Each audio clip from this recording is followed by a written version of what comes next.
Pajimski grabs the board. Pajimski's got his 4th rebound in this one. Here's Kuminga.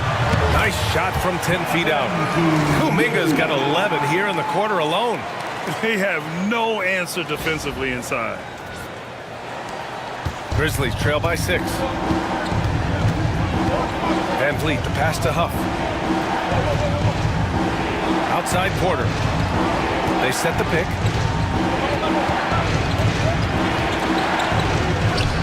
Ooh, a little luck that time as it drops. Porter's got 22. They're just one of a few places Porter can hit from.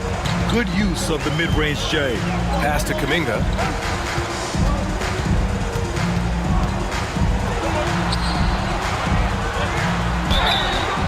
Oh, and he got fouled on his way up. He'll head to the line to shoot 2. Second personal foul. All right, guys, what do you think so far about the offensive approach for the Warriors? Well, their passing has been just exceptional, and it's opened up the floor for them on numerous occasions.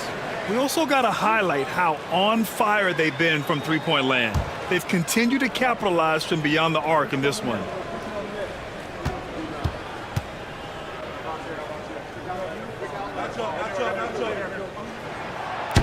And he can't get the first one. And a new group getting ready for Memphis. Edey's checked in for Huff. Jackson comes in for Clark. Desmond Bane, he's checked in for Porter Jr. And it's Morant in for Van Vliet.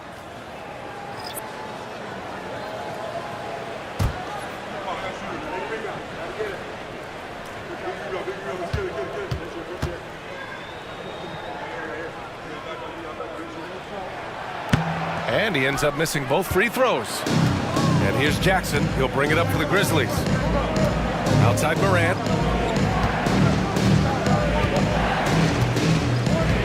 Jackson with a screen on Curry. From deep, Morant.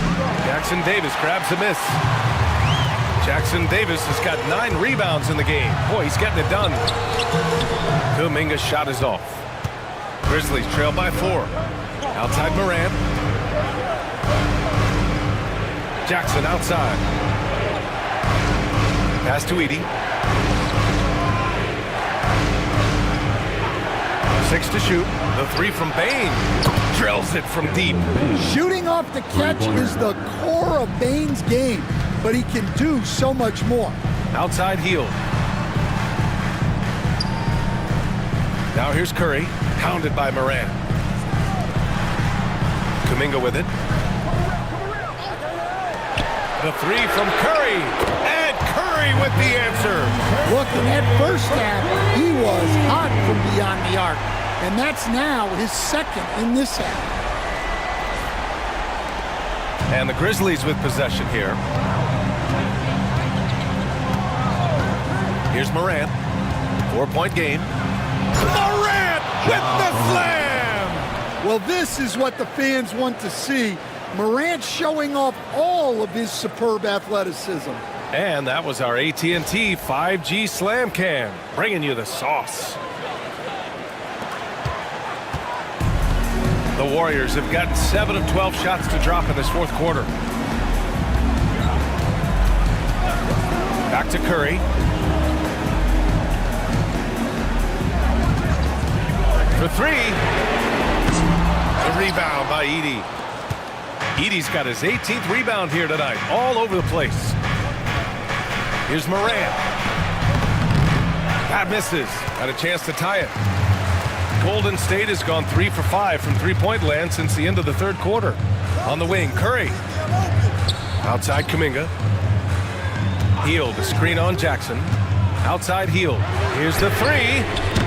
It's rebounded by Memphis. Outside Bane.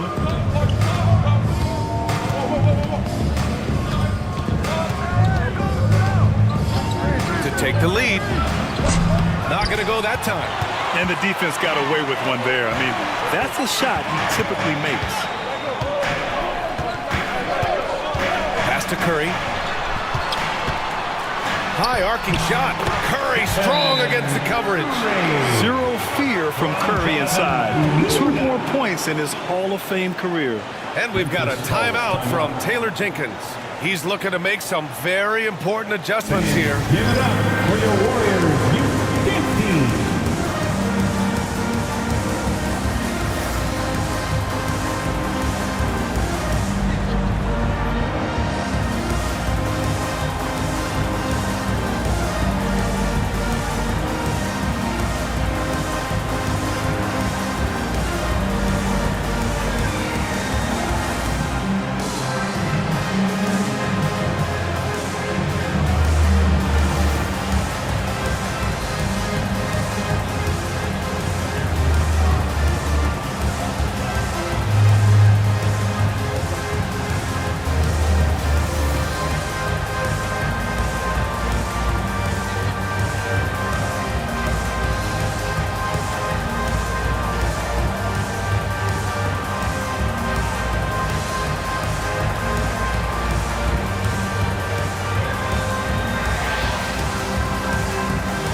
Kuminga. And Memphis also making a switch. Jackson is checked in. And let's send it over to Allie LaForce. Hey guys, I had a chance to find out what Taylor Jenkins was discussing with his players. Coach told them to adjust on defense, saying they're calling it tight right now. We can keep the same effort, but less reaching in and all that. Don't let them beat us at the line. Send it back to you, Brian. Allie, thank you. And looks like an illegal pick was set. That gets the ref's attention. Turns it over there, but that's his first of the contest. He's done a good job of minimizing mistakes on the night. The Warriors lead by 4. Outside heel. Oh, he connects. His 7th basket. He's 7 of 15 now. Yeah, he's been able to turn it around after a rough first half. He's now looking much better offensively. The boundless athleticism Morant has is really special. He's someone that is always in attack. Team foul. At the line for the Grizzlies, Ja Morant. 2 shots.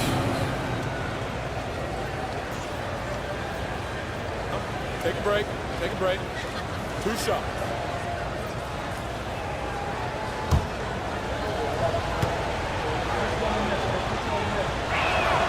The first one falls.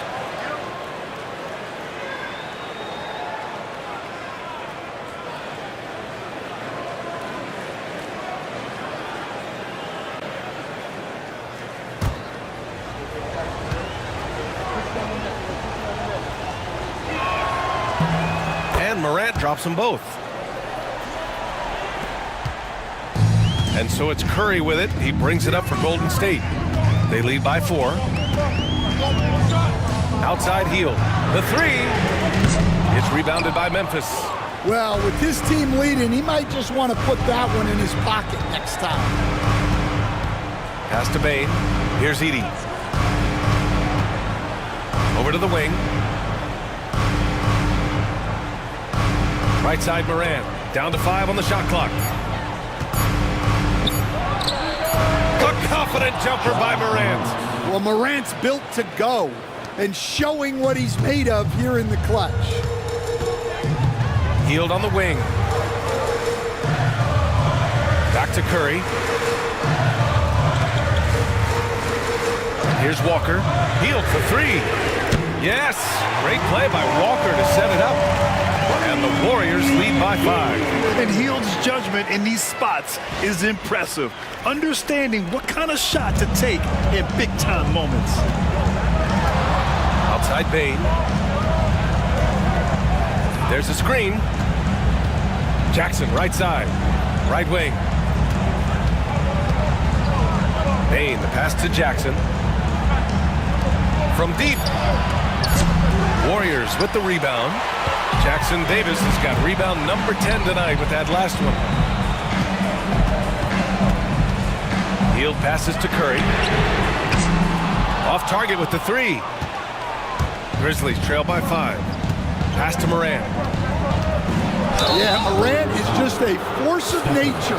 Exceedingly difficult to guard him without a foul. Team foul. Shooting for Memphis, Ja Morant. At the line for 2. Take a break. Take a break. 2 shots.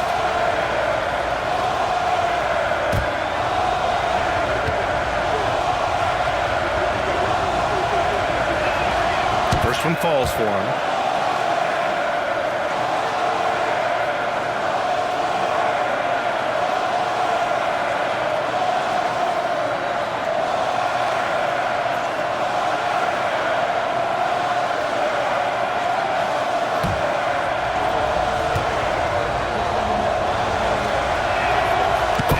Drops them both. Yeah, he's a guy you want at the line, and clearly not affected by the moment. Outside Curry. Pass to Hield. 2 minutes remaining in the game. 2 minutes. Now here's Jackson Davis. And here's Curry for 3. Gets the 3 to fall. Curry's got 33 points. If you're looking to become a catch-and-shoot expert, Curry is the player to study. He's a master. Here's Morant. He takes it in. Oh, and there's the whistle on the shot. So 2 free throws for him coming up. It's on Stephen Curry. At the line for the Grizzlies, Ja Morant, taking 2 shots.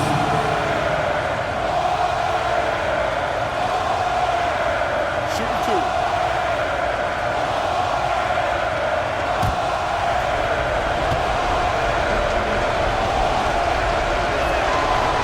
And no good, as the first free throw misses. We'll see if he can hit the second.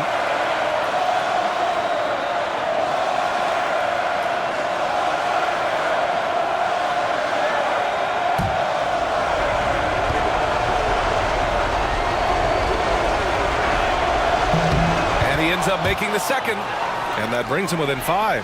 Every point matters in a game like this. We should remember that in this free throw when it's all said and done. Curry's shot is off. Well, the Grizzlies shooting about 43% on this one. Pass to Edey, and it's out of bounds. Last touch by Morant. And the misconnection there. Fans guarding their beverages. That's a pass he'd like back for sure.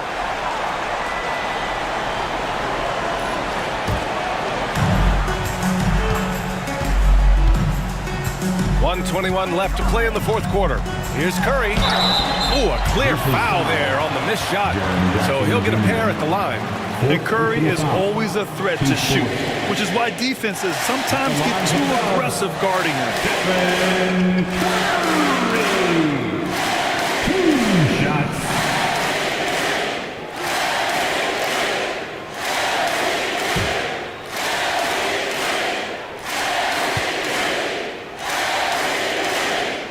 Drops the first one, and that increases the lead to 6.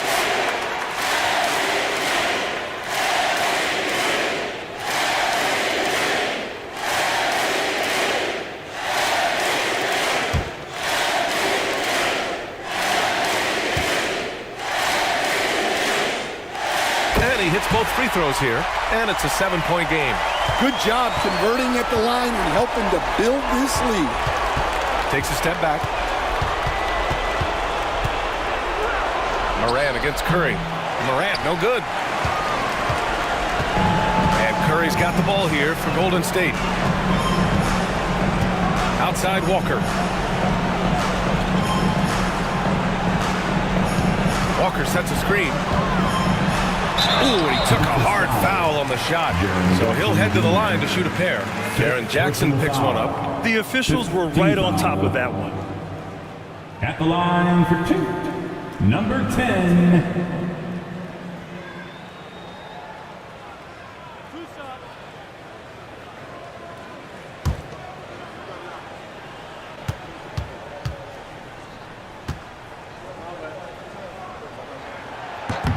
Good on the first, and that stretches their lead to 8.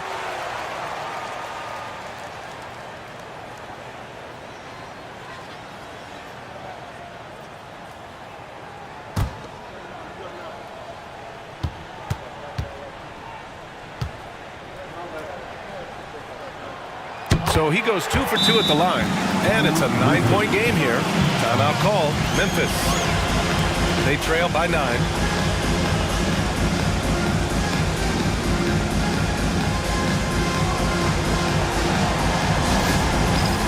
It's time for next man.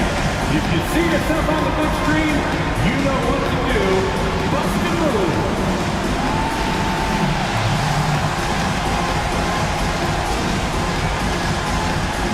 Muscle up your dancing shoes and at home.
There's 48 seconds left in the fourth quarter. From 12 feet. He can't hit that time. Oh, nice D from Curry. Hield finds Curry. Pass to Jackson Davis. Walker against Jackson. Shot clock at 6. No problems knocking that one down. Curry's got 38 points. Impressive job by this team. And you really can't discount the impact of this crowd here. No, I'd be lying if I said the crowd doesn't have an impact. It's certainly felt from the head coach all the way down.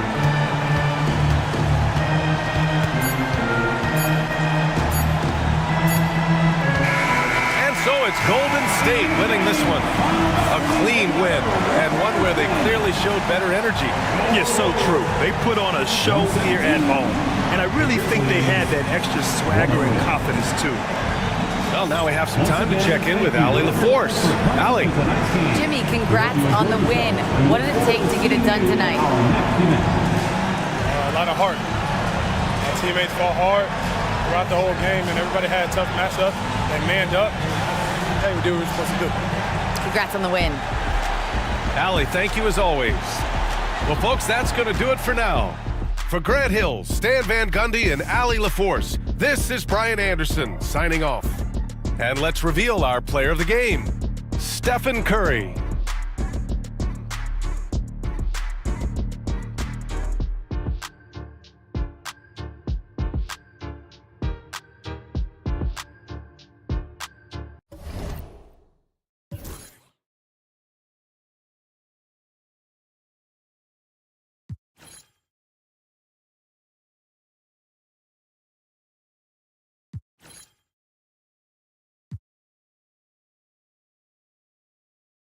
Only way you gonna get to where you wanna be, you gotta. Even if you made it to the bottom of the pit and try to climb it to the top, you know I'm probably. Always wonder how I feel it, and I tell them that I feel like I gotta play the. If a want me, she gotta be attending. If she sending me selfies, I gotta be joining. Too many times I told these, stop playing with me. I don't wanna hear no opinions from people who still got dreams of making it big. I don't really care about what you would do if you had this bread and the things you. Greetings, everyone. Hope you're all enjoying this. Happy Halloween. It's a special October 31st matchup in the NBA here on 2K Sports. I'm Kevin Harlan alongside Clark Kellogg and Greg Anthony. David Aldridge joins us from the sideline. Here are the 5 for the Clippers. Got Naz Reid. Norman Powell is out there with Lee. Then it's Luke Kennard. And it's Zubac in at the pivot spot, manning the middle. And for Indiana, Siakam is the 4, and he'll be next to Turner at the 5. Halliburton is out there with Nesmith, and it's Mathurin in at the small forward position. Well, this season, Clark, is still very, very young. How much do you take away from these first handful of games of a season? I think you take away quite a bit as a whole organization. You know, the front office execs are already thinking about how the team can do better, where they might be able to make moves to improve the squad, as are the coaches. So I think these games are important and valuable.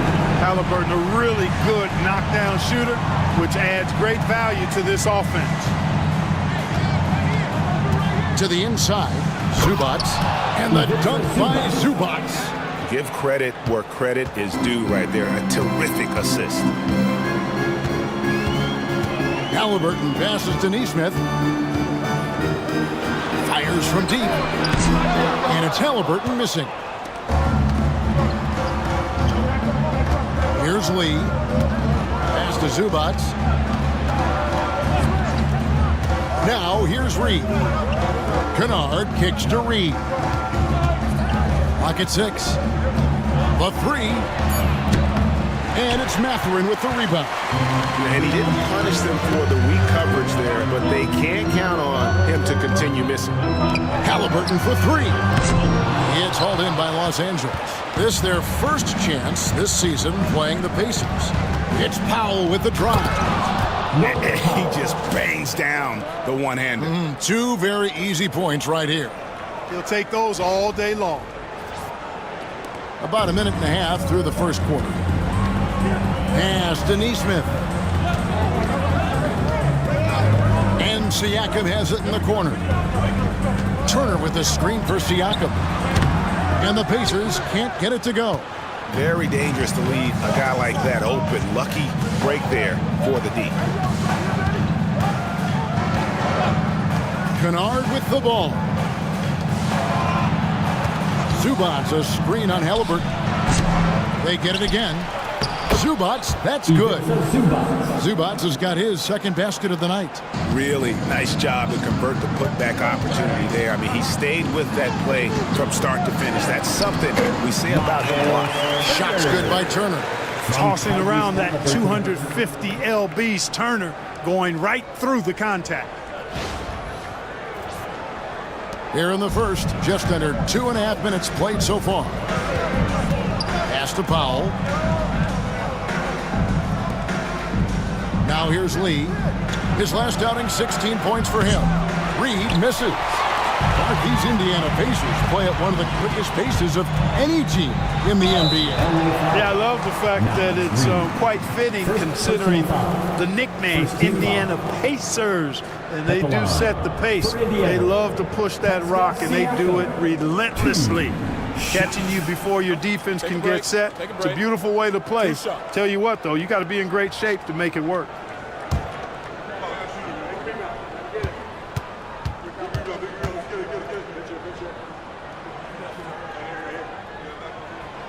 He misses the free throw. Greg, in January 2024, Pascal Siakam was traded out of Toronto. And he came into the league an older player from a mid-major school. The Raptors did a lot to help Siakam, turning him into an all-NBA caliber player.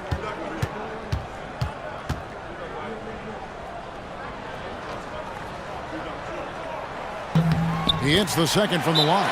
After exploding onto the NBA radar in 2019, Siakam Clark has been a sure thing on offense. Well, you know what you're going to get from Pascal Siakam. I mean, whether it's in the open floor or in the half-court sets, he's a guy you can count on delivering when you give him the ball in those situations. His offense never takes a night off. Time to get loud for your Pacers Premier Dance Crew.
Coming off a terrific season. Last season, he averaged 18 points per, 9 assists, and 3 rebounds. And really, he sets the table for this team with his playmaking. Unselfish, at times to a fault. He just makes everybody around him better. The Clippers have gone 50% from the field, hitting 3 of 6 since the opening tip. Powell kicks to Lee. Powell in the high post. First time out, he had 14 points. And there's the foul. It'll go on Tyrese Halliburton. First team. That is his first foul of the game. First quarter of play. We're about 3 minutes in. Zubac with the screen for Lee. And the dunk by Zubac. You gotta love his aggressiveness to finish inside. Well, his leaping ability gives him a great advantage. Fellas, that's exactly why they look to get him the ball around the rim. I mean, it's either a dunk or free throws every time. And the Pacers with possession here. The Clippers getting the bucket. Fires the three. Halliburton, no good. The shooting numbers just aren't there yet in the quarter. Lee kicks to Reed. Zubac, a screen on Siakam. And that one is good from Zubac. 8 points for Ivica Zubac. And really, it's been a major aspect of their offense in the early stages here. Their success working the ball inside and getting points from close range. Neesmith can't get it to go. Clippers leading by 4. Lee kicks to Zubac. Back to Lee. Kennard with a screen on Halliburton. No good from Lee. Well, it was the Clippers. Their last game a loss to Memphis. And in terms of intensity, they kind of took the night off. It looked like they were just going through the motions. Yeah, you know, to me, I agree. They just never looked engaged, which is surprising considering how close the game ended up being.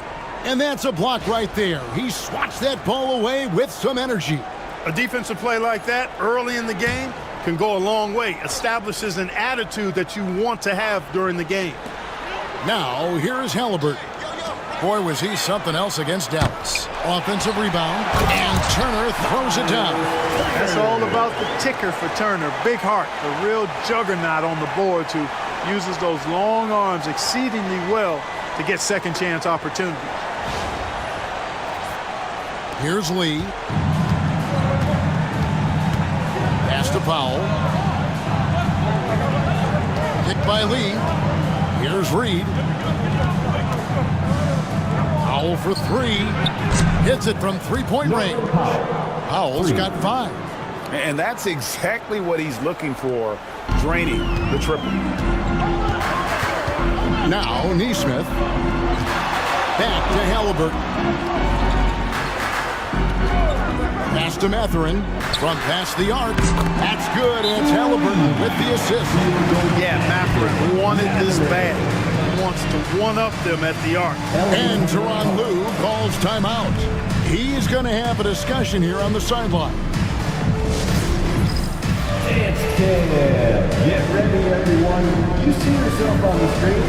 You show us your best moves. Let's go.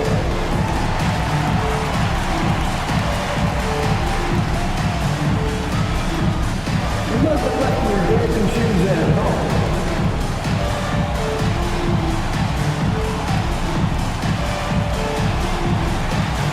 Let's see those dance moves.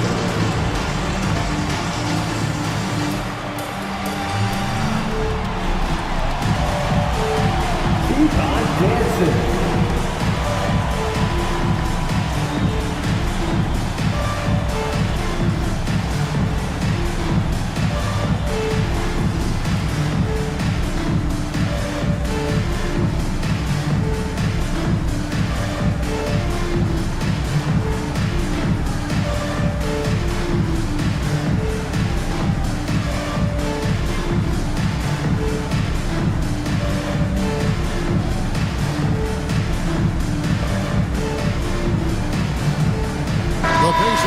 Switch here.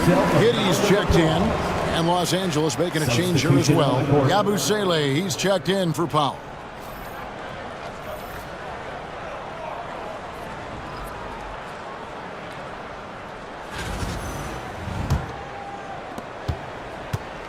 Los Angeles is gone 1 of 3 from beyond the arc so far in the game. Here's Lee, and the bucket is good. 3-point play chance here for him. Miles Turner. And, you know, coaches will take possessions like that all day long. Phenomenal use of the screen there. Hey, guys, what do you think about the offensive approach we've seen so far for the Clippers? Everything working for them inside so far, guys. Tons of high-quality shots that they're knocking down inside. And I've really liked how they've moved the ball tonight. Because of this selfless approach, they are piling up the assists. And here is Giddey.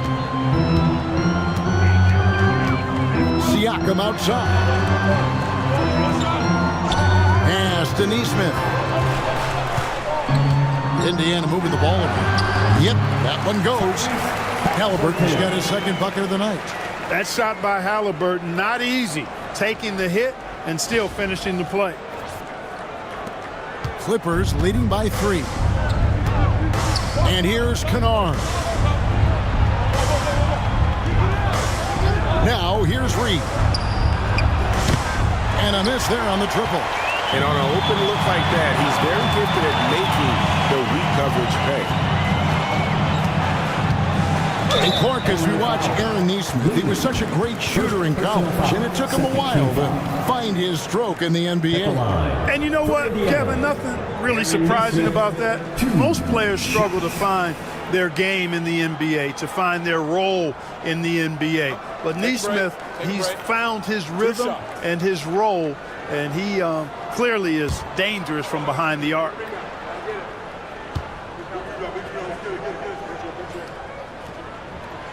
That's good from Nesmith.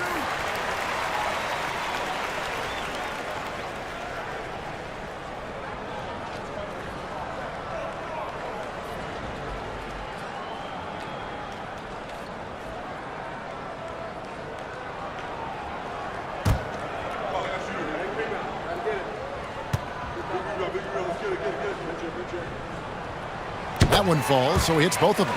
Probably as close to a sure thing as you can have at the free throw line. Pass to Kennard. Lee sets a screen for Kennard.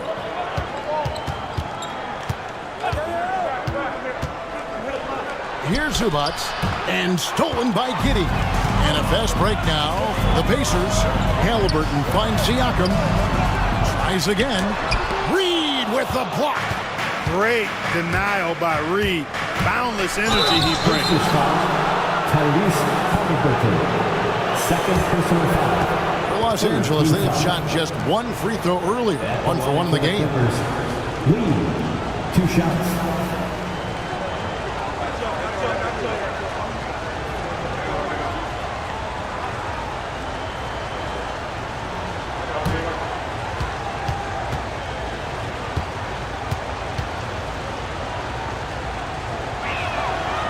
No good on that. Andrew Nembhard's checked in for Indiana.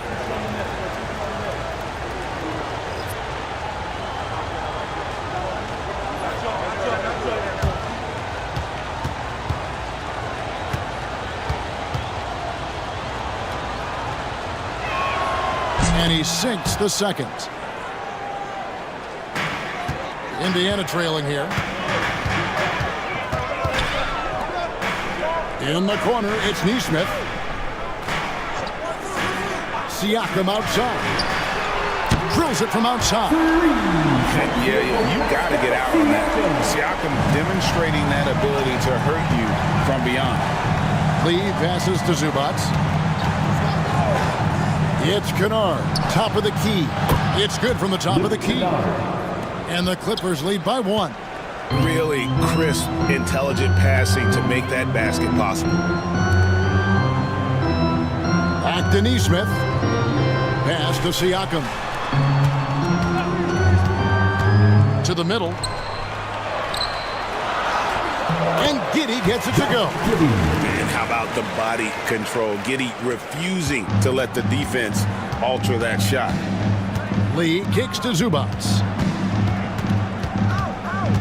Over to the left wing. And the wide open shot from Reed. A three-pointer is right on target. Guys back and forth this first half. And this could continue to go back and forth the entire way.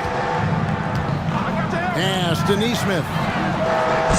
Trying to answer back, but that three is off the mark. Now, here's Kennard. Nembhard covering. Kennard against Siakam. Kennard, the pass to Zubac. 5 on the clock. Reed gets the bucket. This is a big part of Reed's value. I mean, he's proficient from deep, and he's got a quick trigger, too. It's tipped. Tries to save it. It's out of bounds. They are saying it was last touch by Lee. Gets a finger on it, but just can't quite come up with the steal. Clearly a careless pass. He got away with one there. And Los Angeles with some changes. Derek Jones, he's checked in for Reed. Bogdan Bogdanovic comes in for Luke Kennard.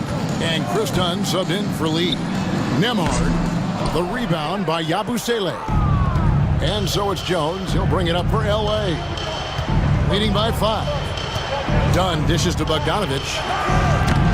And it's off from three-point range. Pacers shooting 39% in the early minutes of this game. Green with a screen for Giddey. Good on the triple. Giddey's got 5 points so far. And not a guy who takes a ton of threes, but Giddey can knock them down if you let him. A moment now to hear from our sideline reporter, Hall of Famer David Aldridge. David. Kevin, the Pacers obviously pushed the fast break. Tyrese Halliburton says the emphasis is getting outlets and running, playing fast. That's a good identity to have. It's a team that people want to play for, and it's a style you don't want to play against. You've got to be ready to play us. Kevin, the idea is for them to wear you down. They fly, David. Baseline to baseline. They can really go.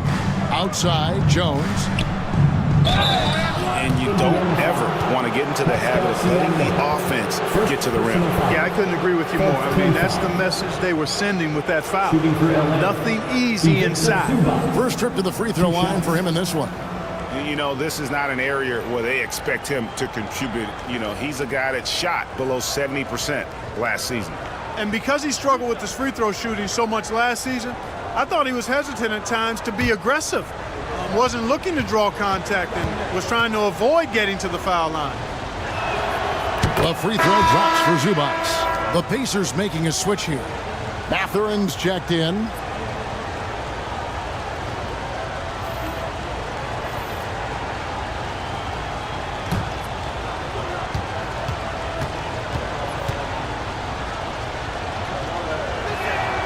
And both free throws good for Zubac.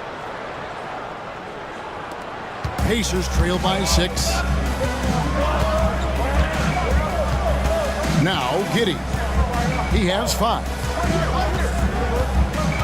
Inside. It's stolen. Jones looking for an opening. 2 minutes remaining in the Pass first to Yabusele.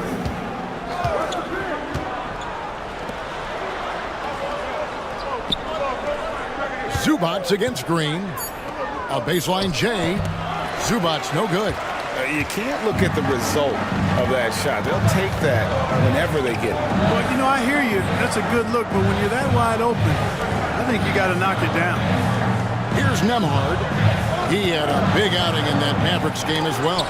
And the rejection by Zubac. And Kevin, they need to be consistent with their effort on the boards. You look at the box score, and they're at a definite disadvantage. And, you know, time will tell how big a factor that becomes in this game, guys, but if you're the coaching staff, it's certainly a point of emphasis. The Clippers have only 1 missed free throw. They've had 5 attempts and made 4 of them. Yeah, and 79% from the line as a team a season ago. Pretty reliable in that regard. You know, something you can point to when you're talking about their areas of success last season, free throw shooting.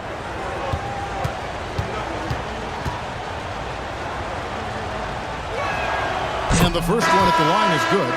Isaiah Jackson, he's checked in for Pascal Siakam. Bogdanovich, he's checked in for the Clippers.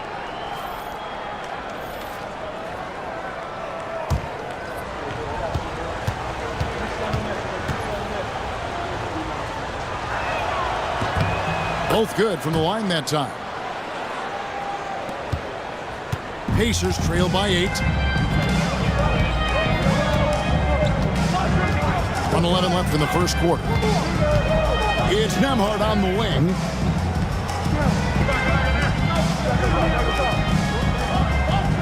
Six to shoot.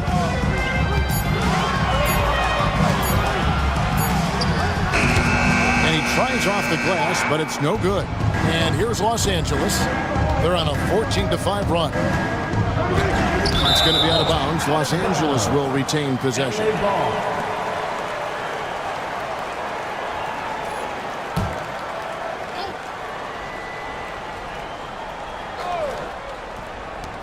Pacers on defense. Trailing here by 8. Jones finds Bogdanovich. Back to Jones. Foul for 3. It's rebounded by Giddey.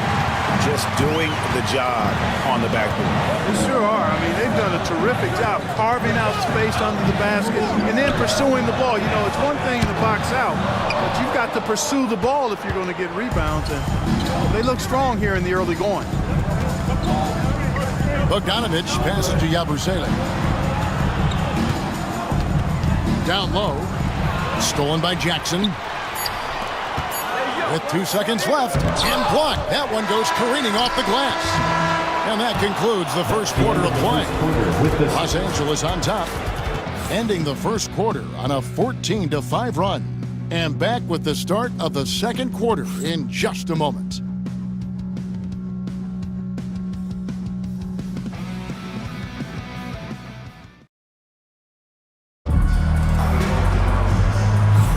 And for those of you just tuning in, the second quarter of action is where we're at right now. And let's quickly break down the game we've seen so far from the Clippers, guys. What are your thoughts? Well, this is the edge that great rim protection can give you. Yeah, you know, you have a guy in there blocking a bunch of shots or multiple players blocking shots. It causes the offense to think twice when they go up for shots in there. And, Greg, you think about what they call float game.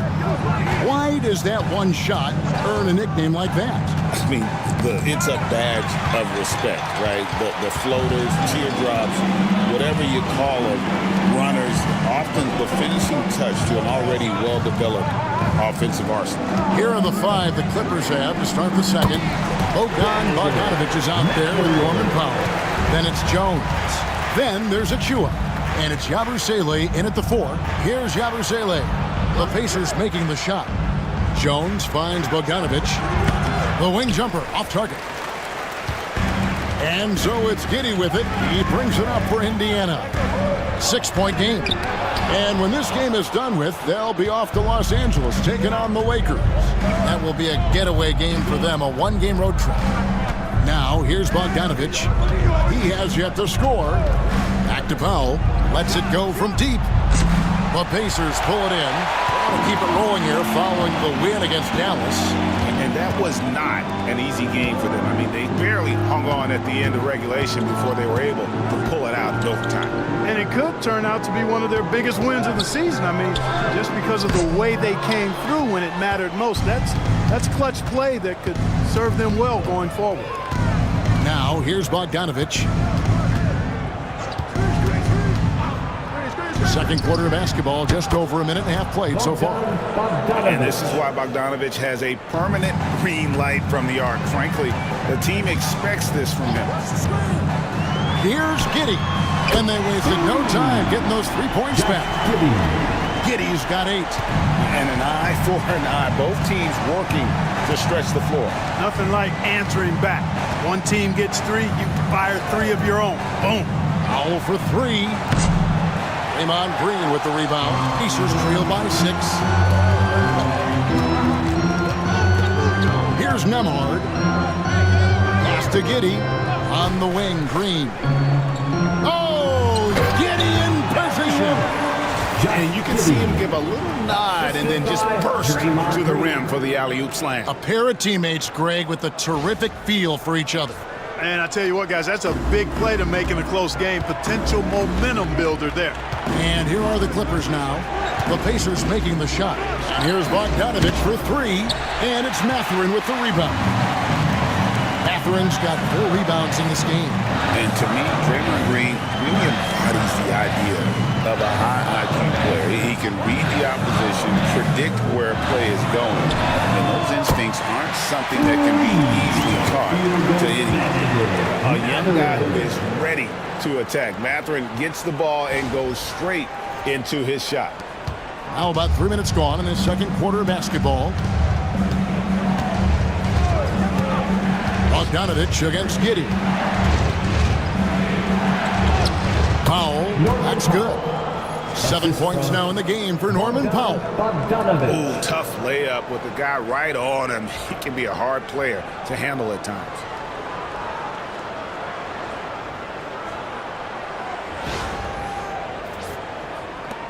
Nembhard with it. Nothing on the board.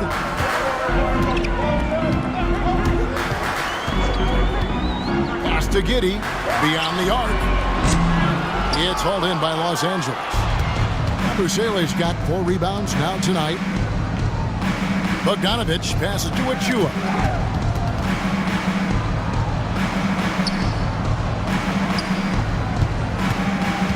Now here's Powell. He has 7, and Jones has it in the corner. The shot by Powell, no good. Even with every shot clanging off the rim, he seems determined to keep hoisting up these threes.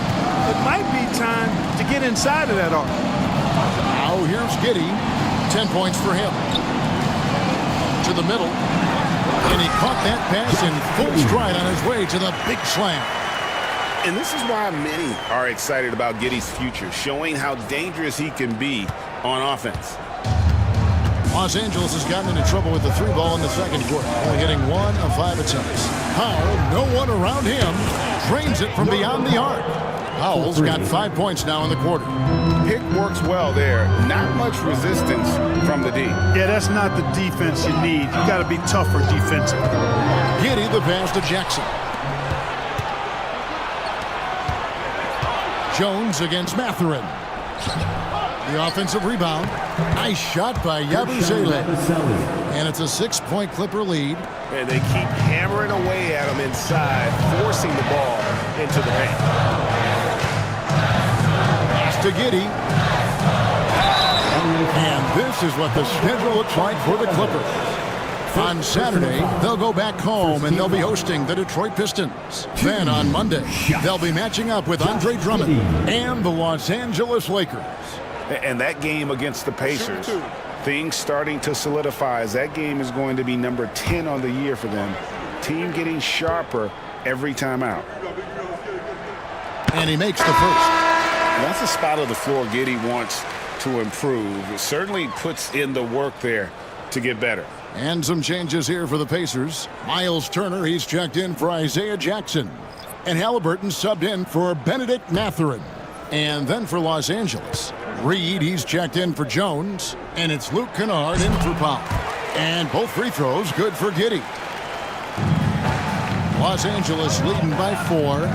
And the timeout called here by Tyronn Lue. Wants to talk some things over, might be seeing some things to adjust.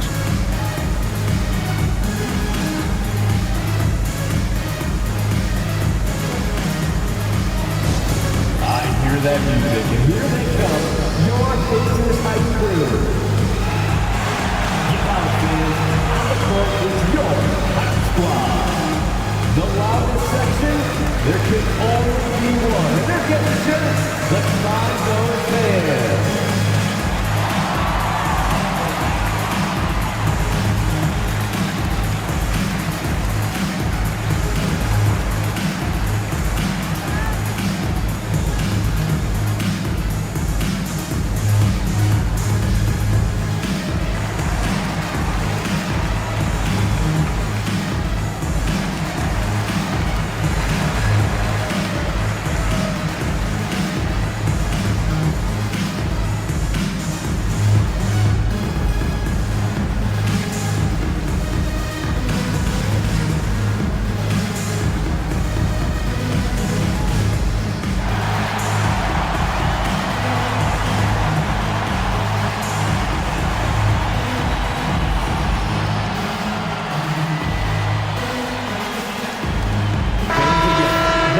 Take a look at last year's leading shot blockers. You don't want one of these guys in front of you when you're coming down the lane. Miles Turner, 4th. And shot blocking is the element of the game that I think he cares about the most. That's where he puts in that effort and energy.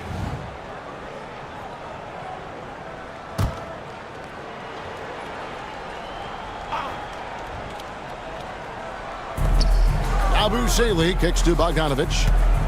Reed with a screen on Halliburton.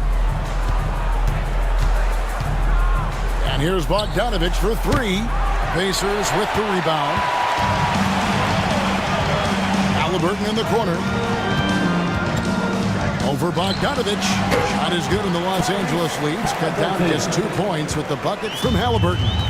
Really well done there. Just confident and composed, never in a hurry. Now here's Bogdanovich. Pass to Kennard. That falls. Nice feed that time from Bogdanovich. Kennard's got 5 now. And guys, there are some you can give that shot to, but let's be clear, he's not one of them. Terrible job there by the D. Bogdanovich against Halliburton. Launches a 3. That shot, no good. Not quite enough defense that time around. Just lucky he was off. Rejected by Halliburton. You gotta love strong defense, especially when it comes in the form of harsh rejections. Wow. And when you're behind in the game, that's what you've got to do. Contest every shot and get stops. Andrew Nembhard checked in for the Pacers.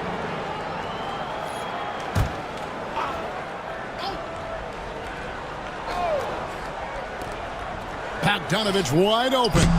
Draymond Green grabs the miss. And it's just one of those days, guys. He has just struggled to shoot the basketball.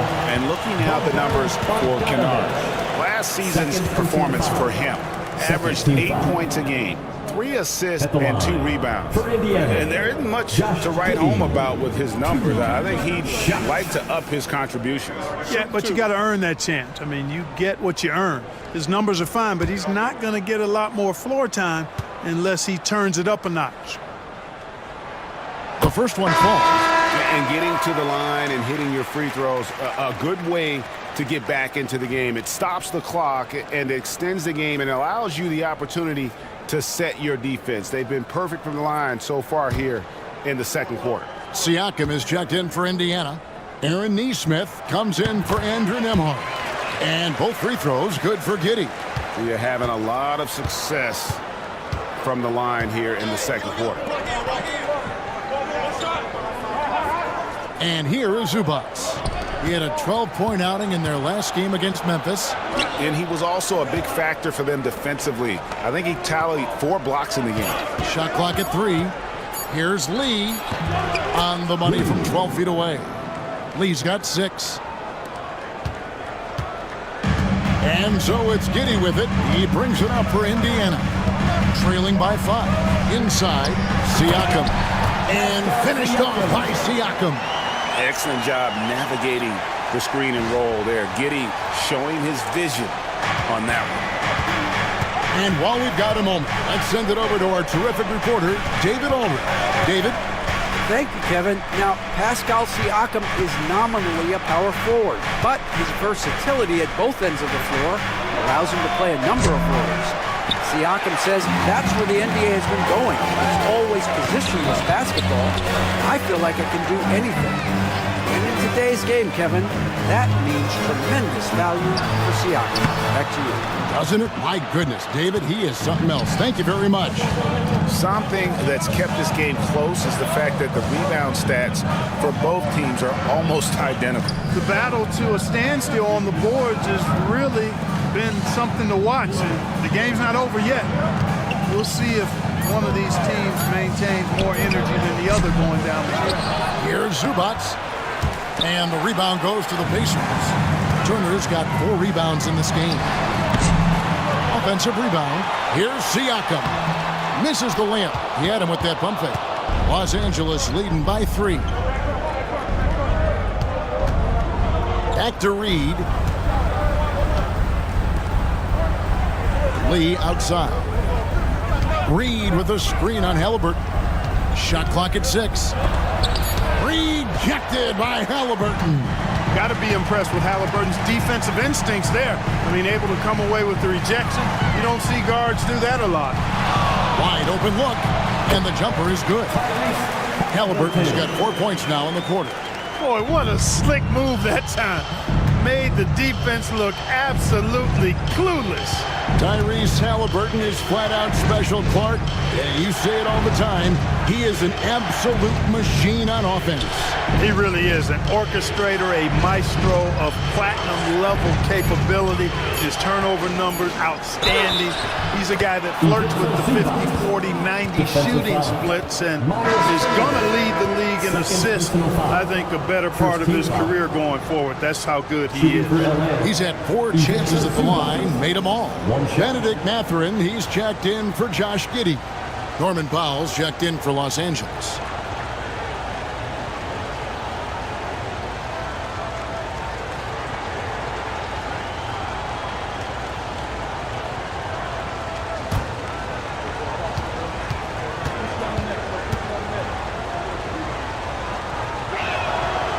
Zubac, no good on the free throw.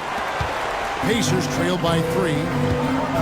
They've been struggling here on offense. Yeah, a bit of a dry spell for sure. Pass to Siakam. Lets the 3 fly. Drains the three-pointer. Siakam's got his 3rd bucket of the night. Rise and fires. This is Siakam's attitude off the catch. And with these results, you understand why. Reed the pass to Kennard. The 3. Offensive rebound. And it goes out of bounds. That one off Turner. 7th in field goal percentage. And they were in the top 10 in terms of fewest turnovers. Really good passing and ball handling group that they had last season. And you just brought up their assists. They worked the ball around so well. Their offense last season revolved around their passing game. Reed finds Kennard. Lee outside. Drills the three-pointer. Lee's got 9. Defensively, there was a lack of aggressiveness, and it really made it easy for him to knock that shot down. Basket is good. He'll get a chance for one more at the line. Halliburton was hungry for that hoop, taking the ball right to the rack and drawing the foul. Seems like every time, Greg, we see Tyrese Halliburton, he's wearing a big smile on his face. Talk about a guy who just loves this game. Halliburton is such an enthusiastic player, and that positive attitude really infects his entire team.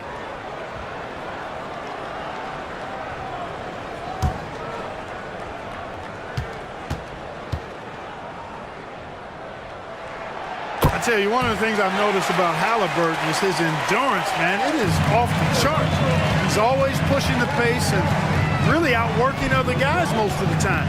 He's constantly revving up the motor and taking things up a notch. Now here's Powell. He's got 10, and it's Norman Powell with the foul. That is his first foul of the game. Oh, great defense there. Anticipated the play and got there first. And not afraid to put his body on the line either. He took a shot for the team in that situation. Getting another opportunity here to see that powerful rejection. And this is why coaches stress the importance of defense. Big block there in this close game. To the paint, stolen by Reed. Pass to Lee. Back to Reed. Now Kennard, covered by Siakam. It's stolen by Mathurin. It's 3-on-3 on the fast break. And finished off by Siakam. What a phenomenal athlete Siakam is. Just taking off and finishing with power at the rim. And that's life above the rim, courtesy of our AT&T 5G Slam Cam. The Clippers trail. Pass to Kennard. Now here's Reed. It's rebounded by Nesmith. He's cooled down a little bit after draining those 2 3-pointers in the first quarter. And they have yet to miss a shot from the line here this quarter. Yeah, you have to make teams pay for fouling you. That's why they call them free. And they've done exactly that, made them pay. Let's quickly check out the scoring breakdown here for Indiana. Straight away, they've opened things up offensively with skillful passing, running smart plays, and just setting guys up for success. You know, another thing they've done really well, I think, is get quality shots from behind the three-point line and knock them down, too. And the first one drops. And if they stay this hot from the line, there's a good chance they'll hang on to that lead. They're at about 90% for the game.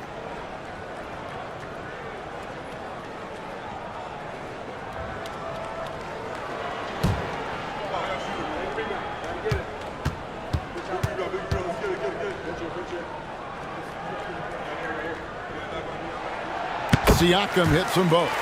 A big man who can score, rebound, and pass. This is why Siakam has become a huge piece of this team. Now, here's Zubac. 16 points for him.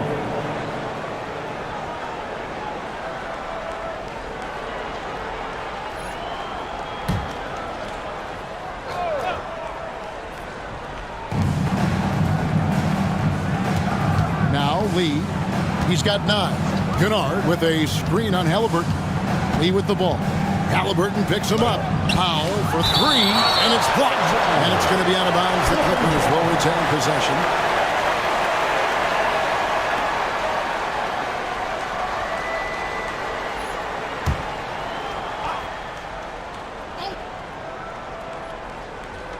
43 seconds left in the first half. Feels to me like this team is going to need more from him, guys. I mean, if they're to erase this deficit, he's got to step up. What a display of quickness there. If you need to get out and run, Siakam's your guy.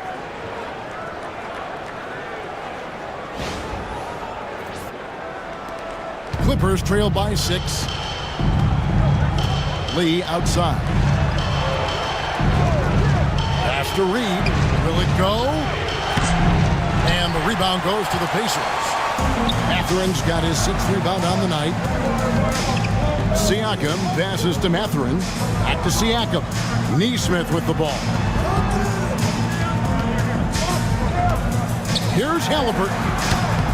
And a little luck that time, but it drops. And now an 8-point Pacer lead.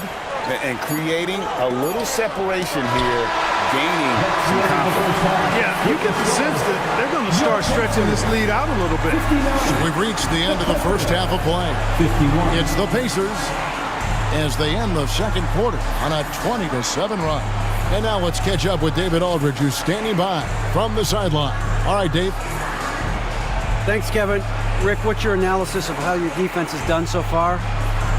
Well, they're getting too many open looks at threes. We're lucky they're missing a few. With this team, they stretch out so much. You got to be really alert. You got to pay close attention to the details. Rick, thanks for your time. Back to you, Kevin. Thanks, David. And we'll be back shortly following halftime to get the third quarter underway.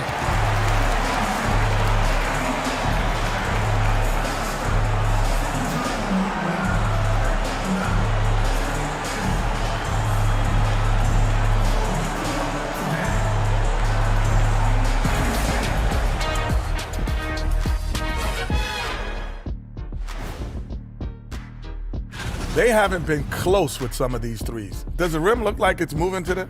I mean, seriously. It looks like it's multiple rims out there. Aim for the middle one. At least that's what I've been told.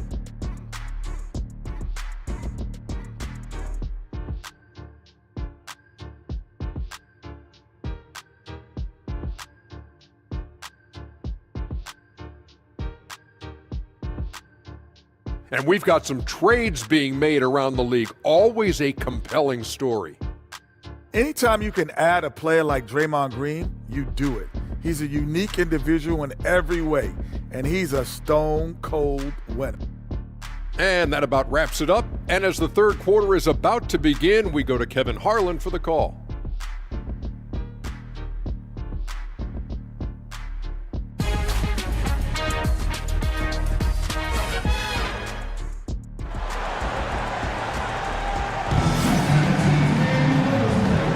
And welcome back to the second half of our Halloween broadcast. You have to like what you're seeing, guys, from Josh Giddey. He's done a fantastic job of finding open space to operate within the first few quarters. And you know what? It helped that they had a few guys with very hot hands on the perimeter, too.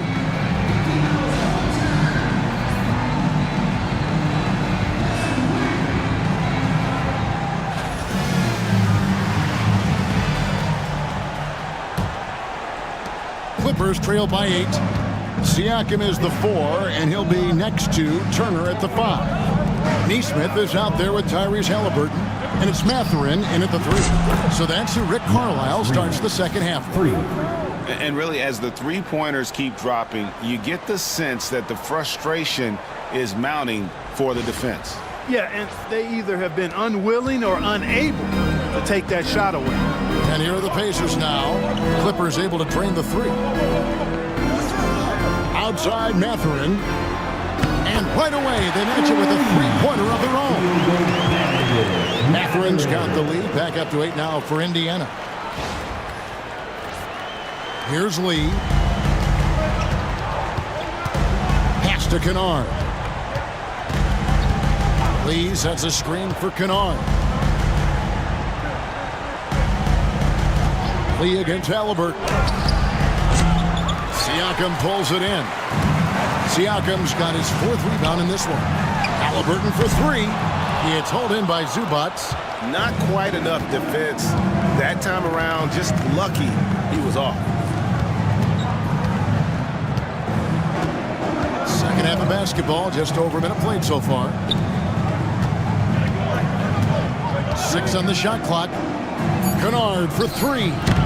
Pascal Siakam grabs the miss. Indiana leading by 8. Pass to Halliburton. Outside Mathurin. Over Kennard. And it's Mathurin missing. Los Angeles has gone 1 of 2 from beyond the arc since coming out of the break. Kennard on the wing. Nice passing here by Los Angeles. And again, it's the Clippers missing. That's 1 for their first 4 to start the second half. Pass to Nesmith. Outside Mathurin. Jacks up a 3. It's hauled in by Zubats. Zubats has got 9 rebounds now tonight. Powell dishes to Lee. And 2 free throws coming up, unable to get that one to go with all the contact. We'd like to take this moment to show you the teams that a year ago made a trademark of scoring points off turnovers. The Clippers 3rd. And they turned all those mistakes into points at the other end. That aggressive style really yielding big dividends.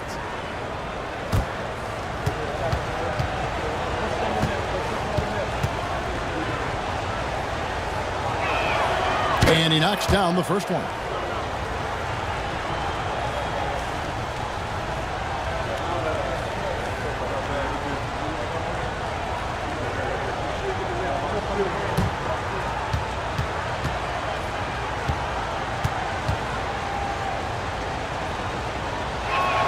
And both free throws good for Lee.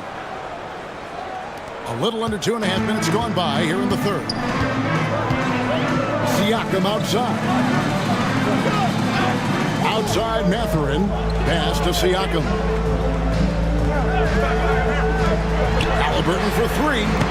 Basket made. That gives him 7 field goals in 13 tries. A terrific effort from Halliburton so far offensively. He's not holding anything back on that end of the floor. Here's Lee. He's got 11. And the timeout called here by Tyronn Lue. And coach has decided they need a moment to talk things over.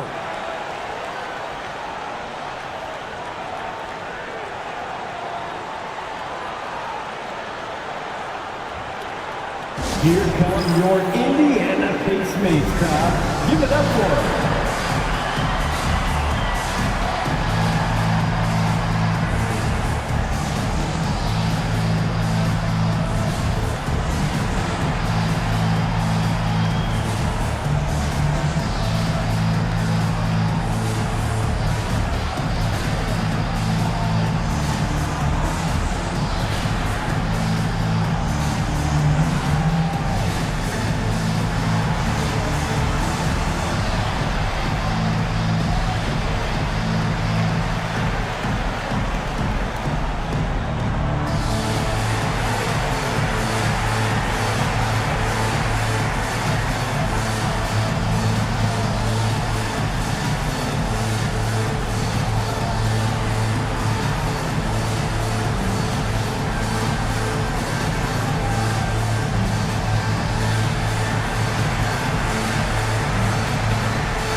Check out the numbers for Ivica Zubac. He's coming off an excellent season. Last season, he averaged 15 points a game, 12 rebounds, and 2 assists. And always nice to have a guy like him who can really defend at a high level coming off the bench. You know, when you can sub in a lockdown defender, that's a major plus.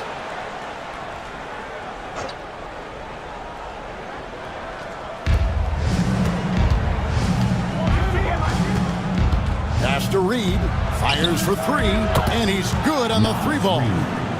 Reed's got 6 in the quarter. Wow, something's brewing, guys. The 3-pointers just continue to flow. Yeah, they've had a great second half from long range. I mean, things are definitely starting to look up for him. And foul on the shot. He'll shoot 2 at the free throw line. 3rd personal foul. And right there, you see the impact of Siakam's length. So tough to defend once he gets to his spots. And this is his third trip to the line tonight.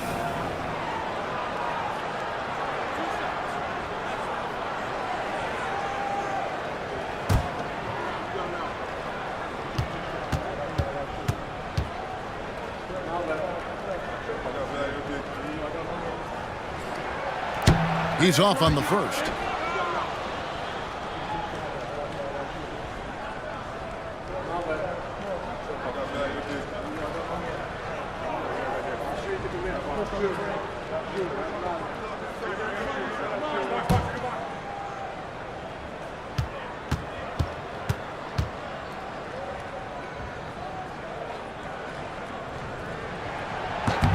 And the second free throw, good. Clippers trail by 7. Lee outside. Pass to Powell. Fires the 3. It's rebounded by Indiana. Siakam's got 6 rebounds now in the game. Here's Nesmith. Beautiful dish, and the layup goes down. Nesmith has got the lead up to 9 now for the Pacers.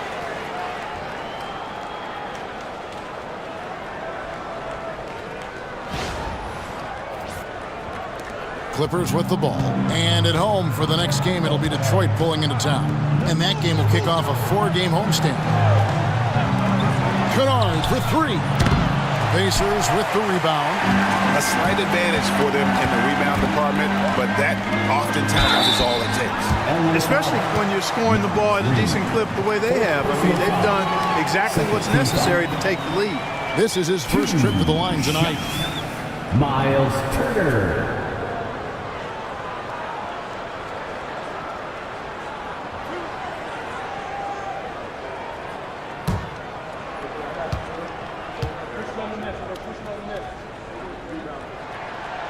First one falls for him. Physicality of Turner is such a big part of his game. Yabusele, he's checked in for the Clippers.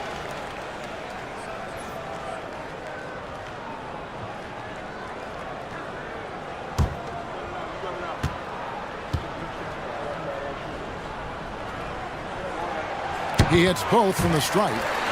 And it's been a really good day for him at the line. Some other bigs have well-documented problems on their free throws. He's not one of them. Now here's Powell. 10 points for him. And with that shot, the Indiana lead is cut down to 8 on the bucket from Yabusele. Maybe he's not one of the elite sharpshooters, but even still, that's not a shot that he can afford to get. The versatility of Halliburton, that's what you love about him. He can score it, he can pass it, and he makes very good decisions. Third team foul. One shot. Pascal Siakam.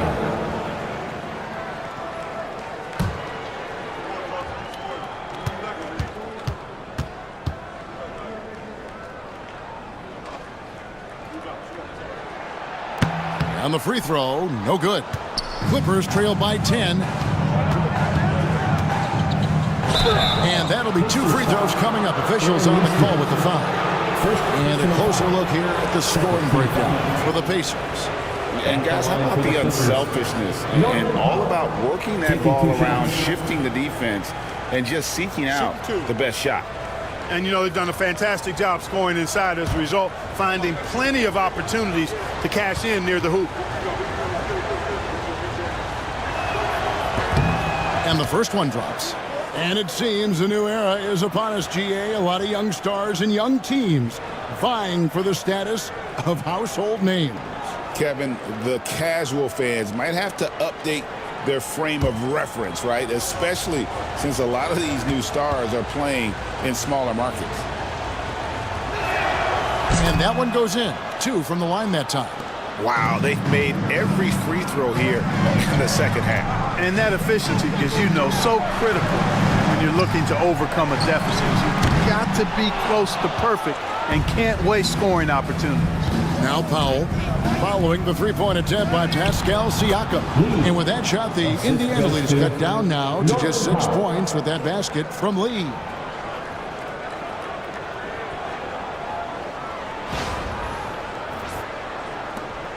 Here's Halliburton.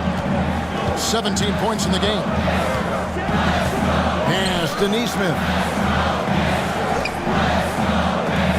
And a wide open look for Siakam. And the Pacers can't get it to go. LA has gone 3 of 7 from three-point range here in quarter number 3. Lee passes to Yabusele. Powell with it.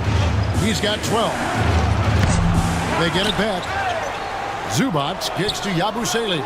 Buries it from three-point range. Now it's just a three-point Pacer lead. Really good job there. That's the definition of the inside-out game. The Pacers have gone 4 of 9 from the floor so far in the third. Pass to Halliburton.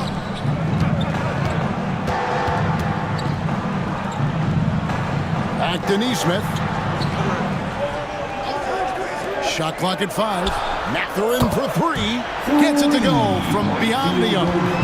Mathurin's got 6 here in this quarter. Now here's Lee. 13 points in the game. And the goal will go against Benedict Mathurin. That is his first foul of the game. And now only one away from being in the penalty. Yep, the next one puts them on the line, so they've got to be careful the rest of the way.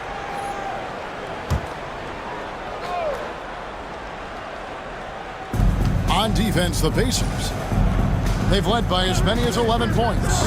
Foul for 3. And you have to be impressed with Siakam's length, especially when you see him put it to use defensively. And when they've gone to him, he has come through big time. You got to keep getting him touches.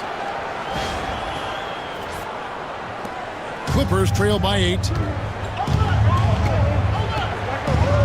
And here is Lee. Zubac, a screen on Halliburton. No good from Lee.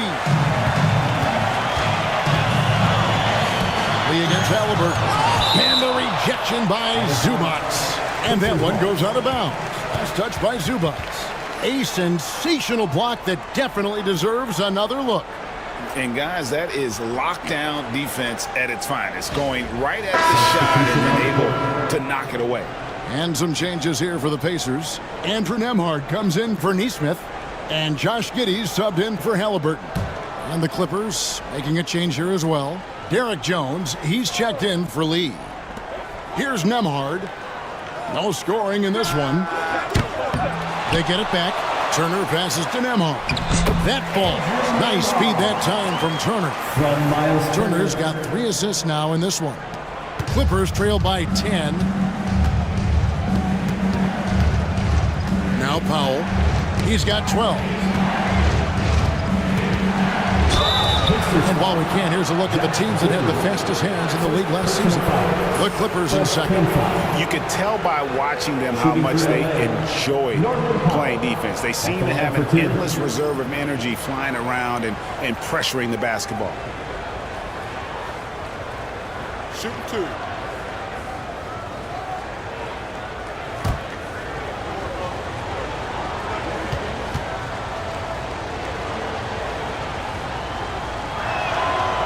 That free throw missing.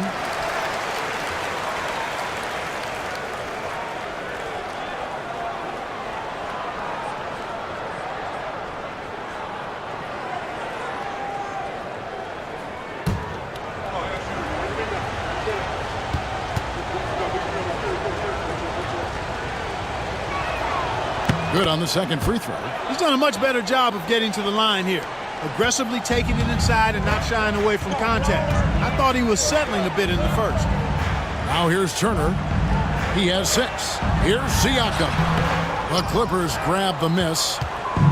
Yabusele's got 6 rebounds here tonight. You know, guys, you can tell he wants to contribute more, but his teammates have picked up the slack for him. That's what being on the team is all about. Here's Kennard. 5 points in the game. Clock at 6. Oh, good on the triple. And close to making the defense pay for the lax coverage that time. Turner finds Giddey. Back to Turner. For the 3. Pass to Nembhard. And so it looks like the Pacers will retain possession here. And take a look here at some stats for Norman Powell. Good season for him last year. put up about 21 points a game, 3 rebounds and 2 assists. And you talk about guys who just have a nose for putting up points. He is one of them. Yeah, he sure is, and he rarely has back-to-back bad games. If he has an off night, he usually follows that up with a big night. And Indiana making a change here. Green's checked in, and the Clippers with a change here too. Bogdanovich is checked in. Turner with a screen on Bogdanovich. And Giddey gets it to go. And letting his offense come to him naturally. Good seeing Giddey take and make those kinds of shots.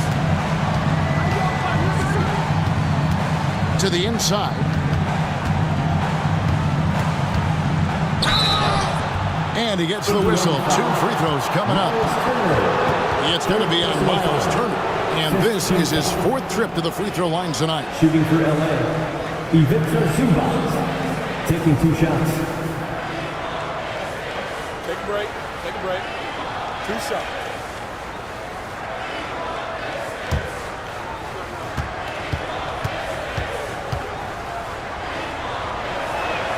A free throw drops for Zubac. You know, if they want to come away with the dub, I think they just need to keep knocking down these free throws.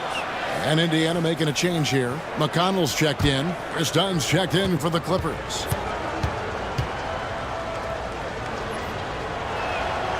So he makes 1 of 2 as the second one misses. Just a solid performance on the interior. The rebounding has been off the charts. Yeah, you look across the board, it's actually sizing up, shaping up to be a great game. Strong performances throughout, and they've really been strong on the glass. Here's Dunn. The Pacers making the shot. Zubac with the screen for Dunn. Inside. Count it, and the Pacer lead has been cut down to 11 on the bucket from Zubac. Well, you look at how Dunn slices apart the defense with his passing. Phenomenal in the pick and roll. Here's McConnell. And here's Indiana. They're on a 12-4 run right now. Pass to Nembhard. On the wing, Green. It's hauled in by Zubac.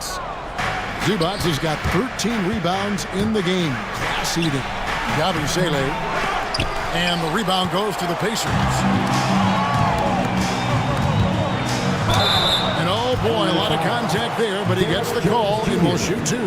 And they were in the top 10 in terms of opponents' points per game, up there with some of the very best in our league. You talked about their steals, and defense really was a focus for them. They went out there with the goal of making things as uncomfortable as possible for their opponents.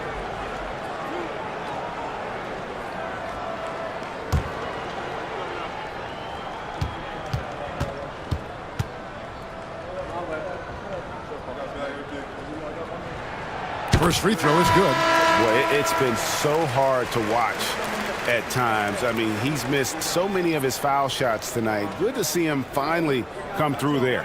Isaiah Jackson, he's checked in for the Pacers.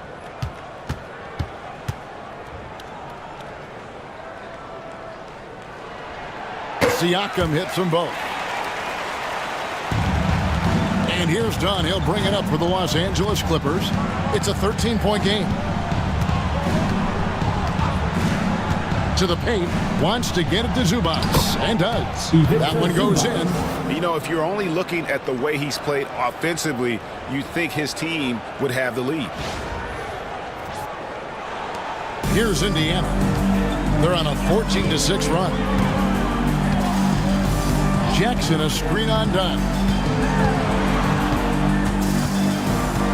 Giddey gets to Green, and it's out of bounds. Last touch by Jones.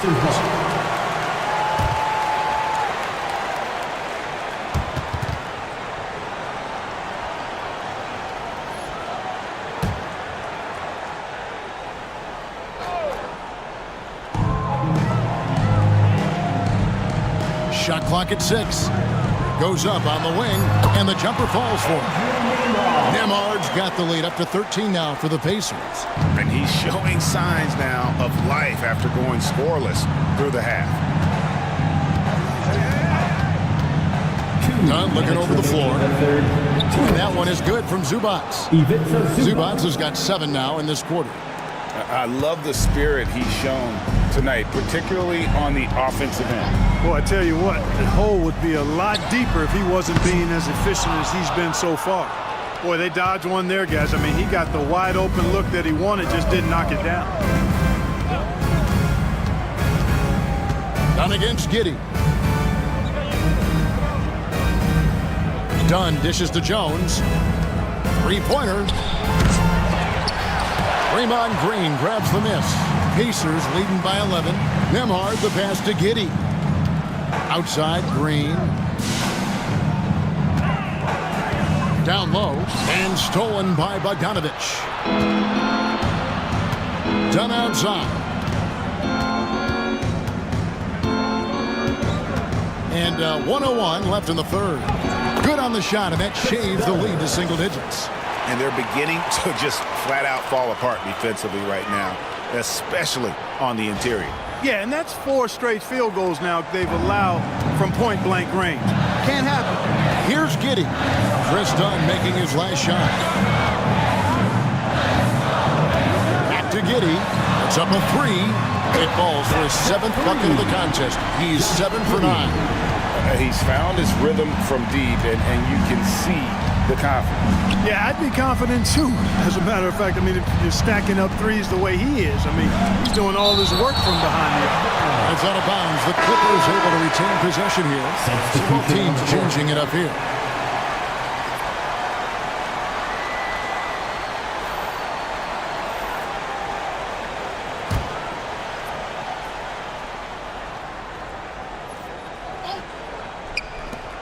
.32 seconds left in the third quarter. Good on the triple. And with Bogdanovich is that well set up, he's almost automatic. Nice shot. We've got 22 seconds left to play in the third. Giddey, no good. Clippers trail by 9. Pass to Yabusele. Here's Christie. And it's Bogdanovich in the corner. From outside the arc. A shot off that time. And that's going to do it for the third quarter. Pacers lead by 9. And coming up as soon as we return from break, the fourth quarter gets underway.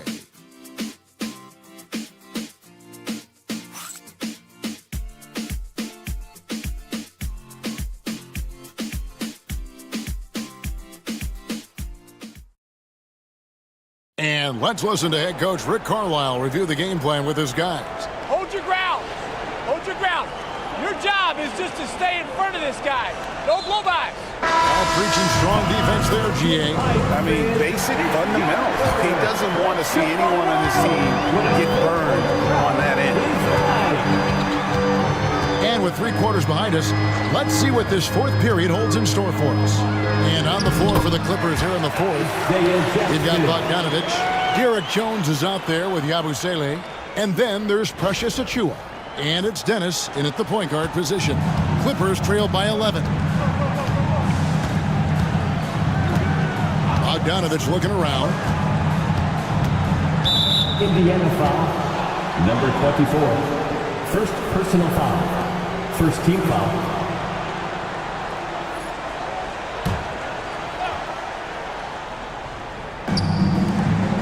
Achiuwa, the pass to Dennis. Bogdanovich left side. And the free ball is good.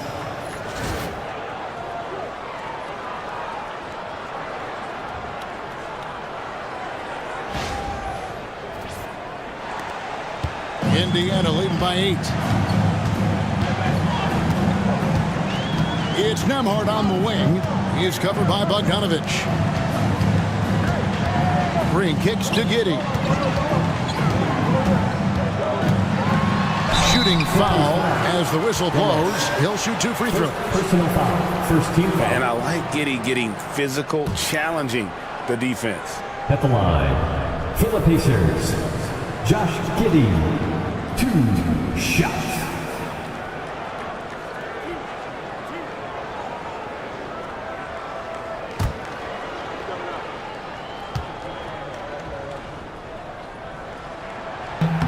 And the first one at the line is good.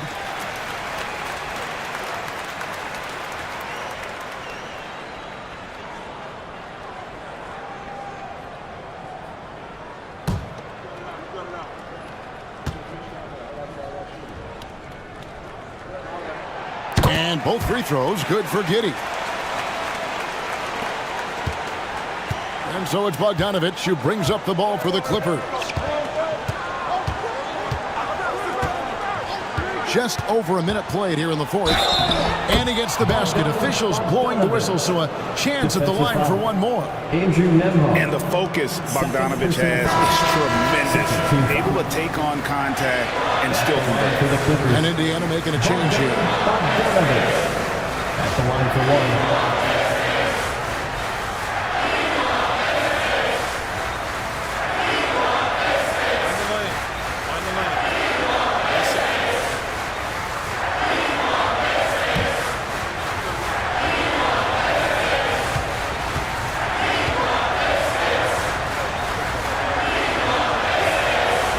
Throw good, Bogdanovich.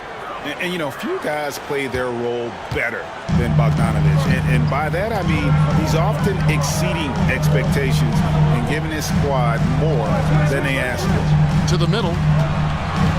Giddey kicks to Green. That's good, and so Giddey with the assist. Green's got his first 3 points of the game. He's just stretching them out. The defense has got to do a better job of staying attached to him. Yeah, especially with the score being what it is. I mean, you got to tighten it up on D. Now, here's Bogdanovich. Takes a three. Green with the rebound. Green's got 4 rebounds now tonight. And they've got a big lead, not just on the scoreboard, but really in the rebounding numbers as well. And what I like about it, it's been a physical brand of basketball. It's had a little sandpaper element to it. Gritty and rough. But that's how you win games. Giddey falls right in. He is 8 for 11 with that shot. Well, Giddey loves to finish strong inside, and he knows how to take advantage of his size. Here's Dennis.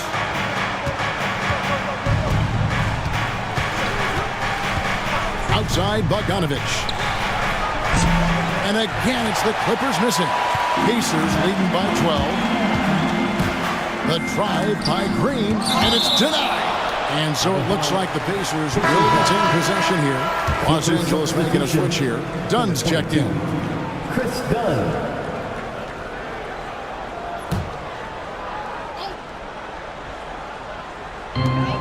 Outside, Green.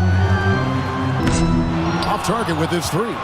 You know what? They're winning, though, despite the fact that he has just been really off. Pass to Dunn from deep. It's rebounded by Indiana. Jackson's got 4 rebounds now tonight. Shoots the three. And Jones pulls it down. Clippers trail by 12. And it's Bogdanovich in the corner. Shoots from the elbow. It's rebounded by Indiana. He's been ice cold tonight. And, you know, you look at the scoreboard, guys, they really could have used this contribution. LA foul. Bogdanovich. 3rd personal foul. 2nd team foul. At the line for Indiana, number 7, 2 shots.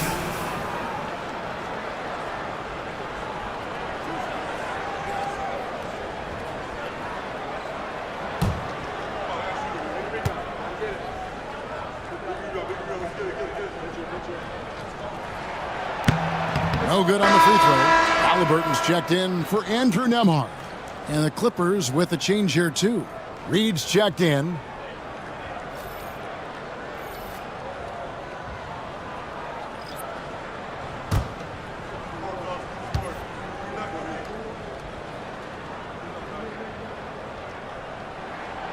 And he's good on the second. Clippers trail by 13. They need a good offensive possession. Yeah, they've gone a long time without a bucket. And Jones has it in the corner. Back to Reed. Here's Yabusele. Los Angeles with another miss. +8 in the rebound differential. One more reason why they're in control. Yeah, double-digit advantage on the scoreboard. They've taken the initiative. They've played, I think, with more purpose so far.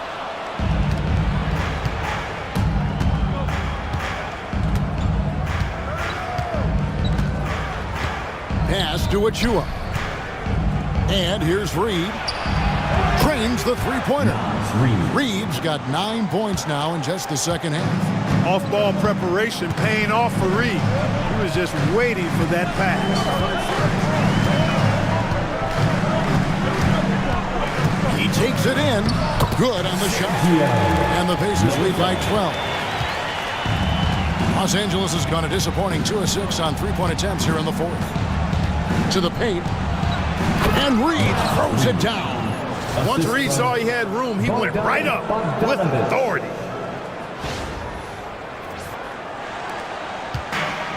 For Indiana, they've gotten just under 45% of their attempts to drop in the fourth. 4 of 9. Green finds Halliburton.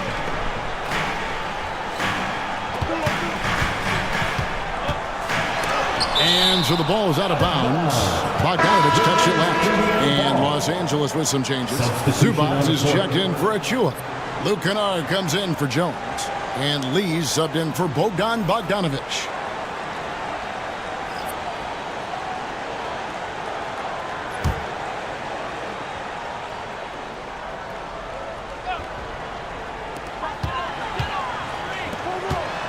Lee against Halliburton. That's good, and so Giddey with the assist. Giddey's got his 6th assist on the night. Lee passes to Kennard. Lee outside. And he's fouled pretty hard on that shot, but he's got the chance to pick up the points at the line. It goes on Tyrese Halliburton. At the line for the Clippers, Lee taking 2 shots.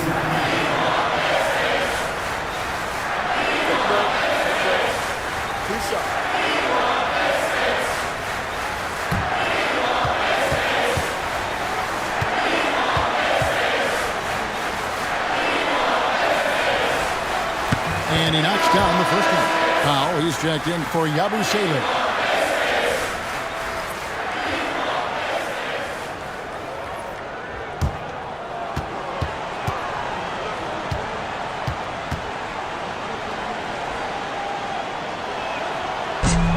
And both free throws good for Lee.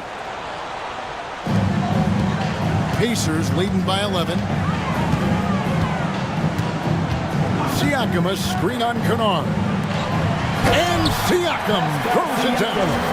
Well, the numbers speak for themselves. Siakam showing great versatility on the offensive end. Los Angeles has gone a disappointing 2 of 6 on three-point attempts here in the fourth. Reed with a screen for Lee. Wow, he got whacked on that one. Shouldn't be much debate there. Blatant contact. Straightforward call. Simple. Shooting for LA. Lee at the line for 2.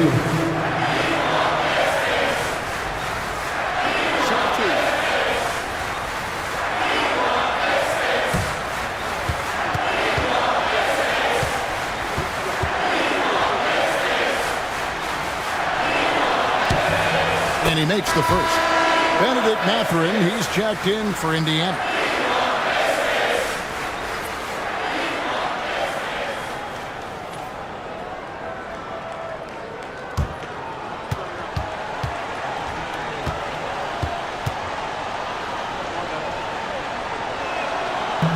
Second free throw, no good. And so it's Giddey with it. He brings it up for the Indiana Pacers. Reed with it.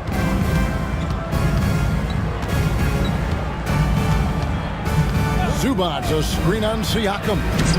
Reed misses. And he didn't punish them for the weak coverage there, but they can't count on him to continue missing. I'll tell you what, he earned his money on that foul. Yeah, if you're going to foul, then make sure that you don't give a chance for the and one. 2 shots. Josh Giddey.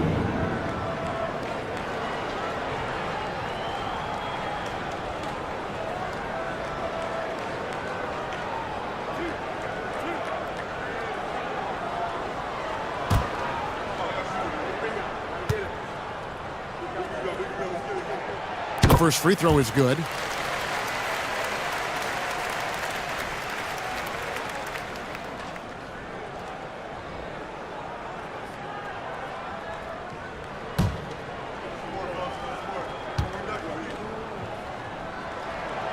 And both free throws good for Giddey. And he's been rock solid at the free throw line tonight. A little bit of an unexpected bonus for them.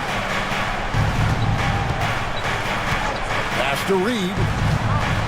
Now here's Lee. Nice passing here by Los Angeles. Powell kicks to Kennard. 6 to shoot. Lee outside. Basket number 5 goes in. He's now 5 of 12 from the floor. Pick works well there. Not much resistance from the D. Yeah, that's not the defense you need. You got to be tougher defensively. Indiana leading by 11. Here's Neesmith. Turner for 3. Drains it from beyond the arc. Nice shot from outside. There's no doubt about that. Spreading the floor and getting them up.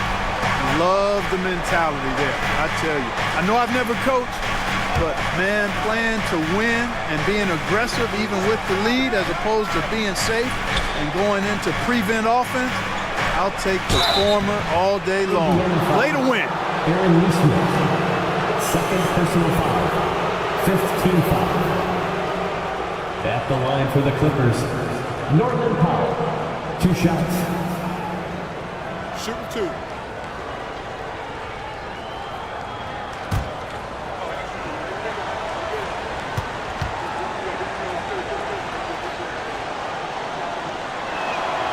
The first one falls, and Indiana making a change here. Halliburton's checked in.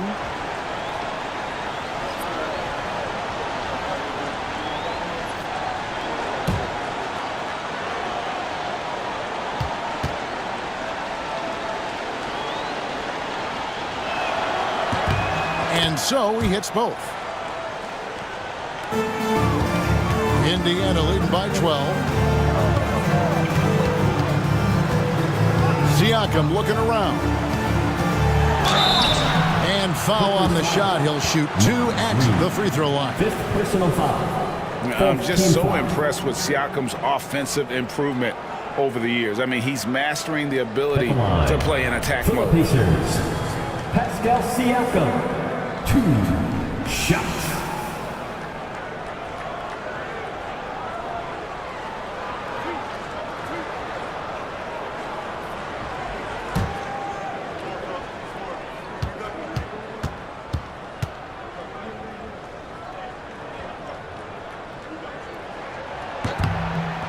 Throw good, Siakam. Benedict Mathurin, he's checked in for Josh Giddey.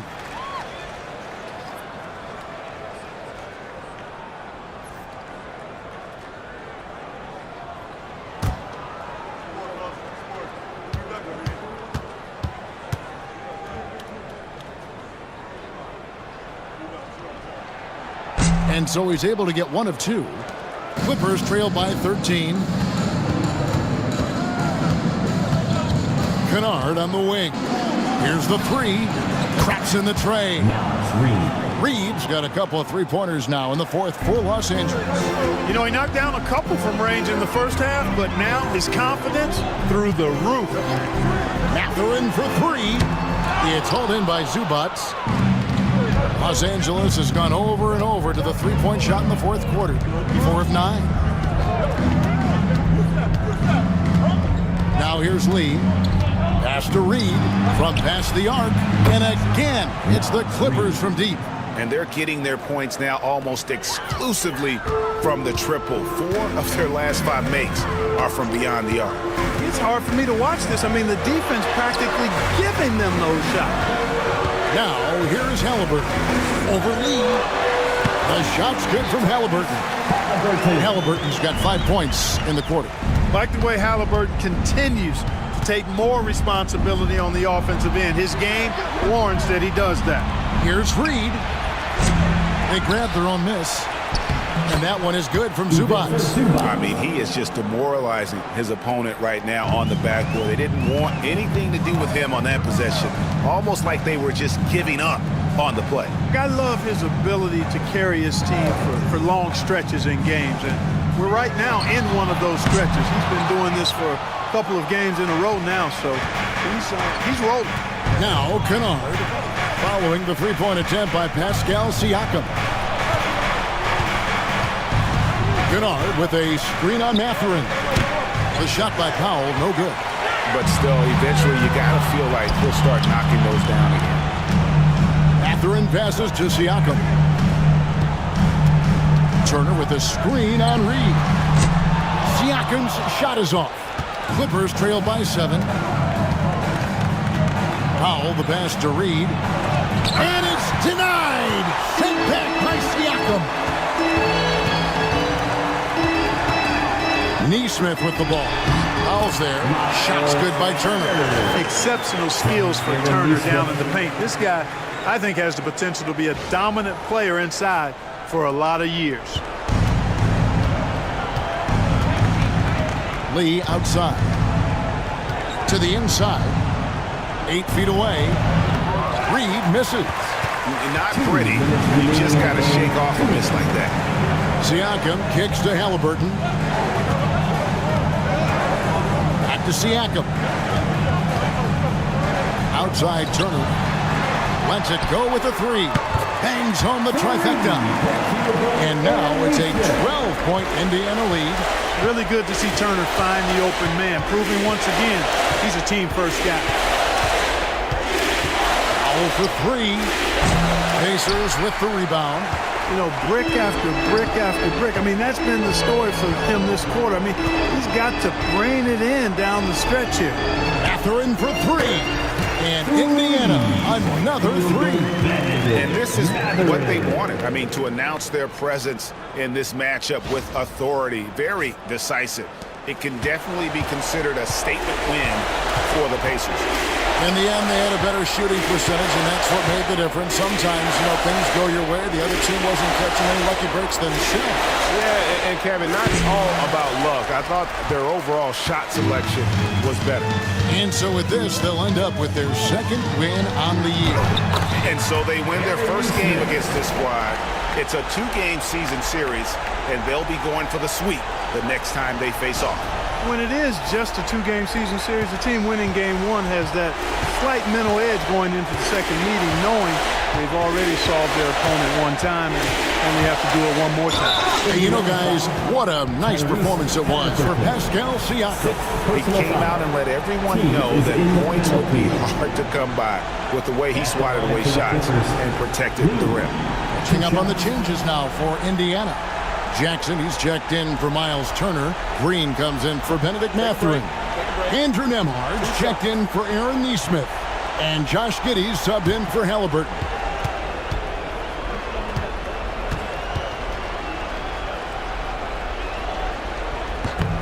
The free throw drops for Lee. So, for the Clippers, Yabusele, he's checked in for Reed. Derek Jones comes in for Luke Kennard. And it's Bogdanovich in for Powell.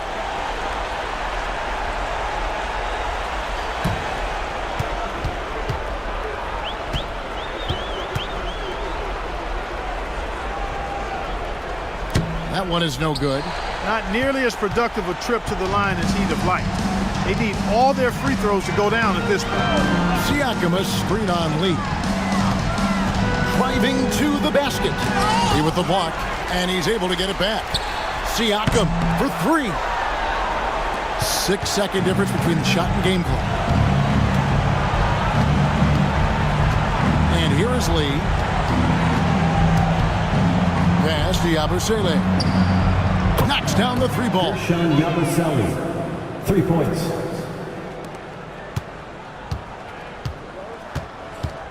Now Nembhard.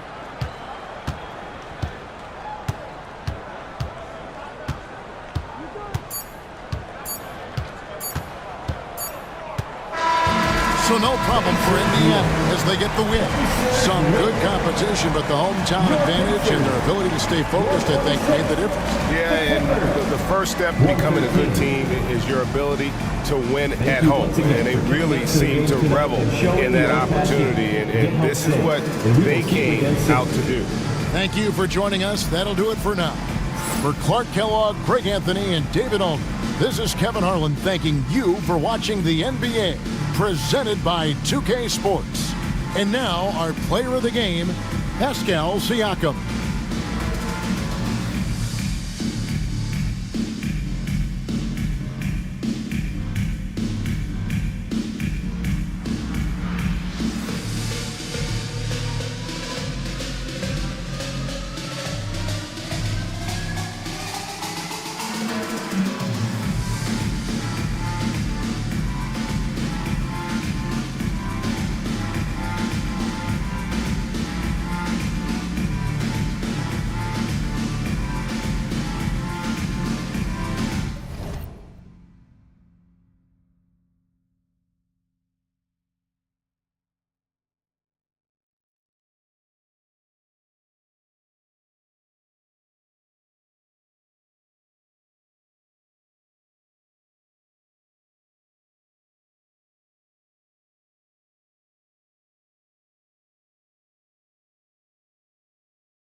little chick, baby. Sick trip, get terminated. And with they turn crazy. Hands on your page. Might keep away. Diamonds and bling bling. I had to tell them, come on, burn some more. But now say my car ain't now myself clean. Smelling good, I treat right my side and A confident group coming through the tunnel. The Pistons looking to stay focused and pick up a win at home tonight.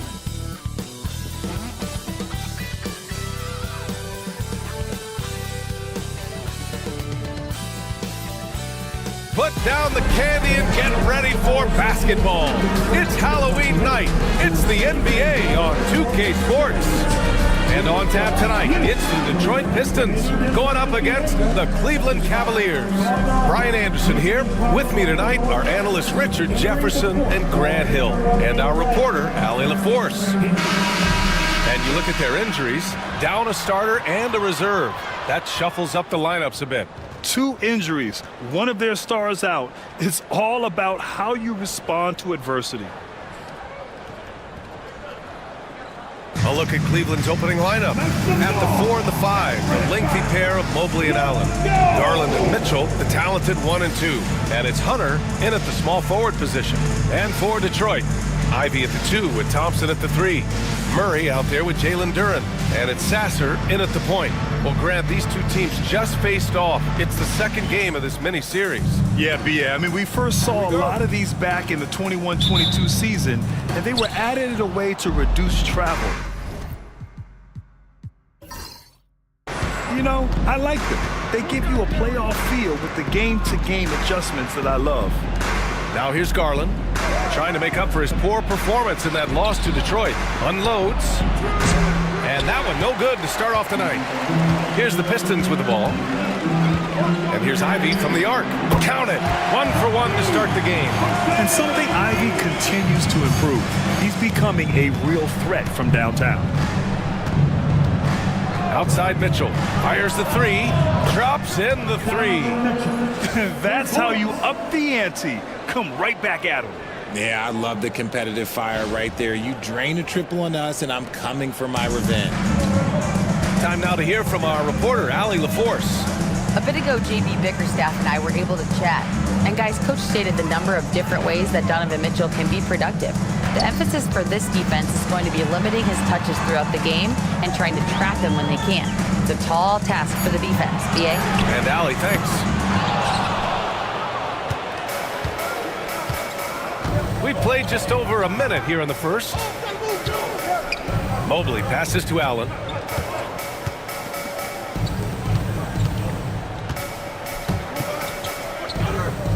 On the wing, Mitchell. Ivy defends. And out of bounds. Detroit will have it.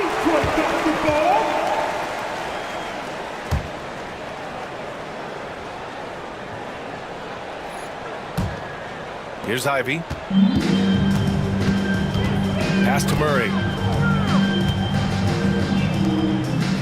Mitchell against Ivy. The 3 is up. That one misses. He's 1 for 3. And so it's Mobley with it. He brings it up for the Cavaliers. Defeated by Detroit in their last game. They'll try to put that one behind them. I really didn't see much of an edge from them. A little more intensity could have gone a long way. Yeah, you hate to be critical, but that's part of our job. You have to call it the way we see it. That night, they were flat. Not his best efficiency this quarter. Look, sometimes that's how it goes. The kick to Hunter. Pulls it from the top of the key. And Garland with the basket on the assist by Hunter. For Detroit, they've gone 1 of 4 to begin this one. All right, Grant, I have to ask you, has there ever been a more intimidating team than the old bad boy Pistons? Well, they weren't fancy, but they played hard and they played physical basketball. Every team that faced those Detroit teams knew they were in for a battle. Now here's Garland. Allen outside. Outside Mitchell. Jacks up a 3. And it's Allen who slams it home. Nice positioning on the offensive boards. Allen working hard to secure that rebound. And the timeout called here by JB Bickerstaff. He's going to gather the troops and talk it over. Well, the recent success of the Cavs has centered around their defense, RJ. Well, if you want a chance to contend, you're going to have to be able to defend. Their coach embodies that, and so does their personnel, specifically their front court.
And let's use this time to have a look at last year's steals leaders.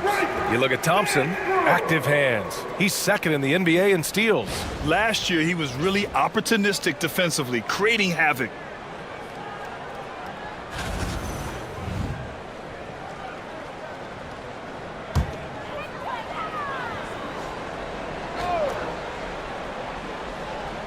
About 3 minutes gone in the first quarter. Now Ivy. He's coming off a 10-point game against Cleveland. On the tape. Ooh, plenty of contact on that shot. Officials call the foul, and he'll take 2 free throws now. They'll pin that one on Jared Allen. On the drive, Ivy just blitzes the defense. They don't know how to respond and end up fouling. Detroit shooting their first free throws of the night. Shooting 2.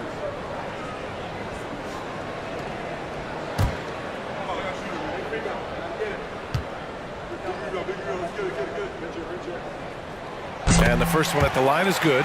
And how can you not be excited about Ivy's potential? You can tell he wants to keep getting better.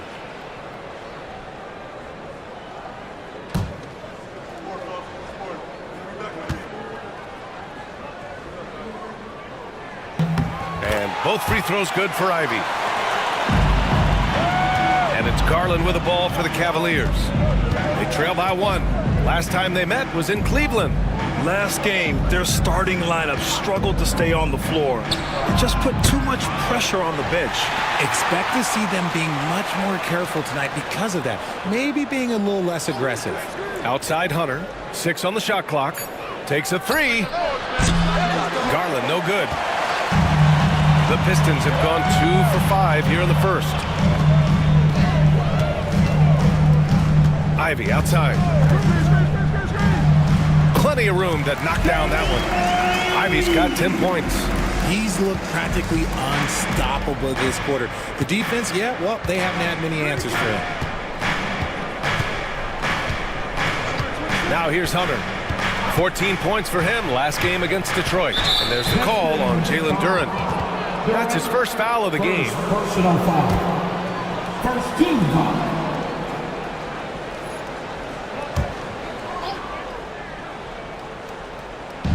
On defense, the Pistons.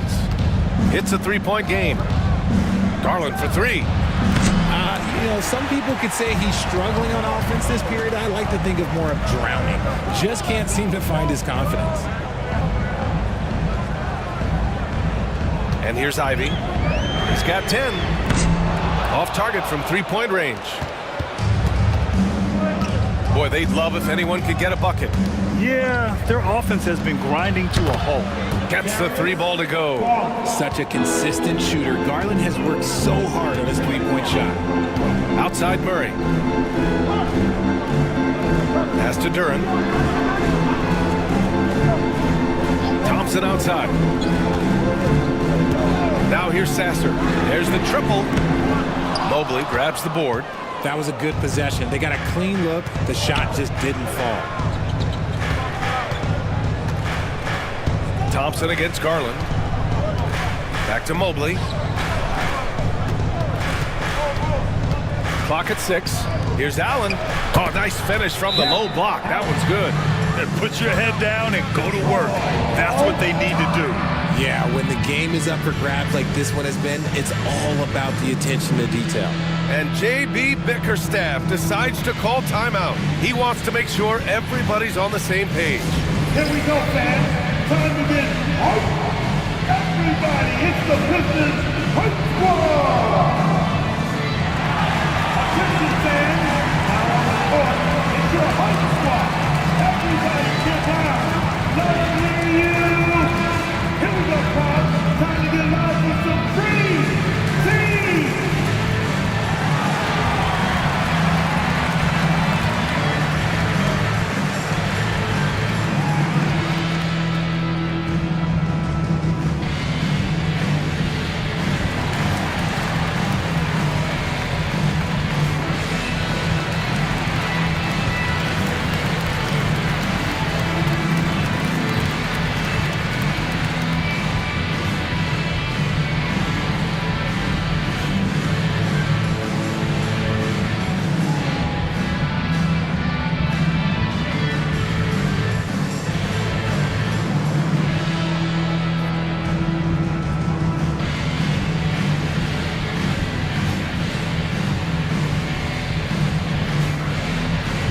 Detroit making a change here.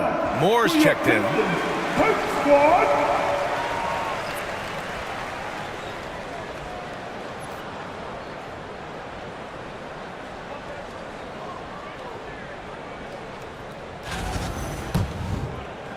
And the Pistons with possession here. Trailing by 2. Ivy outside. And here's Thompson for 3. It's rebounded by Cleveland. Mitchell finds Hunter. Back to Mitchell. And Richard thinking about Donovan Mitchell. He just has a total impact on the game.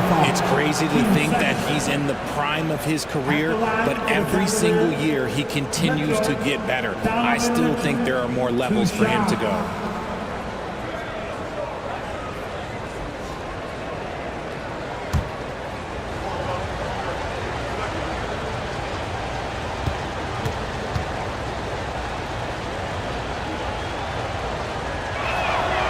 Free throw is good from Mitchell.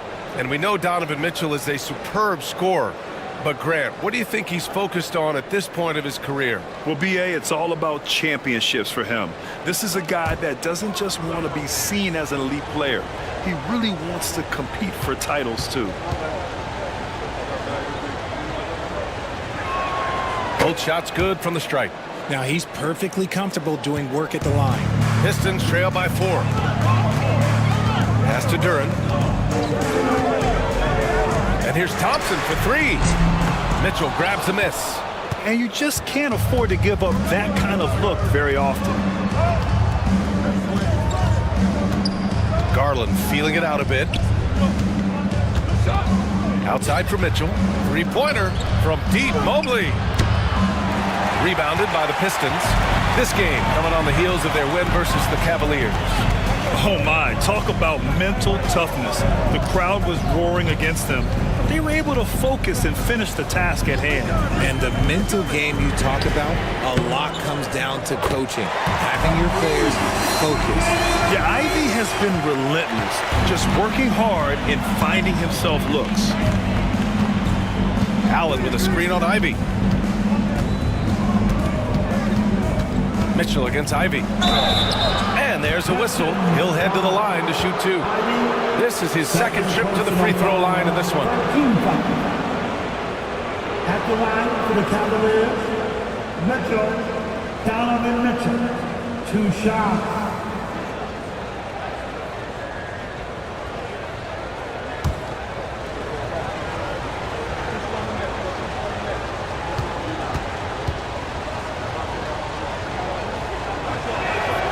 Free throw is good from Mitchell. We talked about the guys who play bigger than their listed size, and Donovan Mitchell is at the top of that list. Harris is checked in for the Pistons.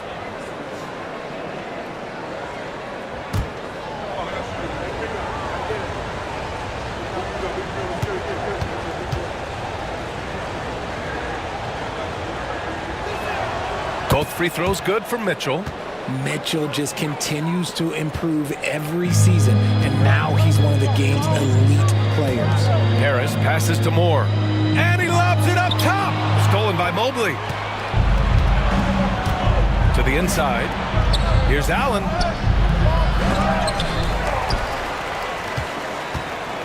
And another shot, and he lays it up and in. Allen's got 6 points. The way they've gotten after rebounds has been impressive. Pass to Duren. Here's Moore. Check by Mitchell. To the middle. Ooh, stolen by Allen. And now the Cavaliers on the break. Mobley down low. Hounded by Harris. And the foul is called. He missed it, so he's got a couple of free throws coming his way. That one on Harris. The length of Mobley that's what's challenging for many defenders, which is why you pretty much resort to fouling. For the Cavaliers, Mobley. Evan Mobley, 2 shots.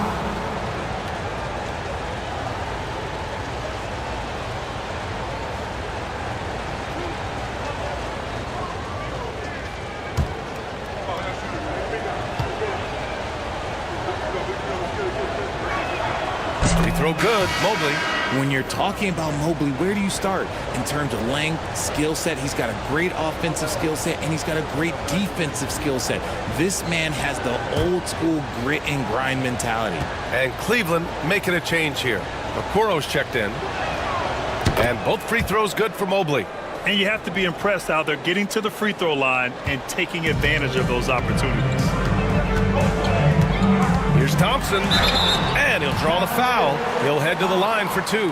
DeAndre Hunter, first personal foul. Team second. All right, guys, what do you think about the offensive approach we've seen so far for the Cavaliers? This game has been all about tenacity for them, getting right in the defense's business and winning trip after trip to the line. And something else I've noticed is how they've been able to cause turnovers and take advantage of them on the offensive end, not wasting those extra chances at all. The first one falls.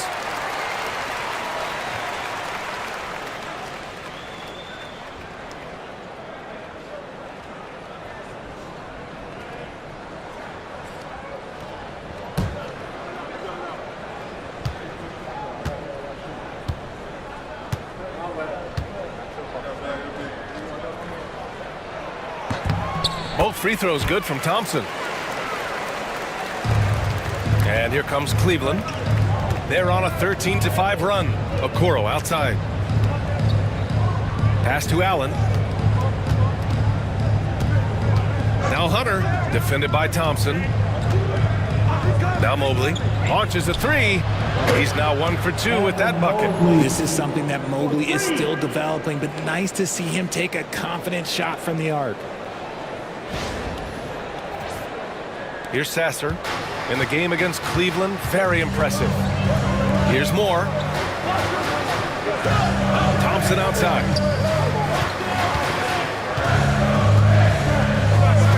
Pass to Moore. 6 to shoot. And here's Harris outside. And the rebound goes to Cleveland. Down low. Duren with a steal. Only one man back on D. Let's check in with our reporter, Allie LaForce. Evan Mobley was the 3rd overall pick in 2021, and his teammate Donovan Mitchell said about him, "It's crazy, and I don't mean this in a bad way, but I don't think he really understands how good he can be. He can take us to a completely different level. I personally believe that he can be a top 5 player in this league." Brian, high praise for his teammate. Indeed it is. Good stuff, Allie.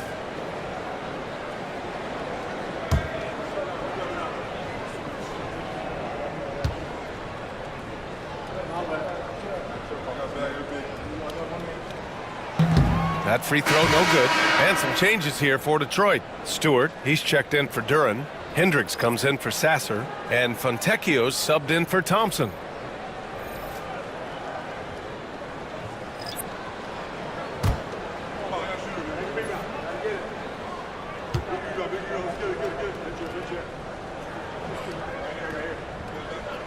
Good on the second one. Now the Cavaliers with it. They're on a 16-6 run. Right side, Garland. Yep, that one goes. Garland's got 7 points in the game. You see the body control that Garland has. Takes on the defender, gets hit, adjusts, and finishes. It's just a work of art. Pistons trail by 9. Harris outside. Pass to Hendricks. Harris outside. Fires in the triple. And that's what they want to do. Get him open looks early. The Cavaliers have got 8 of 15 shots to go. Garland with the ball. He has 7. Here's Wade. And he can't answer back. The three-pointer offline. And Harris has got the ball here for the Detroit Pistons. Pass to Moore. Harris right side.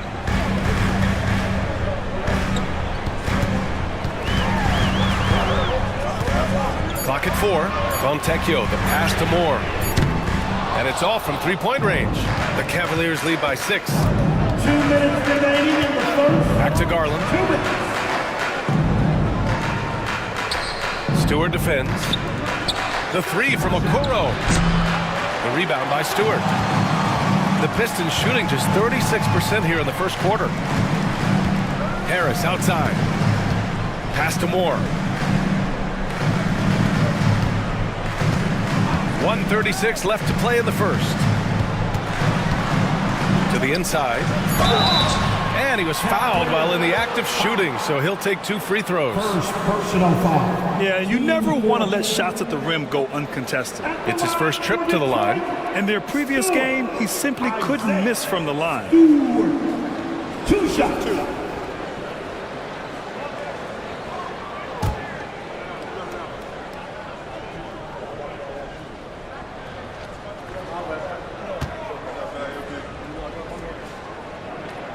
That's good from Stewart. Murray's checked in for Hendricks. Strus, he's checked in for Cleveland. Mitchell comes in for Darius Garland.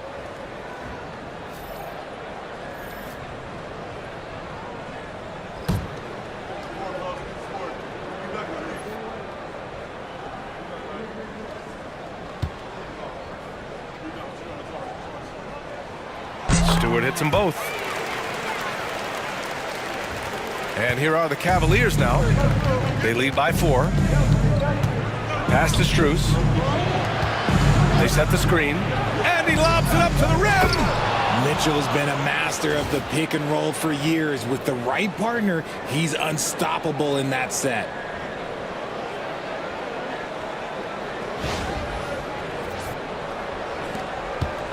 Here's Harris. We've got 1:08 left in the first. Here's Moore. Checked by Mitchell. That one's good for 2. Got it in close, and unless it's an open 3, that's the key to efficient offense. 58 seconds left in the opening quarter.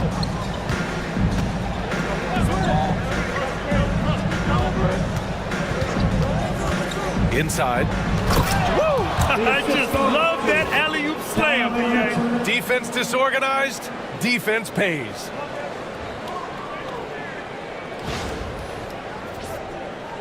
And it's Detroit with the ball. 6-point game. Pass to Moore. 35 seconds left in the first quarter here. Fontecchio with a screen. Let's go with a 3. Harris, that's good. Harris has got 6. And he's been shooting more 3s of late. Harris is very, very comfortable with that shot. Now Mitchell. He's coming off a 19-point game against Detroit. It wasn't just the scoring. He got others involved, too. Outside, Alexander Walker. Here's the pick. This one for 3. And the three-pointer goes. And the Cavaliers lead by 6. Man, this is just fun. These teams are trading threes back and forth. This is today's NBA. Hey, we see this kind of exchange more often than not. Good scoring in this one as we conclude the first quarter. The Cavaliers on top. They lead by 6. We've got more hoops coming your way in just a minute.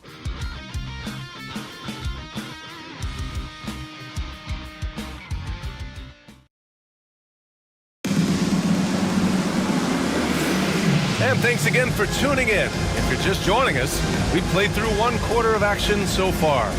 And taking a look at the Cavs' performance here, guys, what are your thoughts? Well, it's simple. When you can dominate the boards at both ends, you can control the second chance touches. In rebounding numbers, sometimes we overlook them, but they can have a big effect on the outcome. Grant, there's a huge difference between talent on paper versus winning. You're right, B.A., and it comes down to coaching, chemistry, and sacrifice. But I think the biggest thing is effort. All things being equal, the team that plays the hardest is going to win. On the court for the Cavaliers, Nickeil Alexander-Walker out there with Mitchell. Then it's Max Strus, then there's Okoro, and it's Tyson in at the 5 spot. Okoro passes to Strus. They get it back. Mitchell. Can't hit that one. It's one thing to prevent the layup. It's another to do it without fouling. Just terrific defense. And this is his first trip to the line tonight. At the line for your Pistons, Tobias Harris, 1 shot.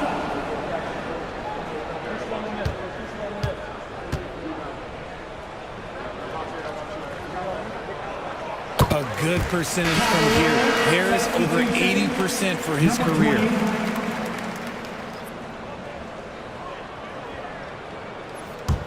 Pistons trail by 3. Here's Moore. Here's Murray. And so he draws the foul, headed to the line to shoot a pair. Second personal. You know, when it comes to Keegan Murray, it's his all-around presence that helps this team, Richard. Yeah, he's a very talented glue guy. He doesn't make a ton of splash plays, but he is steady and consistent, and coaches love players like that. This is his first trip to the free throw line tonight. Shoot 2.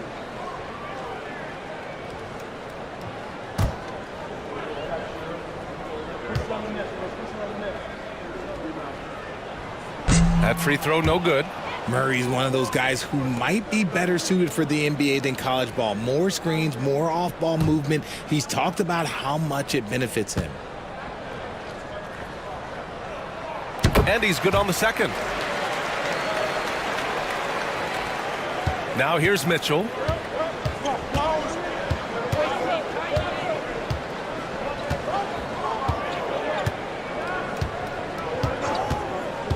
To the paint.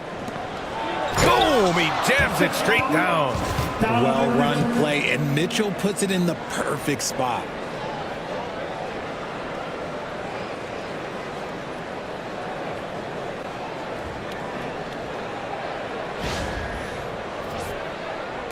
Just over a minute has passed here in the second quarter.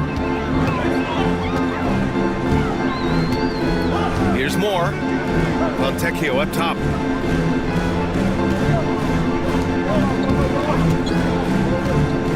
On the wing, Murray. 6 on the shot clock. Over Strus.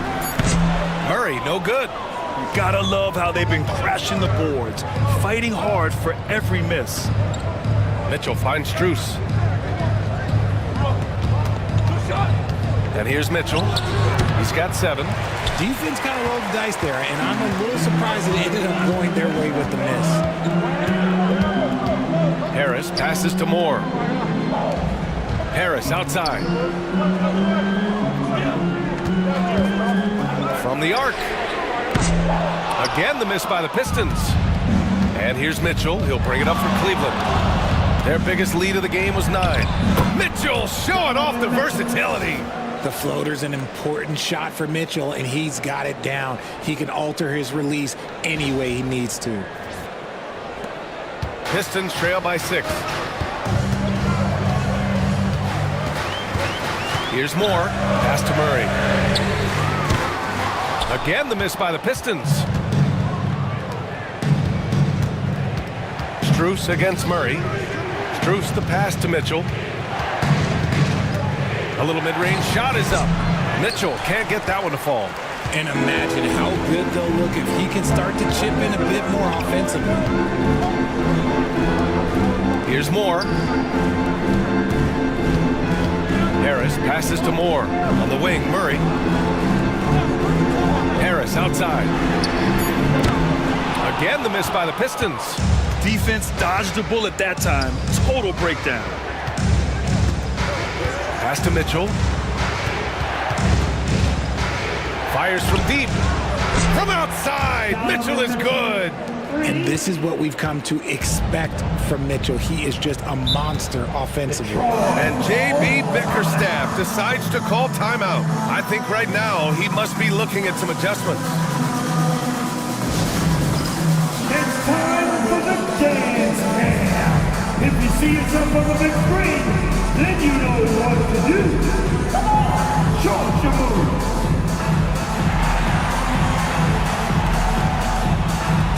Oh, sit down.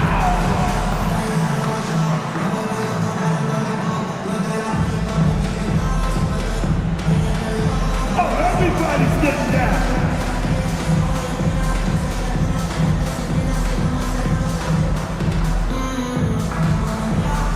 Bring those moves.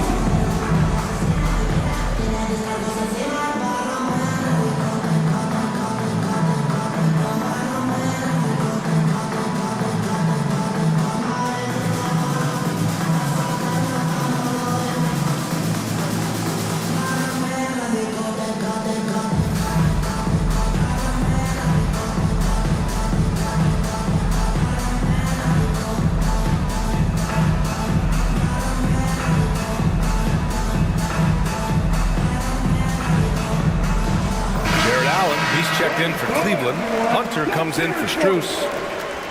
All right, let's take a quick pause and look at the best shooting teams from last season. Fifth, the Cavaliers. They were so consistent with their shooting. Maybe not lights out, but they played smart and didn't let good looks go to waste.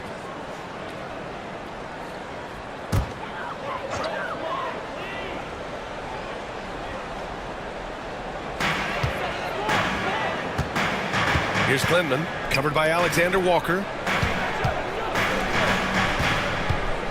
Harris on the wing. He's got 7. Clock at 6. It goes.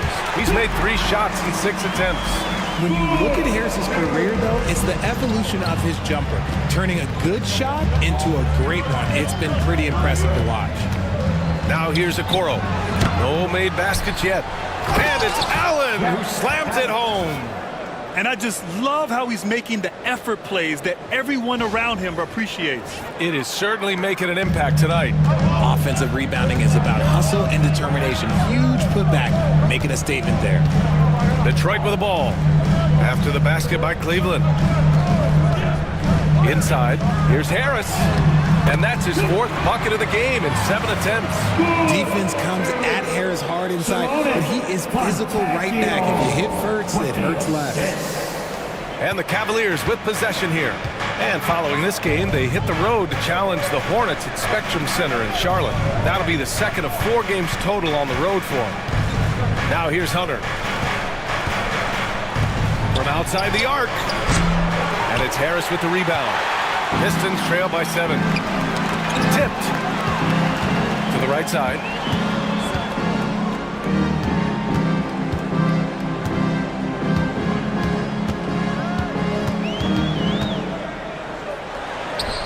Okoro, the defensive effort. Cleveland has gone 1 of 4 from three-point land here in the 2nd. Pass to Alexander Walker. Outside Hunter. Takes the 3. That one falls. Nice setup by Mitchell. Hunter's gotten himself going with a triple. His first basket of the game. Now Fontecchio. Here's Klinman. No points yet. Fades back.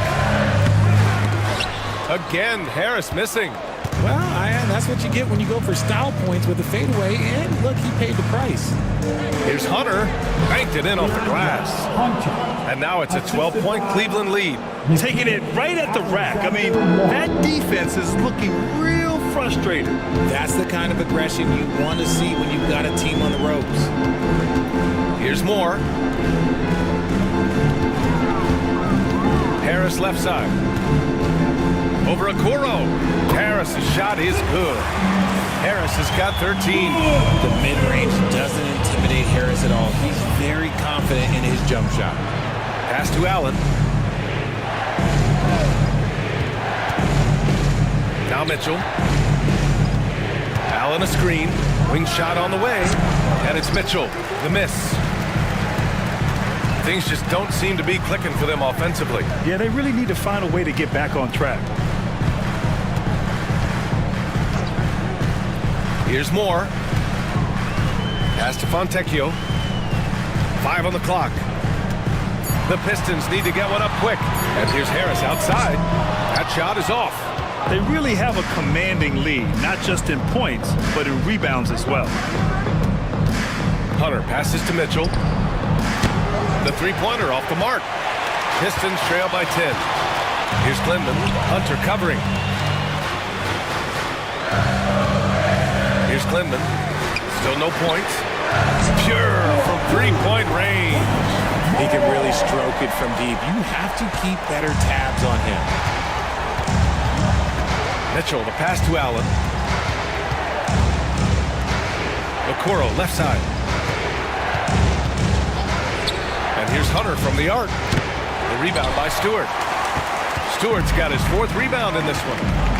To the inside. Pass to Clinton.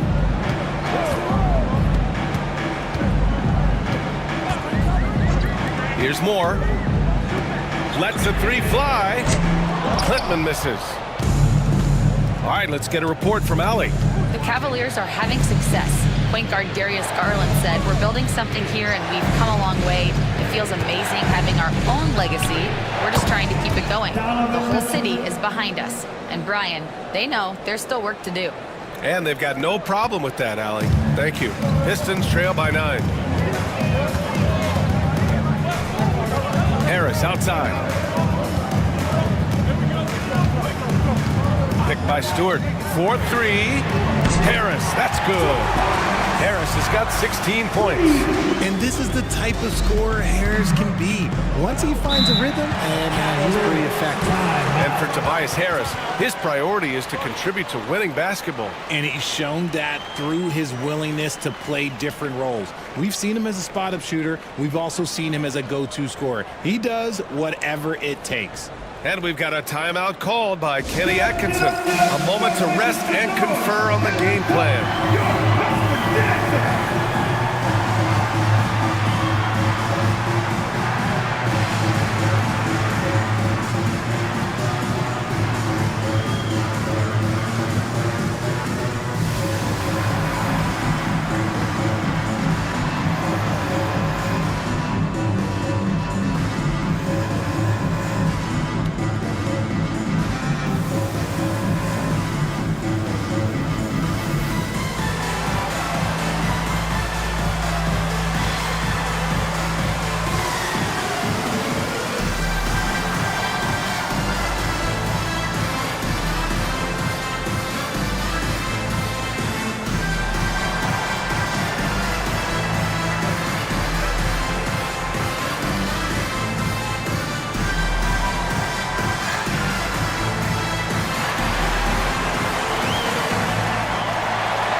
And the Pistons going with a whole new group out there.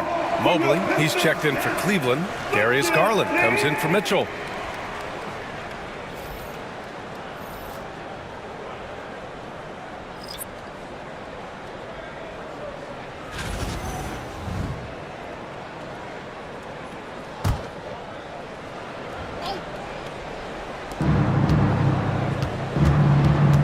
Now here's Garland.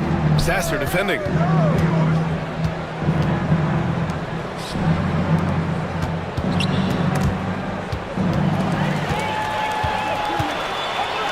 Here's Thompson, and the slam dunk by Thompson.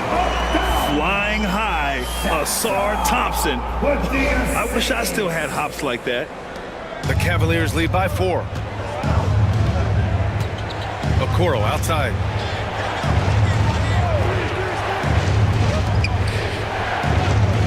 Hunter passes to Okoro. And here's Garland. Launches it from deep. Duren with a rebound. Would you say testing the limits of his range there? Yeah, he might have been feeling himself a little too much on that one. He can hit it, but not consistent. Now here's Thompson. In his last outing, 8 points for him. And here's Ivy from the arc. Not on target. 4 for 9 in this one. And credit the defense. Excellent contest. Made that a tough shot. Garland, no good. And here's Detroit. A big stretch here going. 10-2. Back to Sasser. Thompson outside. Pass to Ivy from behind the arc. And the rebound goes to Cleveland. They held a 12-point lead earlier. Okoro outside. And here's Mobley. Sasser defending. Out to Garland from deep. On target from range. Garland's got 10 points. And that's why you have to stay attached to Garland. He's got a quick shot, and he will fire it with any amount of space. Pistons trail by 7. Ivy passes to Duren. Ivy outside. Pass to Thompson. Shot clock at 6. Over Hunter. And again, the Pistons missing. Cleveland leading by 7. Shot from the wing. Again, Garland missing. And we haven't seen them pound the ball inside and draw as much contact this quarter. Ivy outside. Over Allen. The rebound by Allen. Allen's got double-digit rebounds now in the game. And the shot is good by Garland. 12 points for him. When you give Garland these looks, oh, he's going to find ways to capitalize. But I love his aggressiveness. Pass to Murray. Back to Ivy. There's 47 seconds left in the first half. High-flying Keegan Murray.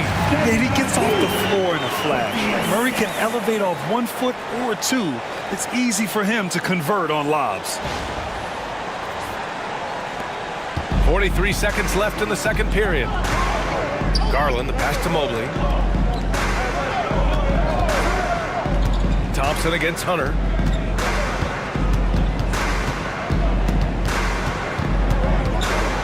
Six on the shot clock. Back to Mobley. Here's Garland. And he gets the friendly roll as that one goes. And the Cavaliers lead by 9. Shaping up to be a nice night from Garland, and his offensive energy right now, the team should be pretty excited.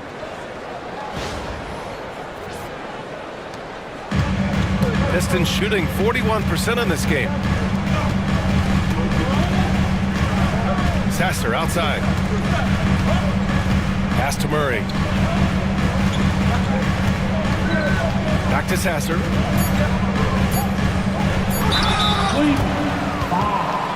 Darius Ball, first personal foul. 13 foul. At the line for 2, Sasser.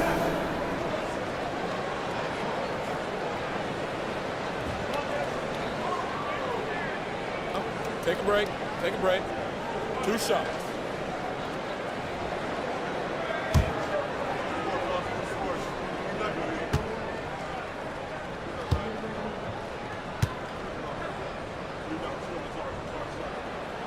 And he knocks down the first one.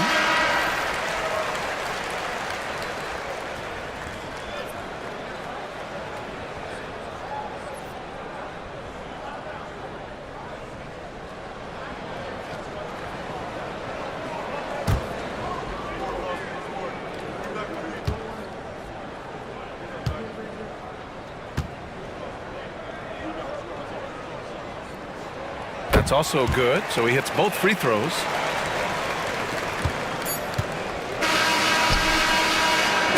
And And so it's Cleveland closing out this quarter with a 7-point lead. And it's all due to their ability to own the paint. They've been dominant down low. We'll be right back after this word.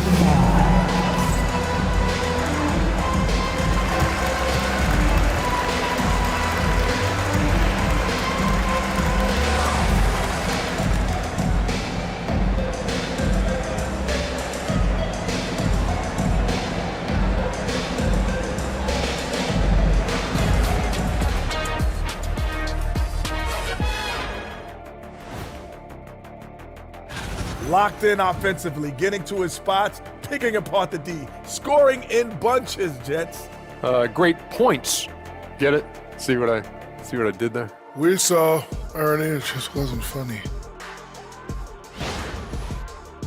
And now let's take a glimpse at some of the games on the upcoming schedule. I think for Detroit, you expect this game to go down to the wire, and if it does, it'll be good for the coaches to see who performs well late in the... And that's a wrap on halftime. Thanks for watching as we send you back to BA to call the second half.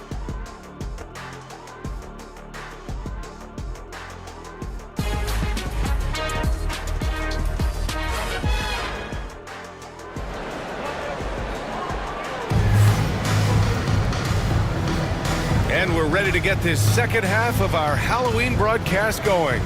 Oh, you look at Tobias Harris in this game. He's been everywhere. Well, if he's hit threes like he did in the first half, he's going to have a monster night.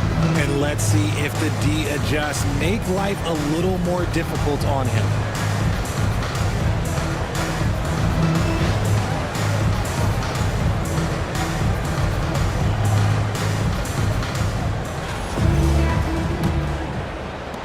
So it's Detroit now. They trail by 7. Ivy at the 2 with Thompson at the 3.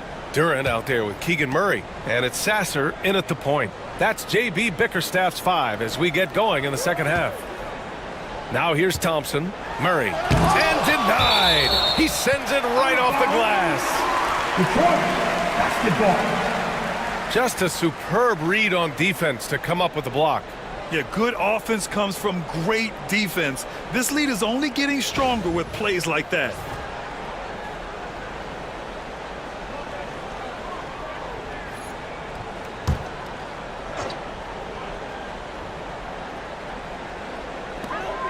Just 5 to shoot. Fires from 14. And the rebound goes to Cleveland. Mobley's got 4 rebounds now. There's one principal reason why they're sitting on this lead. Rebounding. Left side, Garland. And the foul on Jaden Ivey. That's his 3rd foul so far. 3rd personal foul. First team foul.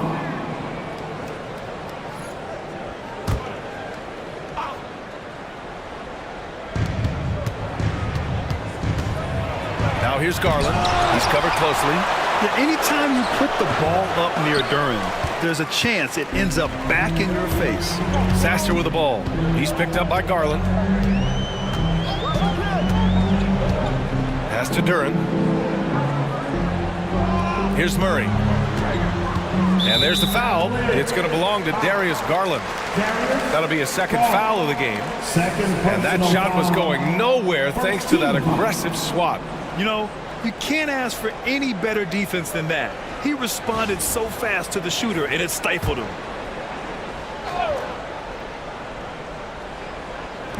And if you're just joining us, we've played just over a minute here in the 3rd. And yep, it's good. Oh, he has a lot of tools in the toolkit. That right there was just one of them. Allen outside. Pass to Mitchell. The 3 is up. Duran with the rebound. That's not how you want to come out of the break. 3 straight misses. They need to settle in quick. And it's 6'10". Jalen Duran is an incredible athlete for his size. Yeah, he's got a lot of bounce, which helps him as a rim protector, rebounder, and lob threat. Plus, he's got quick feet, and he's able to guard smaller guys on the perimeter. 4 on the clock. From deep 3-point land. Sasser can't hit. 1 for 4 in the second half. Just trying to get into a rhythm. So it'll be 2 free throws. He was fouled in the act of shooting.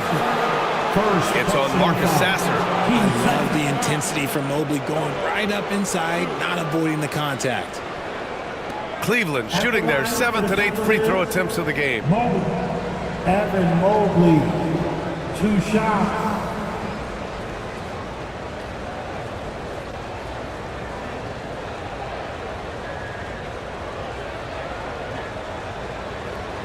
Shoot 2.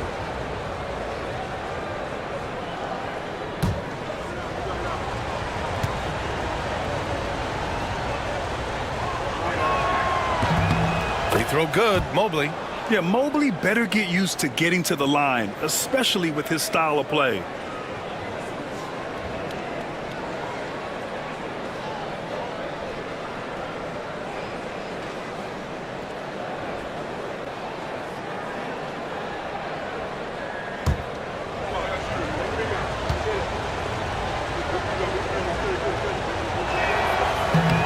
That misses, so he splits the free throws. And so it's Murray who brings up the ball for Detroit. In the second half, they've only given up 1 basket coming on the free throw. Out of halftime, not the way you want to execute, just 1 of 5 from the field. Now here's Mobley. He's got 6. Connects from downtown. Got that one to go. Okay, now 1 for 4 at the start of the second half.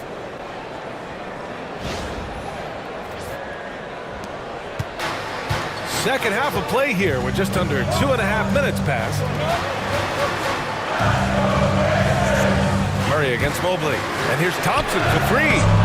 Mobley grabs the board. Mobley's got 5 rebounds in the game.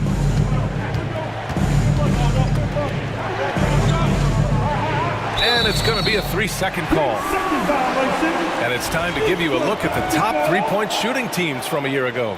Cleveland, second. Their long-range game was a huge strength. They spread the floor, found the open shots, and made the most of their chances. Pistons trail by 9. They need something good to happen here. Yeah, they've gone way too long without a score.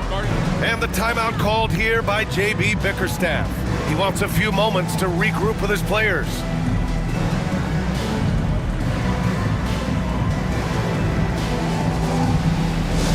Who wants a free t-shirt? Loudest section, they're gonna come your way!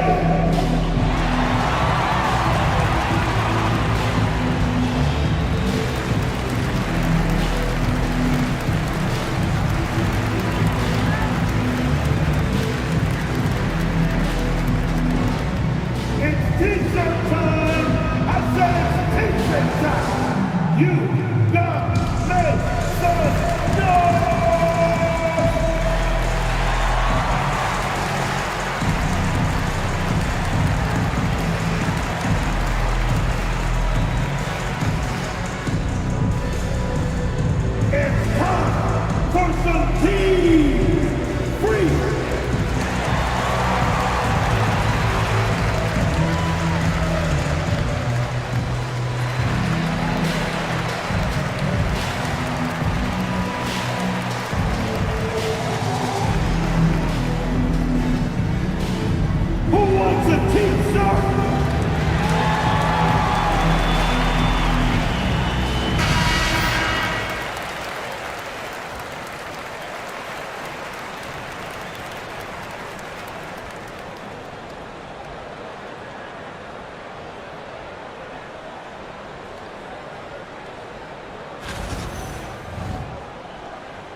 To Duran.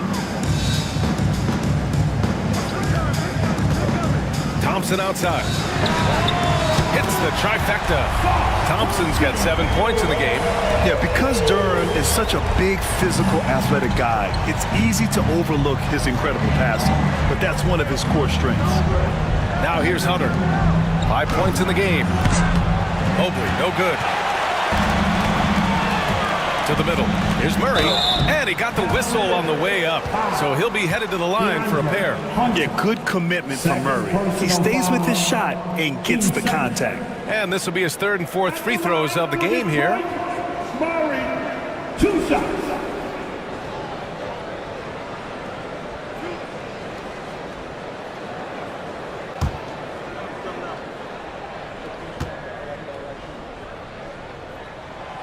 Free throw drops from Murray. A lean, wiry 6'8" Keegan Murray, he can defend and he can shoot it. He has the tools every team is looking for.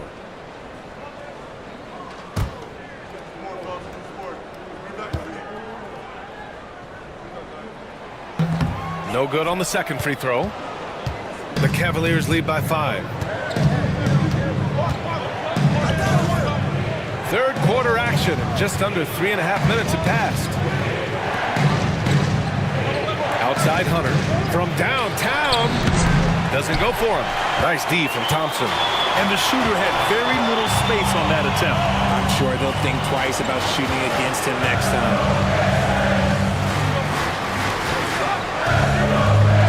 Lets it go from deep. And the rebound goes to Cleveland. They held a 12-point lead earlier. Not his best night and not the team's best night.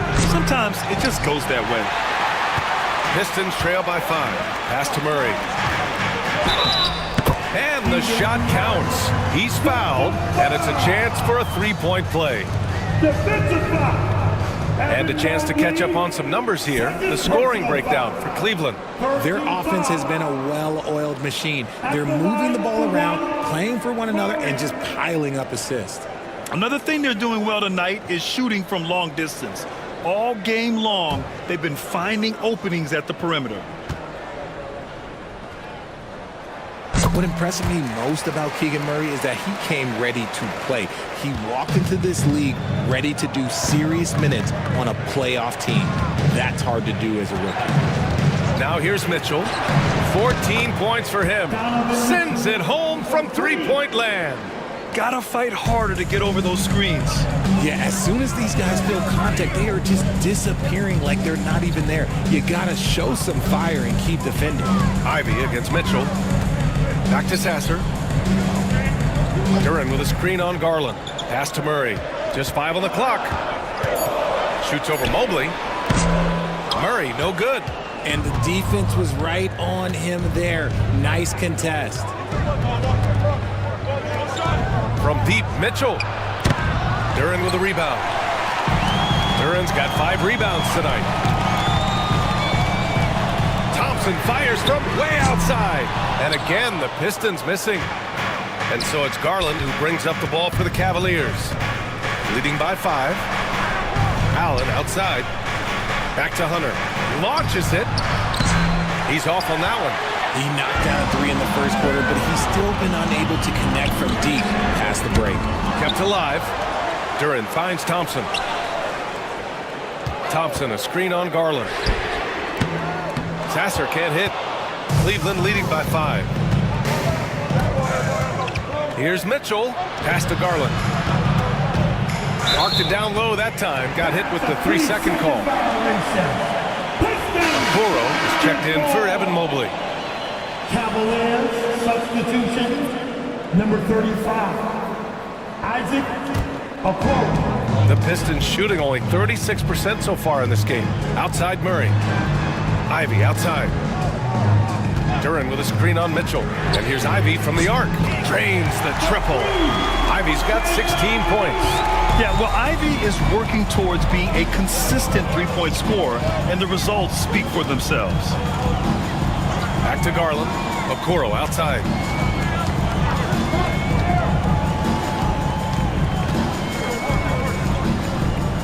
Outside Garland. Puts up a 3. Ooh, he connects. His 7th basket. He's 7 of 15 now. Hitting them right back. Garland fires off the 3-point answer. Sasser outside. Pass to Murray. Duran the screen. Murray, no good. You wonder what the score would be if they weren't controlling the glass. Here's Garland. And he gets it to go, hitting off the back of the rim.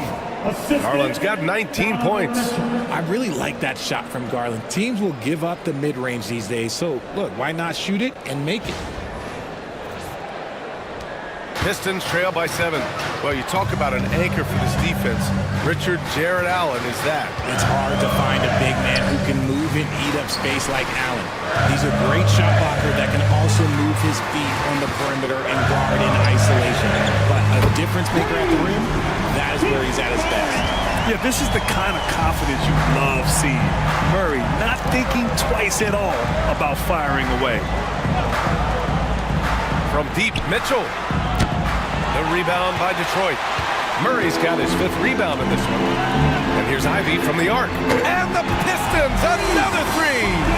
Man, they're having a hard time defending the triple. That's 3 in a row. Garland, the pass to Allen. Now Mitchell. Drawing fouls is a skill, and let me tell you, if you're going to be an offensive star like Mitchell, you have to have that skill. He's had 4 chances at the line, made them all. Mitchell, Donovan Mitchell, 2 shots. Take a break. Take a break. 2 shots.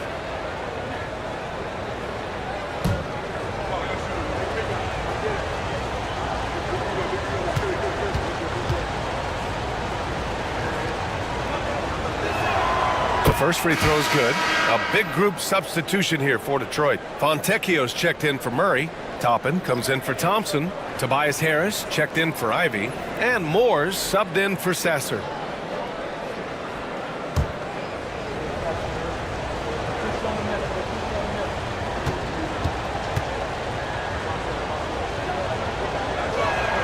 Both free throws good from Mitchell. Pistons trail by 3.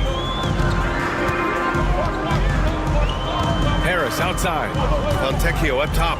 Back to Harris. For the tie. Fontecchio's shot is off. That's how you stay connected to a shooter. Was right in his jersey. Pass to Garland. Pulls up on the wing. And it's Harris with the rebound.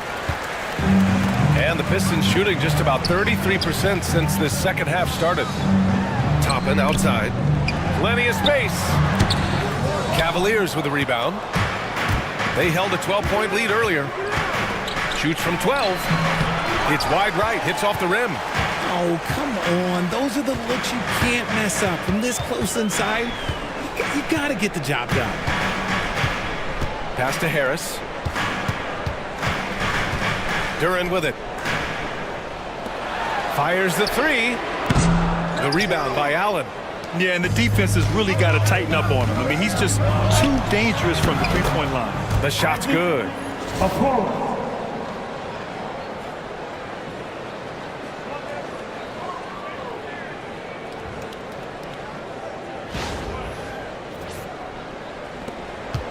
Pistons trail by 5. Here's Moore. He's got 6.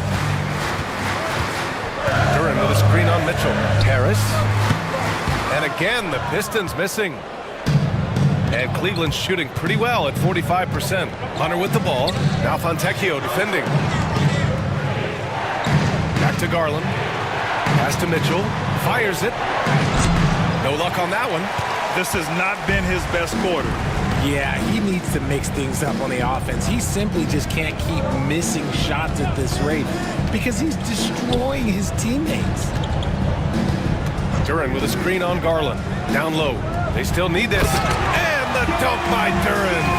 Just a textbook lead pass right there, putting it right where it needed to be.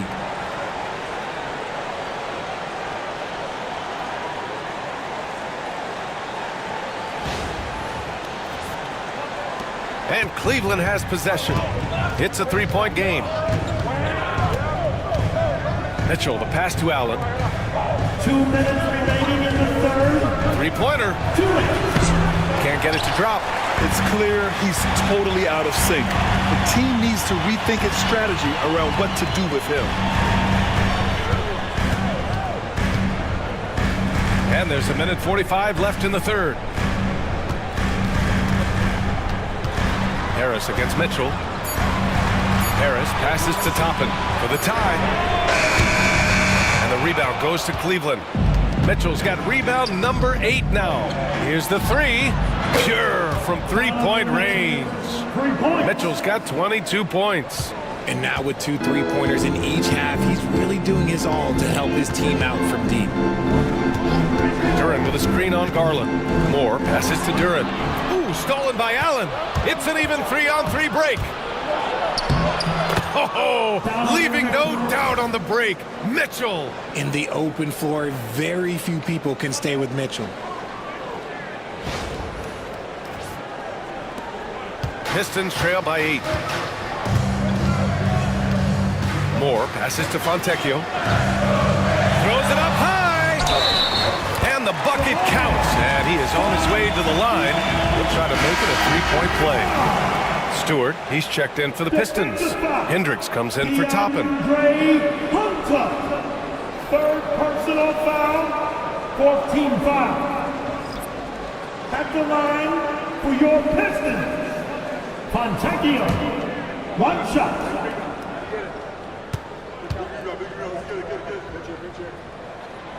And that one misses. The Cavaliers lead by 6. Okoro outside. Pass to Alexander Walker. 35 seconds left in the third. And he takes the feed in stride and slams it home.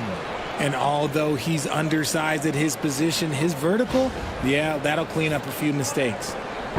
And Harris has got the ball here for the Detroit Pistons. Out to the wing. Here's Moore, guarded by Garland. Back to Harris.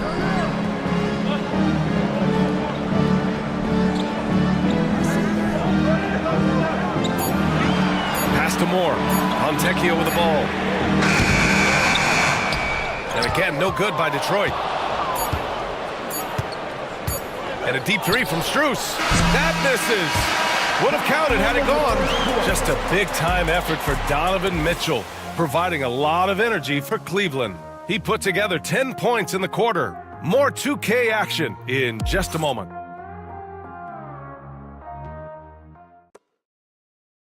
And now we have a moment to reveal our State Farm assist of the game. And from the 2-guard spot, an unselfish play like this sets a fantastic tone. And from a team perspective, having your off-guard rip-off passes like that, it's awesome. It shows you have guys willing to give up the rock. And this is it. Glad to have you along for this fourth quarter. Cleveland leading by 8. On the court right now for Cleveland. Max Strus is out there with Dean Wade. Then it's Nickeil Alexander-Walker. Then it's Donovan Mitchell. And it's Okoro in at the 3. They grab their own miss. Pass to Wade. There's a screen. 6 to shoot. The shot by Alexander-Walker, no good. And for the Pistons, they're shooting just 37% in the game. Harris finds Stewart. And he's going for the oop here. Hammers the lob through. The pass, the catch, the slam. What a clean play. Man, absolutely jaw-dropping. Alexander Walker with it. Outside Mitchell. The 3-ball. The rebound by Detroit.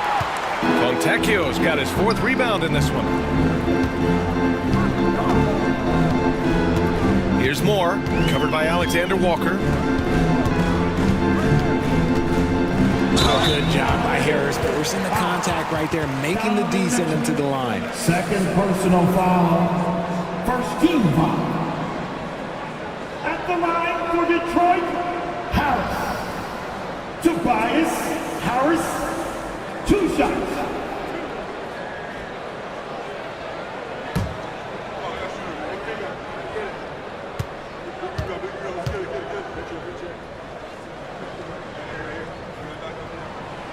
That one misses. A swing man that scores on all 3 levels. Harris is about as consistent as it gets.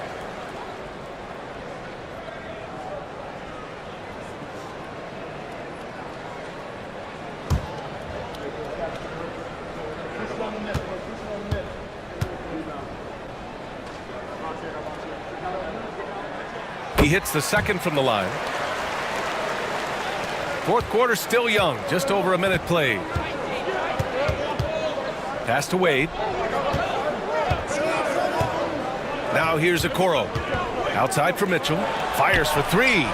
Mitchell hits from the corner. What a performance. Hit 2 from beyond the arc in the first half, and he's added 3 more since. Pistons trail by 8. Stewart outside. Fontecchio with a screen. Back to Stewart.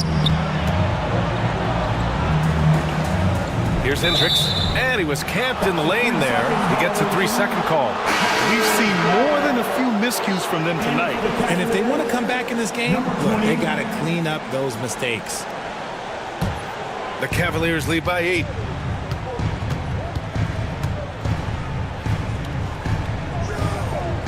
Outside Mitchell for 3. And Fontecchio pulls it down.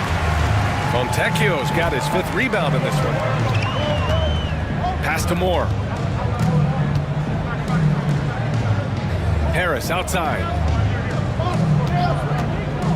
The 3. That's good. That's now his 7th made field goal in 15 tries. And you just got to respect Harris's three-point shot. He is a very capable scorer from that distance. To the middle. And he makes no mistake. Slam dunk. Oh, just a beautiful textbook bounce pass. You love to see it. A touch under 2.5 minutes have passed now here in the 4th. Pass to Hendricks. And he lobs it up. And the rebound goes to Cleveland. Looking for the spectacular and coming up empty. Just go to show how tight your timing needs to be on this kind of play. Now Mitchell. Clock at 6. Now Strus. There's the 3. Alexander Walker with the bucket. And now a 10-point Cleveland lead. That's been typical of their performance today. They're sharing the ball and creating good shots. Pass to Moore. Stewart, screen on Mitchell. And Max Strus picks up the foul. That's his first foul. And Detroit making a change here. Thompson's checked in. Hunter's checked in for Cleveland. Substitution on the court.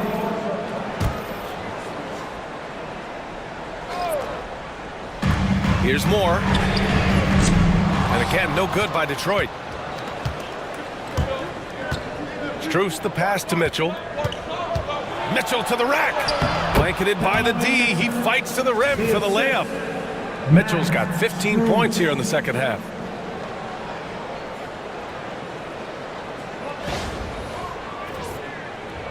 Over 3.5 minutes through the final quarter now. Thompson outside. Back to Fontecchio. Yes, and a nice assist from Thompson. And what kind of defense was that? You can't give up wide open threes like that. What are you doing? Okoro outside, beyond the arc. The rebound by Stewart. Pistons trail by 9. Here's Moore. Donovan Mitchell, 3rd personal foul, 13 foul.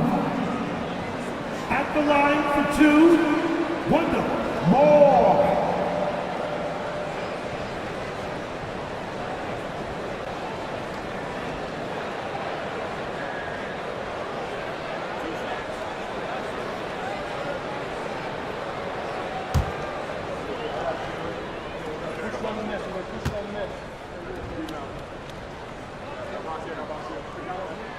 And he drops it first.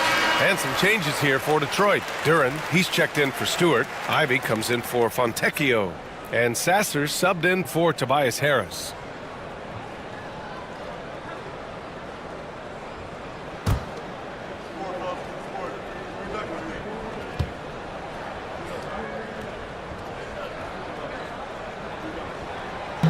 And good on the second, so he makes them both. Cleveland leading by 7. Okoro outside. Pass to Hunter. The 3. Gets the 3 ball to go. and just not letting up at all. I mean, you have to love this approach. You want to get the ball to the guys who make plays. This is when good players really get after it. He can sense that they're reeling, and he's going to put his foot on the pedal. Here's Moore. And here's Ivy from the arc. Donovan Mitchell with a board. Mitchell's got rebound number 10 tonight with that last one. And they're up considerably because of their efforts on the glass. And they're up right now, but it hasn't been because of him. He's really struggled on offense. And here's Ivy from the arc. And again, no good by Detroit.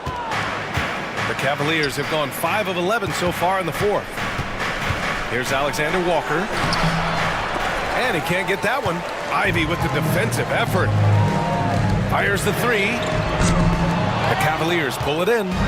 Mitchell's got rebound number 12 now. Tenacity on the glass. Outside Hunter. A deep three. Mitchell misses. That's exactly how you have to defend him on the perimeter. Can't allow any space. And again, no good by Detroit. Cleveland leading by 10. Now here's Alexander Walker.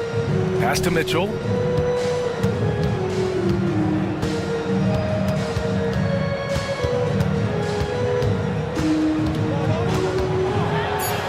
It's deflected. And here's Sasser. Trying to find a spark here. Yes, indeed. A rough stretch offensively. They could really use a basket. Moore passes to Duran. And they'll get another chance. Sasser with the ball. Pass to Duran. 5 on the clock. Here's Thompson. Oh, plenty of contact on that shot. Officials call the foul, and he'll take 2 free throws now. Max Strus picks one up. Team 4. At the line for your Pistons, Thompson taking 2 shots.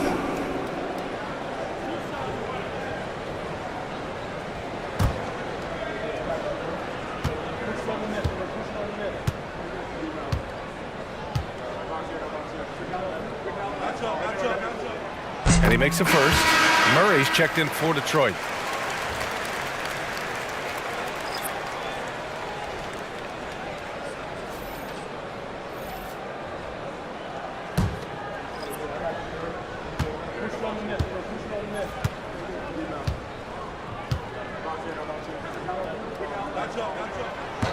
Both free throws good from Thompson. Here's Garland. And we've got a timeout called by Kenny Atkinson. He's decided it's time to clarify the situation, leaving little room for error.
From the sideline, let's catch up with Allie. Well, over the break, I did listen in on Kenny Atkinson's huddle.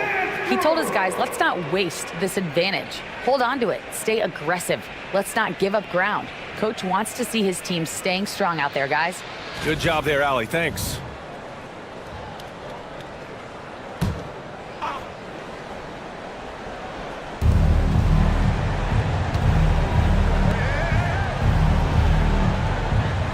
Mobley on a screen. Shoots it from the high post. The rebound by Detroit.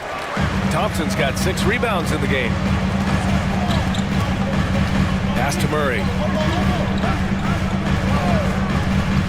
Thompson outside. Beyond the arc. And the rebound goes to Cleveland. And as long as he keeps missing from deep, the D will keep letting him fire away.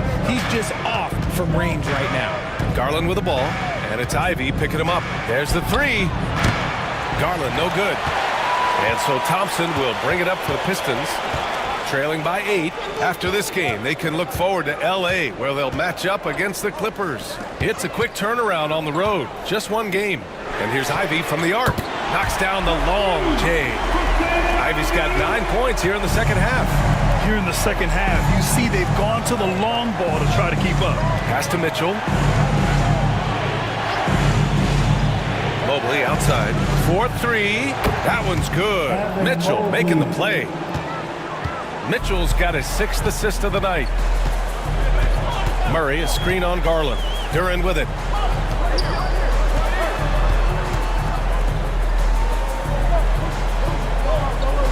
Sasser, right side. Lets it go from deep. Another 3 for Detroit. Man, this is just fun. These teams are trading threes back and forth. This is today's NBA. Hey, we see this kind of exchange more often than not. Mobley finds Mitchell. Outside Hunter for 3. The rebound by Murray.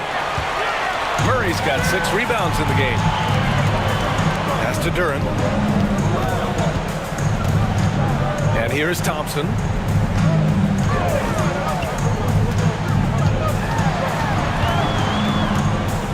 Back to Duran.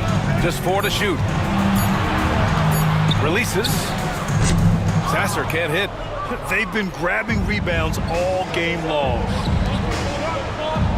And out of bounds. The Pistons will take it.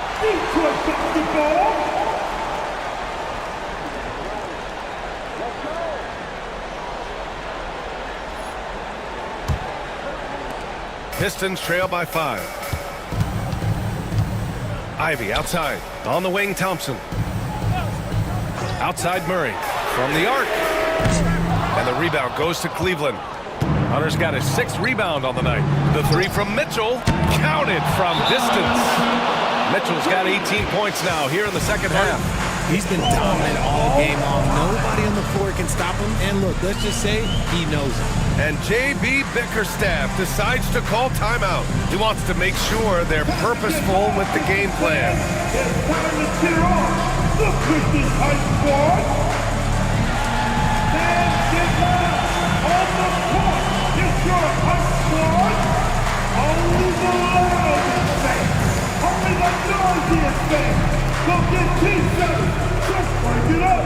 Crank up the volume. Now.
Detroit with the ball. 8-point game. Now Murray. Duran with a screen on Mobley. Here's Murray. How about Murray draining the contested shot? The defenses are going to come at Murray with a lot of intensity, but he has the skills to beat the contest this time. Allen outside. Hunter the screen. Garland for 3. Duran with the rebound. There has been nothing for him this quarter. Ever since halftime, he's lost all of his touch. Mobley with the block. Sensational swat from Mobley. I love how hard he goes on the defensive end. Mitchell. And that one goes in as he's fouled. It'll be 3 points if he converts the free throw. Fifth personal foul. First team foul. At the line for the Cavaliers, Mitchell, Donovan Mitchell. One shot.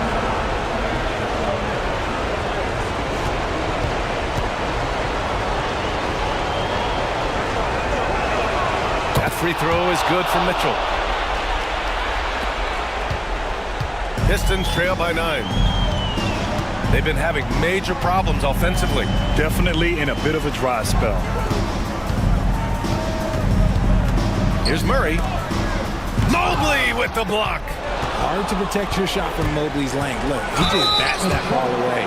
Ooh, lots of contact on the shot. So 2 free throws will follow that whistle.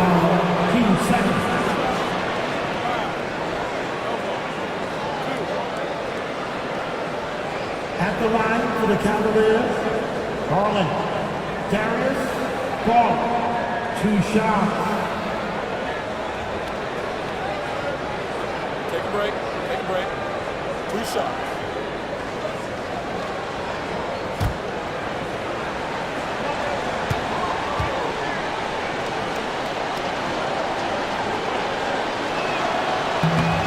Ooh, he doesn't hit the first. That was the one they really wanted. He's got one more, though.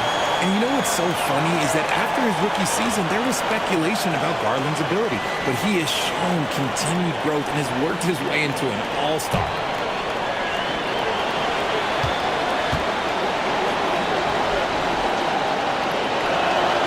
And he's able to hit the second one.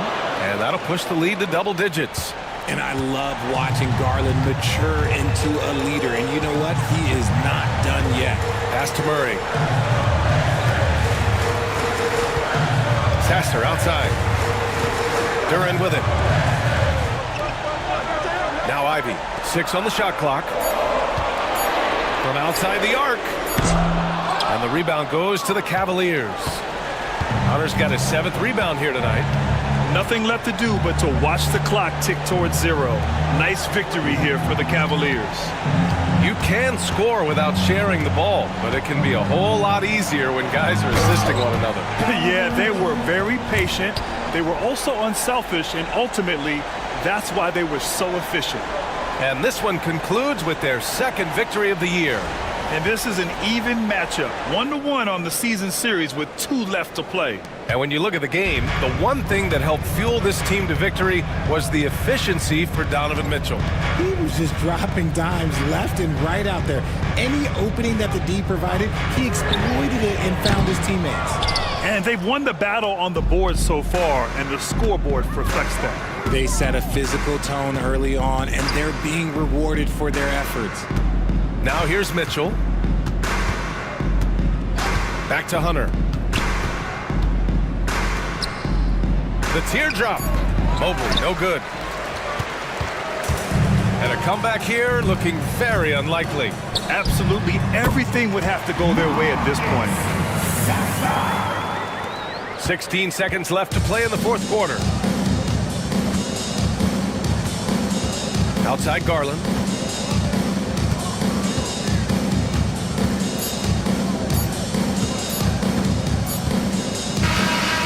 So Cleveland takes this one by a big margin. Boy, a nice win on the road. By the time this one was winding down, this building was stone cold silent. And that's exactly what you got to do. You have to try to take the crowd out of it. And that'll do it, folks. For Richard Jefferson, Grant Hill, and Allie LaForce, this is Brian Anderson. Thank you for being with us. And as we leave you, here's a look at our player of the game, Donovan Mitchell.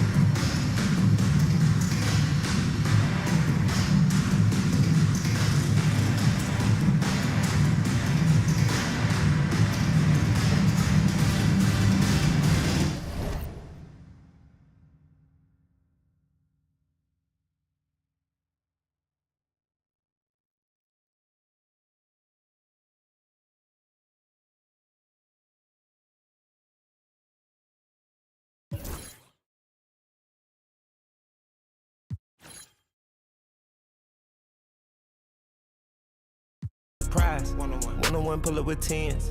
One-on-one, never again. Don't get the cake in the butter, I count it like hustle the money all in. Rhyme the town in the drop top coupe in the motor in the trunk, you can hear it. Hearing all about how they want me to lose, but I'm W, due for a win.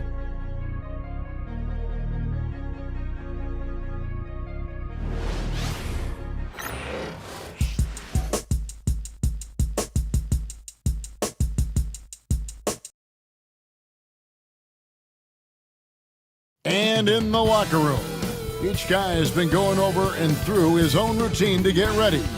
But once they... Happy Halloween, everybody. Triggers. Well, here we are, Greg, at the very start of the season, and many teams are still figuring things out. And, Kevin, you can't take any of these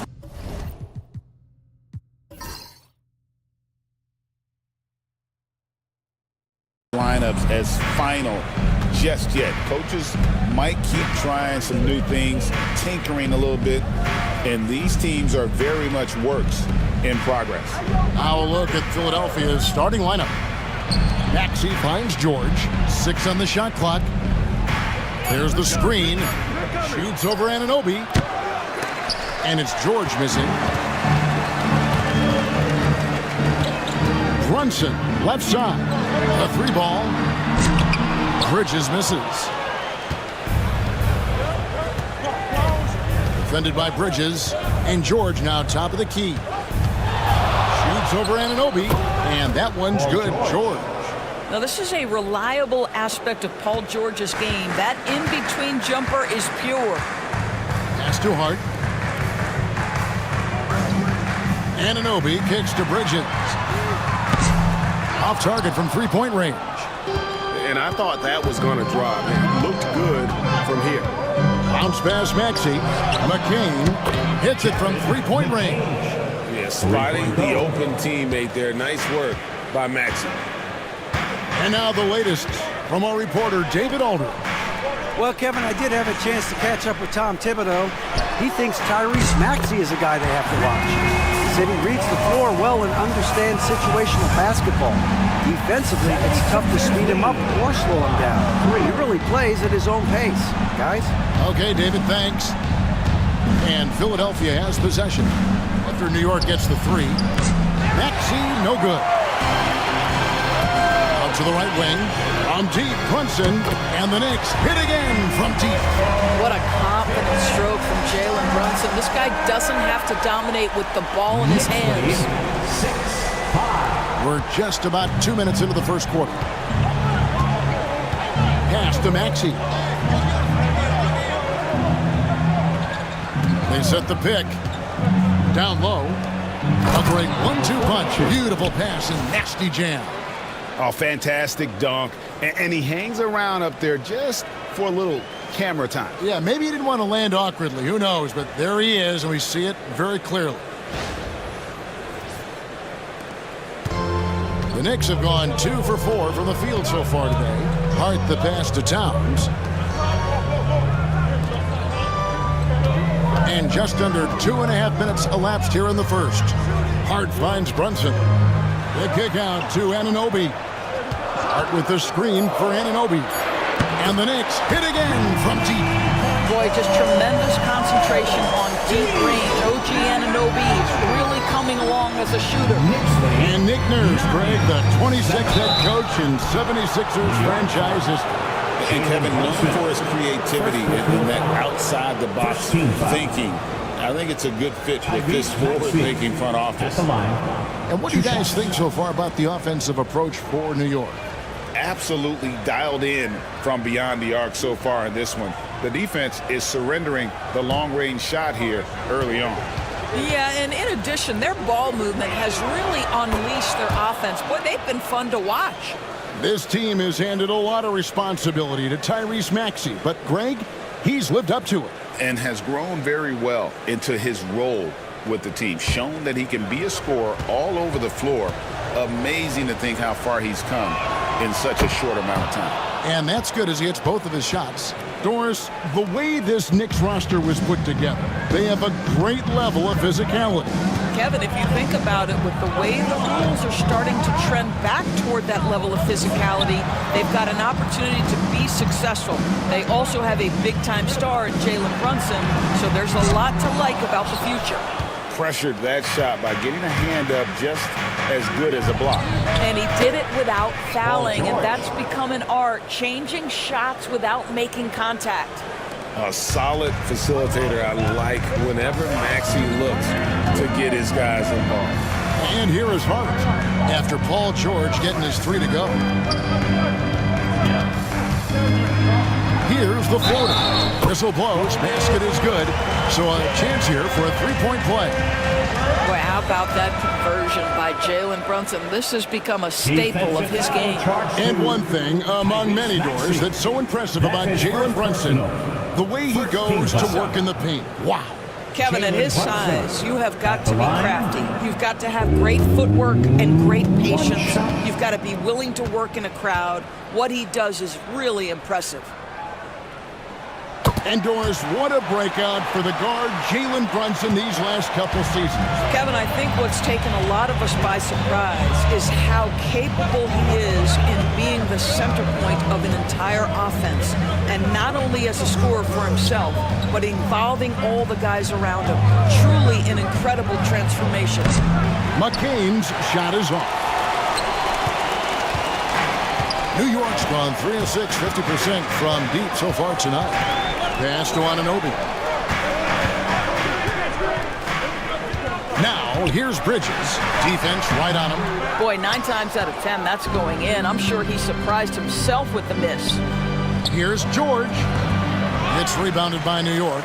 And, guys, this is the first they're seeing of the 76ers this year. And as you would expect, they came out on top in last season's series against this club, but no reason to expect anything different this time around. You take nothing for granted. These teams are very familiar with one another, and we expect a close contest.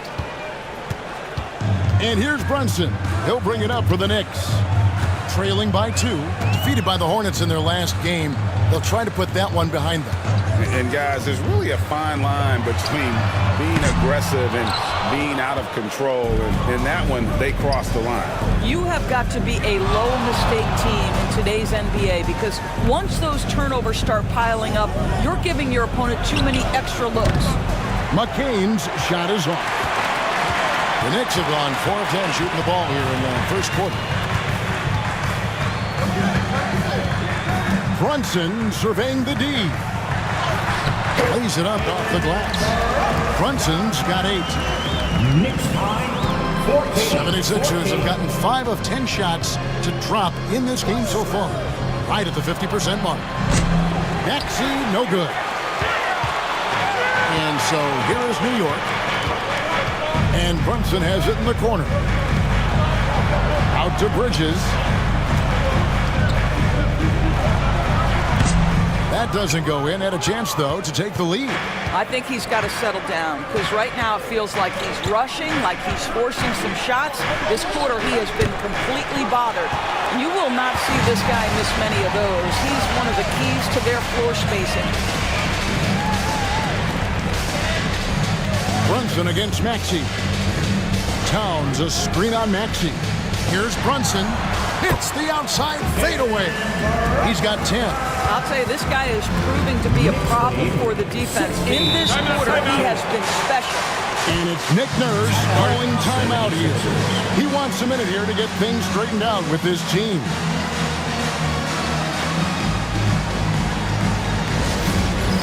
It's time for Next Dad. If you see yourself on the big screen, then you know what to do. Show us your move.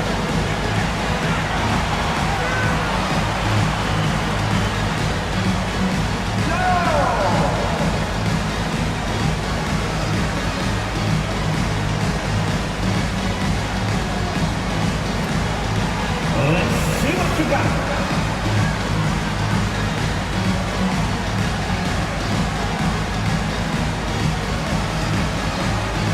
Dancing the key.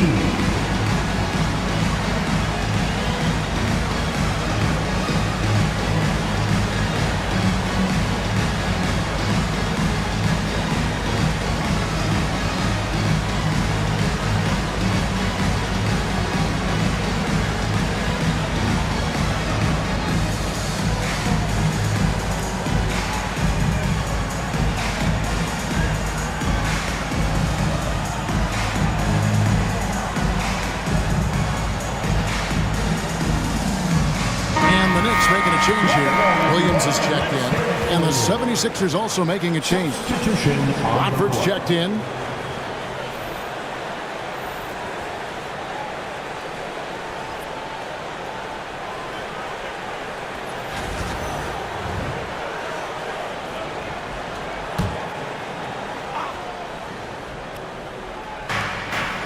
Outside, Maxey. Pass to McCain. Defended by Bridges. Outside, Maxey. 5 to shoot. From downtown, Knicks with the rebound. Towns has got his 5th rebound right now in the game.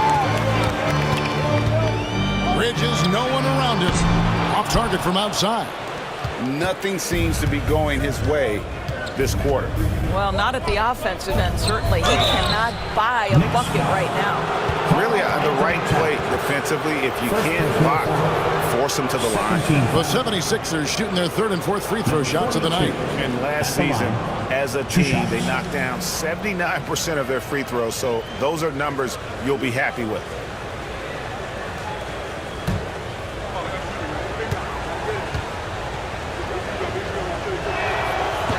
And he can't get the first one.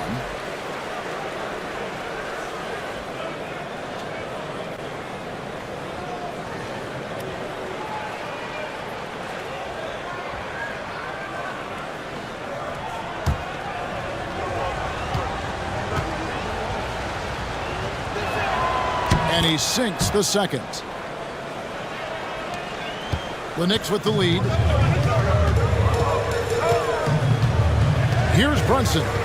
17 points for him last game against Charlotte. Pass to McCain.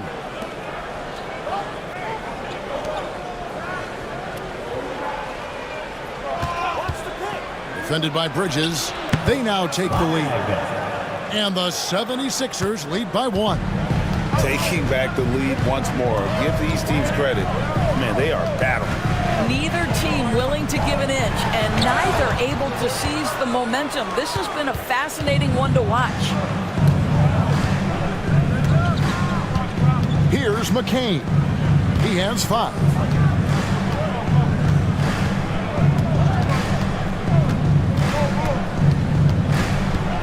Lets it go from deep. Good on the 3-point shot. Now it's a 4-point 76ers lead. And they don't want to get in a habit of giving him open looks from 3. First quarter still, but not who you want to leave open. Now here's Brunson. He's got 10, and they come right back with their own 3-pointer. Brunson's got 13. All right, defensively now, you've got to find a way to slow this guy down because he's putting it to you.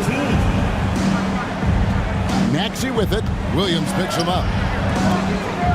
Maxey, no good. It's almost as if there's a lid on the hoop for him right now. He still hasn't gotten one to fall in the court. Pass to Williams.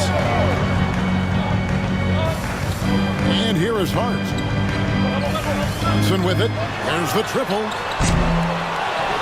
Towns dishes to Bridges. Brunson outside. Brunson with another miss. And it didn't fall, but that's the kind of shot they want their offense to create. You know, it can be frustrating when you make the right play and fail to reap the rewards. You just have to stay with it here.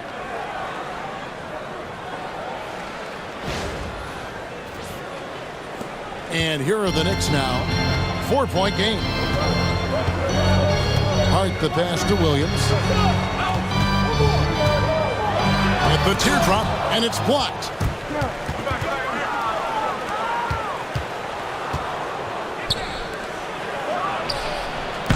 The 3-pointer, no good. The Knicks shooting looking a little out of sorts early, 37%. Time now to turn to our sideline reporter, David Aldridge. David. Hey, Kevin, as always with Tom Thibodeau teams, they are level-headed. He said of his Knicks, we want guys to sacrifice and put the team first, but there has to be that belief. When your best players have it, your entire team ends up having it. We know if we stay disciplined, we'll have a chance to win. Kevin? A very good chance, D.A. Thank you. And the timeout called here by Tom Thibodeau. He wants to make some adjustments to the game plan, clearly. It's time for T-shirts.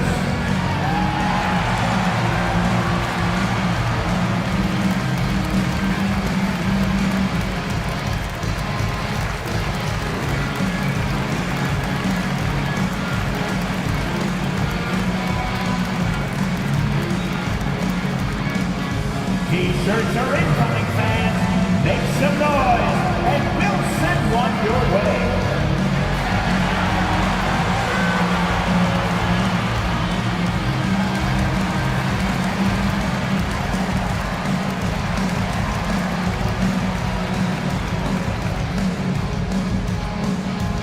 Right now, the loudest section is getting T-shirts.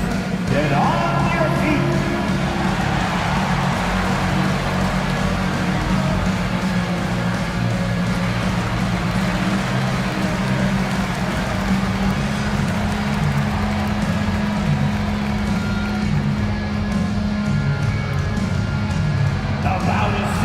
Gets T-shirts on their way.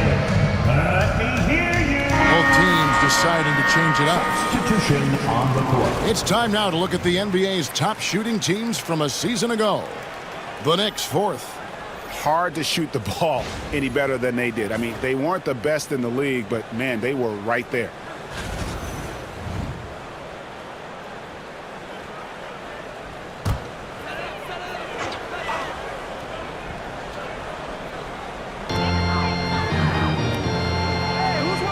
Some nice passing by New York here.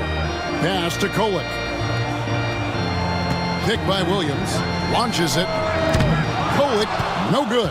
Well, you can see why the defense dared him to shoot it. That's not really his spot. The specter of injury seems to always loom over Paul George's career, Doris. Well, Kevin, I think it's very hard for Paul George fans to take out of their mind completely that gruesome injury he suffered. But we've got to give this young man a ton of credit. He has managed his play and his health to a very high level and still one of the most gifted players this game has seen. Now, this is a case in point pick and roll. Screener is as dangerous as the ball handler. Nice finish by Grant.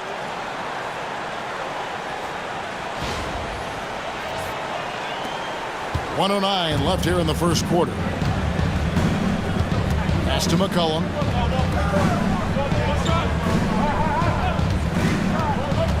Inside, deflects the pass. Here's Kolek. He's guarded by McCollum. All right, a moment here to check out stats for Paul George. A very nice season for him last year. He averaged about 19 points a game, 4 assists, and 5 rebounds. And what a luxury for them to have someone like him who can absolutely fill it up coming off the bench. I love it. He knows they're looking for him to bring immediate offense, and he very rarely disappoints.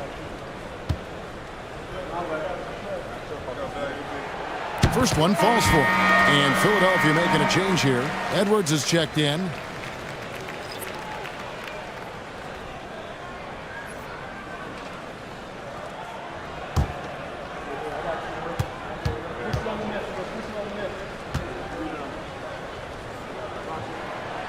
No good on the second free throw. Philadelphia leading by 3. Watford finds McCollum. And foul on the shot, so he'll get a chance at the line. First personal foul. And GA, what you have to admire about C.J. McCollum is he is the consummate pro. Yeah, at this stage of his career, he's the adult in the room, and he's grown into a connector on the floor while still being that professional scorer.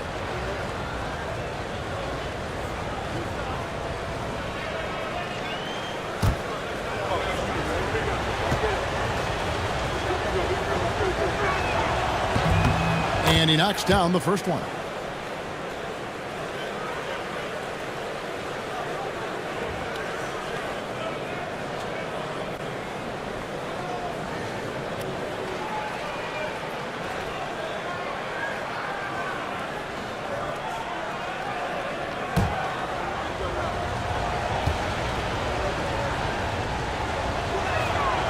And so McCollum nails both of them. 40 seconds left to play in the first quarter. Here's Kolek. McBride with the ball. Here's Anunoby. From outside, off the mark. The 76ers leading by 5. Outside, George shoots. The rebound by McBride. Well, if the defense gives him that shot next time, they could get burned. I think he's just a little bit out of rhythm. With 1 on the clock, that one good for 2. And you see the ability to rise and fire from mid-range, even against that length. Well, I'll tell you, I love that he's not afraid to take on the size mismatch there, Greg. Doesn't matter. Just make shots. So at the end of 1 quarter of play, still a close game. 76ers on top, leading by 3. And back in a moment as we'll get underway with quarter number 2.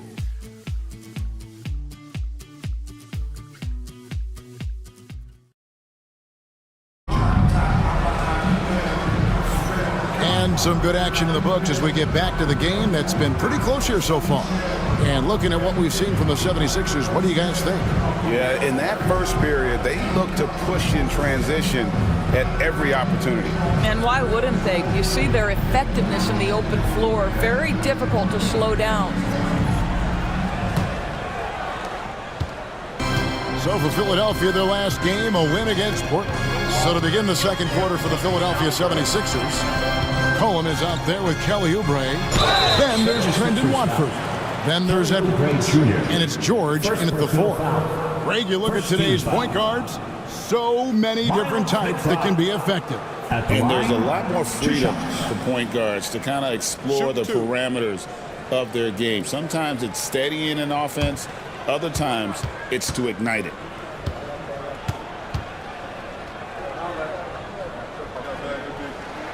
Free throw good, McBride.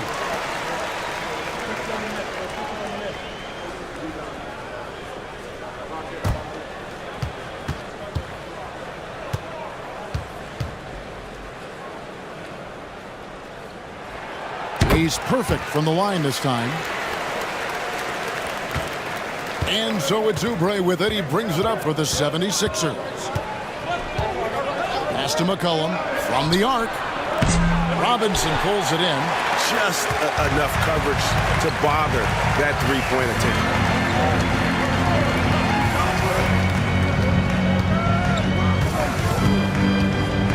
Here's McBride, covered by Oubre.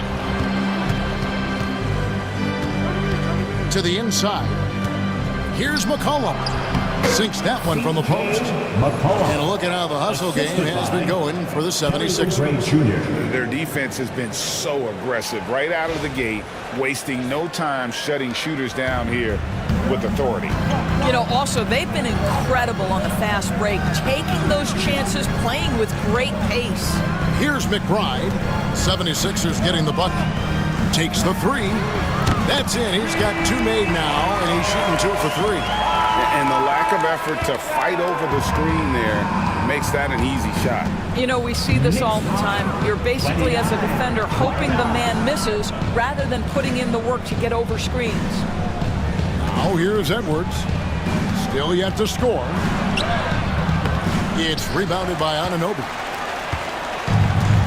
New York shooting has been a little ragged, just 38% from the field.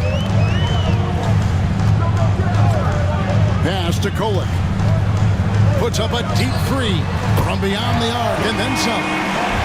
Kolek has got the lead up to 3 now for the Knicks. Just a little confusion among the D as to who was supposed to be on. Watford, that's good. And guys getting into a nice groove here, starting to feel it. And this is partly what the game has become, right? A matter of dueling three-point opportunities. McBride with the ball, covered by Oubre. That's a shot he's got to hit. You don't get many looks better from that range. Outside, George. McCollum with the screen for George. Shot clock at 6. It's rebounded by New York.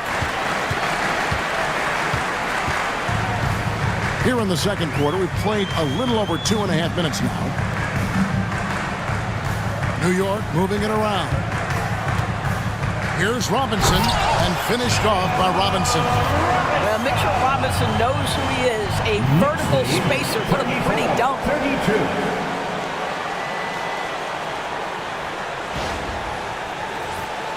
Here's McCollum. 17 points in his last outing. Outside, George. McCollum with the screen for George. Another 3 for Philadelphia. 8 lead changes now, and we're still just in the first half. And I'm not sure I've seen a game with more lead changes this early. To the middle. At the elbow, it's Robinson. This one for 3. And the shot will not go from Anunoby. Philadelphia's gone 2 of 3 when they've stepped beyond the arc in the second quarter. Closing in on 4 minutes played here in the second quarter. Oubre with it. Robinson picks him up. Oubre passes to Watford. Oubre can't get it to go. New York trailing.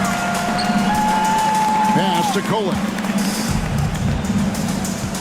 Here's McBride. Here's Williams. Here's a look at what's coming up for New York. On Saturday, they'll go up against Kristaps Porzingis and the Boston Celtics. And then on Monday, they'll head out on the road to face the Pistons in Detroit. And Kevin, I think you have to look at this as an opportunity to take a step forward. Sometimes tough road trips can bring the best out of a team and bring you closer together. That's good from Williams. Well, you have to admire the confidence of Grant Williams. He will go nose to nose with any of the league's great trash talkers. He will participate.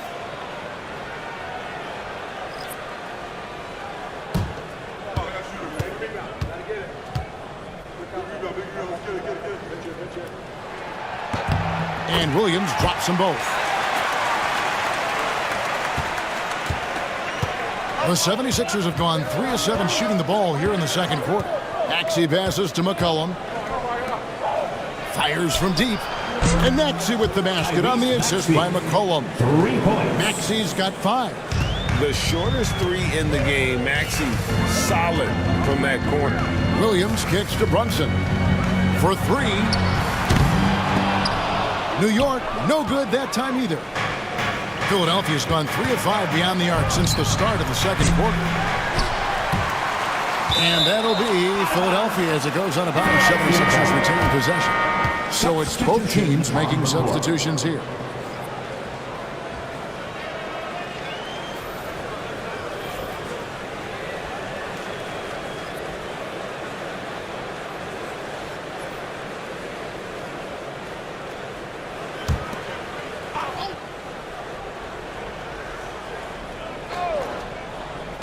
Knicks on defense, trailing by 2. Not sure why he keeps trying his luck from deep here. It's just not his night. Here's Dadier. Knocked loose. And here's the fast break. Maxey leading the way. Offline with his 3. I'll tell you, he has looked just a step slow all game, but his teammates, boy, have they come through. Williams, a screen on Oubre. Here's Brunson. Pass to Dadier. Now McBride. New York, no good that time either. Oubre passes to McCollum. They set the pick. The 3. Gets the 3-pointer to fall. McCollum's got 5 points now this quarter. Yeah, great outside shooting, really fueling this run. Brunson against Maxey. Maxey with the block.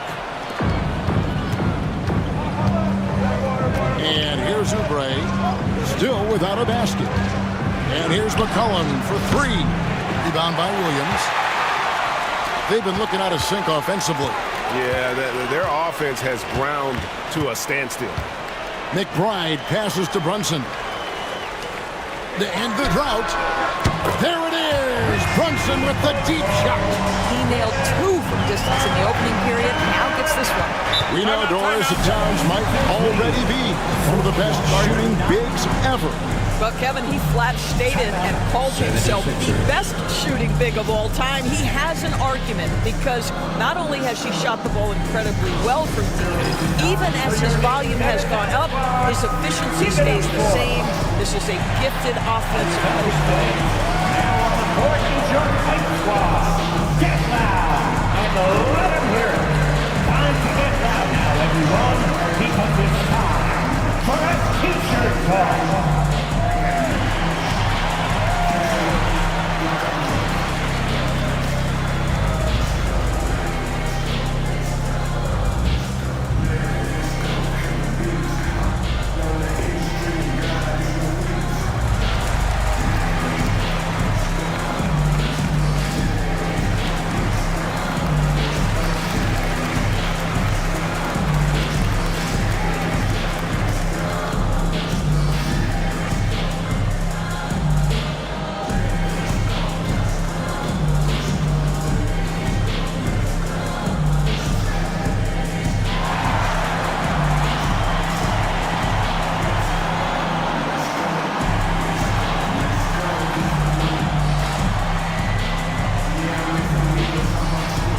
Both teams making some changes here. And now here's the 2K leaderboard with the list of the NBA's best teams from three-point land a year ago. Number 5, the Knicks. Their three-point accuracy last year was exceptional, largely because of their patience. They would wait for the best look before pulling the trigger.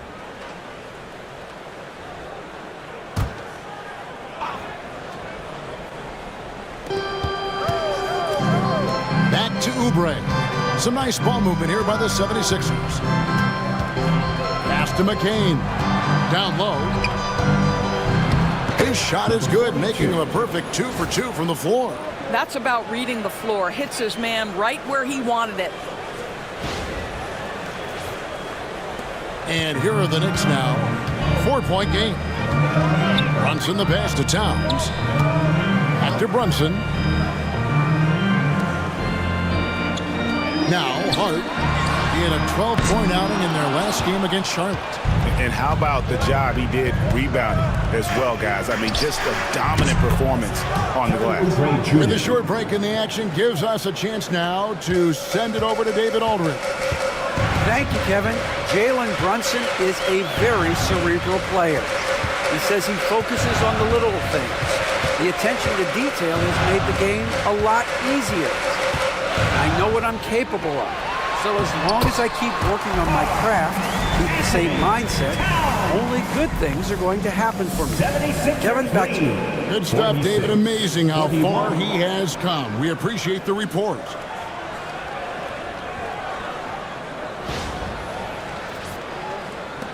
The 76ers leading by 5.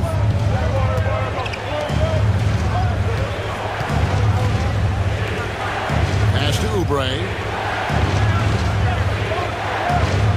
To the paint. Pocket 6. Here's McCain. Misses the 3. To the inside. Tyrese Maxey grabs the miss. And the rebound battle split evenly thus far. The shot will not fall. Towns with the defensive effort. And the stroke definitely lacking confidence this quarter. Nothing on target. Well, you think about this guy as a 3-and-D guy, but Oubre showing why he earned that label. How about that effort on the defensive end? OG Anunoby's checked in for Miles McBride. And Philadelphia also making a switch. George is checked in.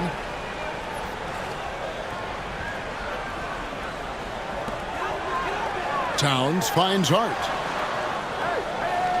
Towns sets the pick for Bridges. Buries the long-range jumper. Bridges got himself going with the triple, his first basket of the game. 76ers lead. 46. Pass to McCain.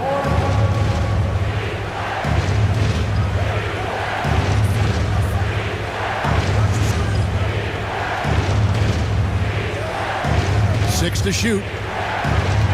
Here's George. Another miss by Philadelphia.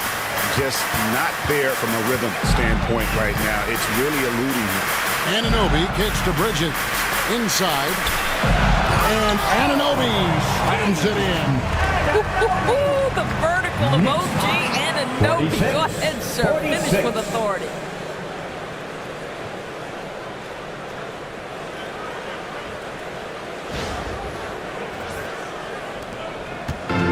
And they've had a tough time scoring in the half court. Credit the defense for making it hard on them. They've done a great job of disrupting the timing and spacing of their offense. And we will have a timeout called by Nick Nurse. He wants to talk to his guys. Let's go, Knicks fans. Time to get loud for your Knicks Breaker Test Crew.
Getting it done. Averaged about 18 points a game last season. 4 rebounds and 3 assists. And what an impact he makes for them on that offensive end. Right. He can do a little bit of everything for this team, and it shows when you look at the scoreboard.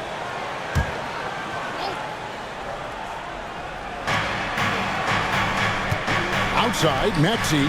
Good ball movement here by the 76ers. And it's George missing. And you could tell he thought that triple was going to fall. Bridges outside. Now here's Hart. 3-pointer. Here's Towns.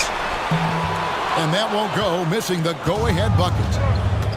76ers shooting a pretty cool 37% from the floor in the second. Not what they're looking for.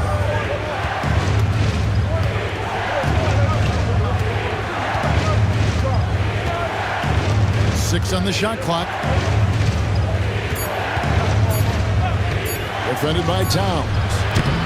And Mikal Bridges pulls it down. 2 pass to Hart. In the first half, 2 minutes. Brunson outside. Fires the 3. Drills the 3-pointer.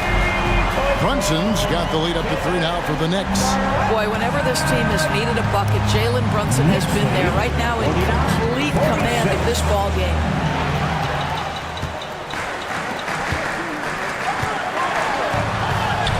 Oh, muscling it in, Brunson.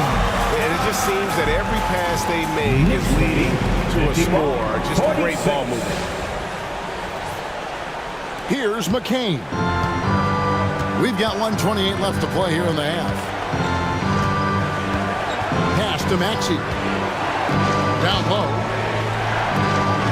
Here's McCain. Shot clock at 6 to end the run. It's rebounded by New York. Bridges got 4 rebounds now tonight. He started the game scorching the Nets from deep. 3 triples in the first period, but none here in the second.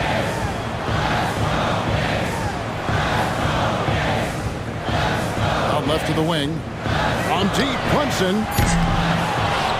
And Philadelphia grabs the miss. They have a chance to go 2 for 1 here. Well, let's see how they play the clock. And the shot is good. This guy is a pick-your-poison kind of player. Very hard defensively to cover all your bases with him. There's 39 seconds left to play in the first half. Brunson off the dribble. Tyrese Maxey grabs the miss. Maxey's got his 4th rebound with that last one here tonight. Outside, George sinks the three-pointer. George has got 11 points. 2 trays now in the second quarter after he hit one in the first. Maxey against Brunson. The close-range shot is good from Brunson. I mean, the number of points they've scored in the paint already here, it is eye-opening. Here's Maxey. And that one released in time, but no good. Jalen Brunson has been on display for New York. He ends up dropping in 2 from distance, making a difference from long range in this one. A chance now to send it over to David Aldridge, standing by courtside. David. Thanks very much. Coach, this team is still developing. What do they need to do to really reach their max? Just keep working every day. Give maximum effort, great concentration, and play to win. Make winning plays. Sounds simple, but I know it's not, Coach. Thanks for your time. Back to you guys. All right, Dave, thank you. And time now for the halftime break with the third quarter soon to follow. Right here on 2K Sports.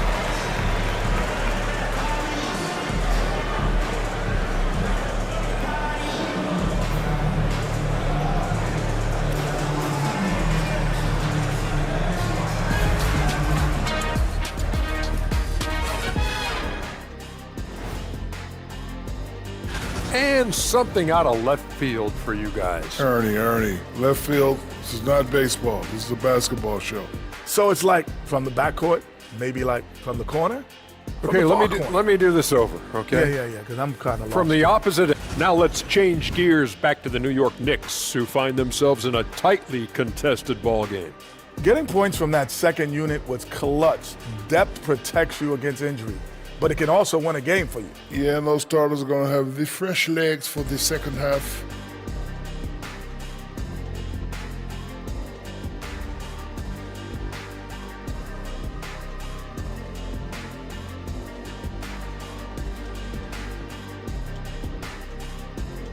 Thanks for spending halftime with us. Time to get it back out to Kevin Harlan for the start of the third quarter.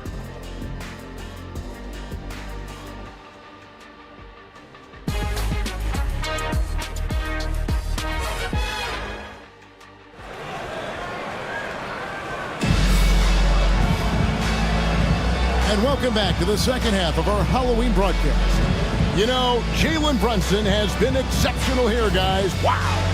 And if he can keep shooting from deep like he did in the first half, he's going to be more than a handful.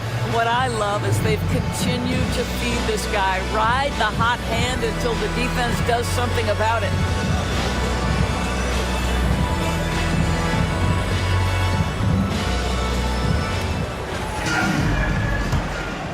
Here's Brunson. They've got Karl Anthony Towns, Anunoby out there with Bridges. Then it's Jalen Brunson, and it's Hart in at the 2. So that's who's on the floor for the Knicks. Doris, when you think of Mikal Bridges, what comes to mind? The fact that he is available almost every single night, that you can count on him to bring great defensive intensity. He's become a legitimate threat from three-point territory, and now all of a sudden he's adding some ball skills. Mikal Bridges gets better every single year.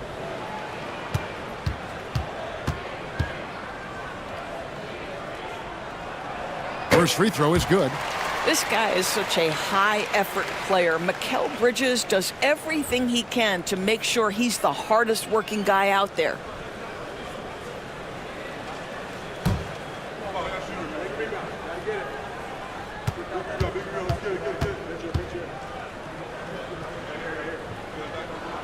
Both free throws good from Bridges. You want to contest this guy's shot, but you absolutely don't want to send him to the line. He will make you pay. Maxey looking it over. And while we've got this moment here now, let's take a look at last season's leaders in converting turnovers into points. Fourth, the 76ers. And this team, in terms of scoring off of turnovers, that became the identity. I mean, they really look to disrupt and cause problems defensively, and boy, do they take advantage on the other end.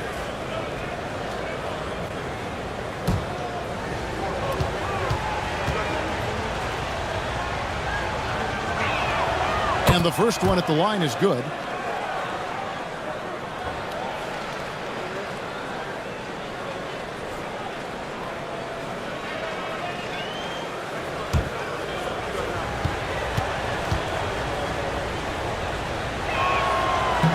Maxey hits them both. The Knicks with the lead.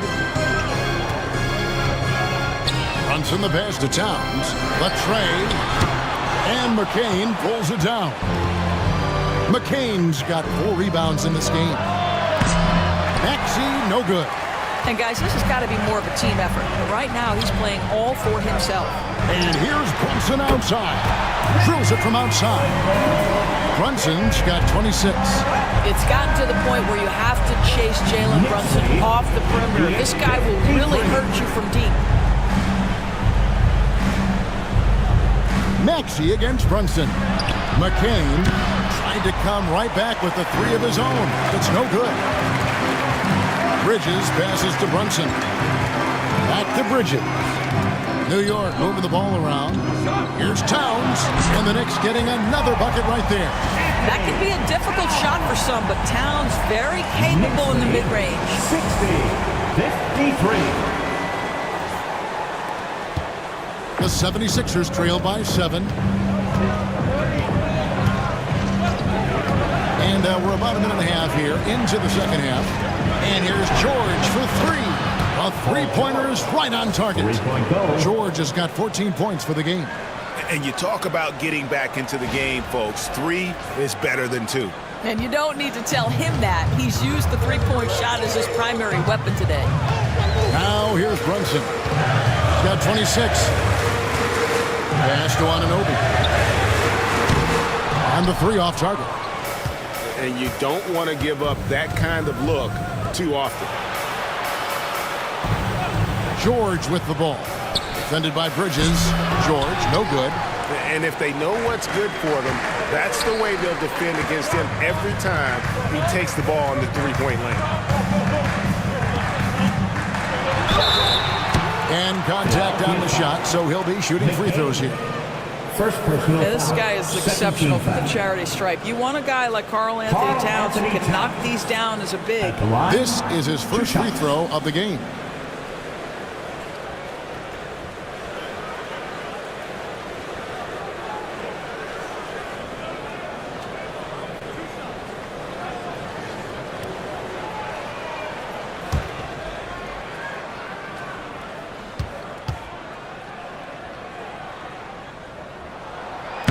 That free throw, no good. Well, you love watching Karl Anthony Towns play, guys, because this is an offensively gifted big man. Can shoot with range. You can put him in the post, let him work back to the basket. He can put the ball on the floor. A lot to love on the offensive end.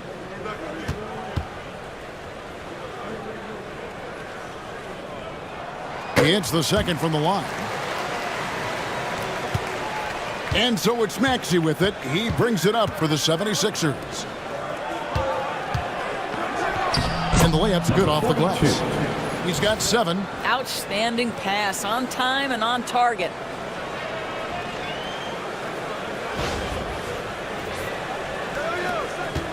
New York leading by 3. Brunson outside. Maxey with the block. And that's out of bounds. It was last touched by Maxey. And we have to take another glance at that powerful rejection. And in a close game, blocks like that are so clutch. And that could be a real difference maker here tonight. Bridges finds Brunson. Towns, a screen on Maxey. 5 on the clock. And it's Towns missing. And close to making the defense pay for the lax coverage that time. For the tie. And he's good on the 3-ball. And this game is tied up now. That's the kind of D that you're not going to find success with, guys. They've got to get a hand in the face. New York's gone 1 of 4 in 3-point shots here in the third. Pass too hard.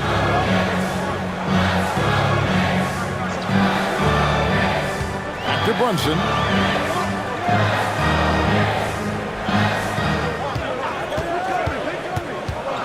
Over Maxey.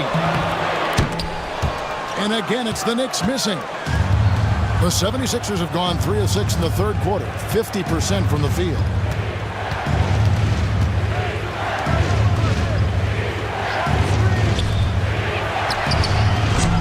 A miss that time would have put him up.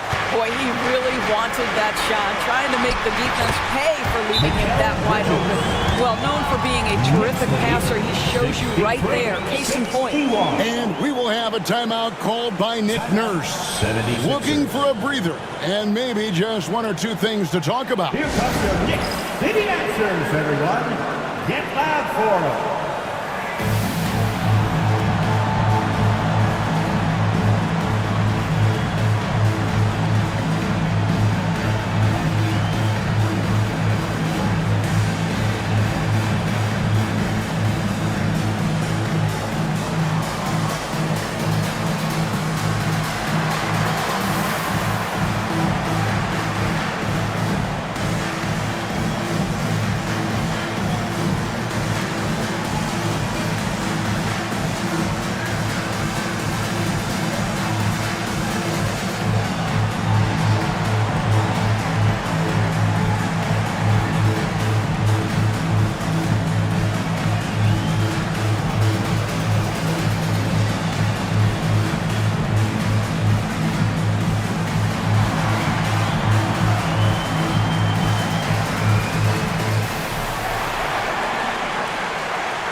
Some stats for Brunson. Coming off a terrific season. How about 27 points a game, 7 assists, and 2 rebounds. And when he takes over at the point, he really keeps the offense flowing. Well, this is a guy who brings a solid skill set. Excellent ball handler, high level of playmaking, the perfect backup point. Philadelphia's gone 2 of 5 with the three-point shot since coming out of the break. Here's Maxey. The 76ers with another miss. Sometimes you just have an off day, and this is one of those games for him. Stolen away.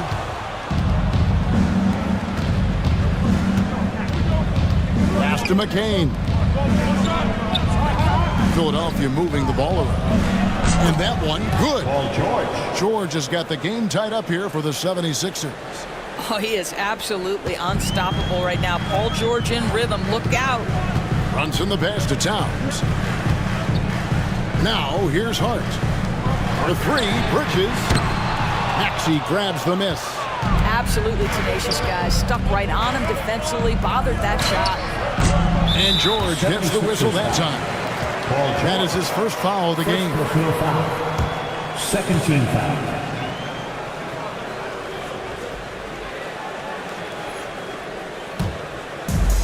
New York's gone into a slump here from three-point range, shooting just 1 of 5 here in the third. Towns for 3. And Philadelphia grabs the miss. George has got 4 rebounds in this game.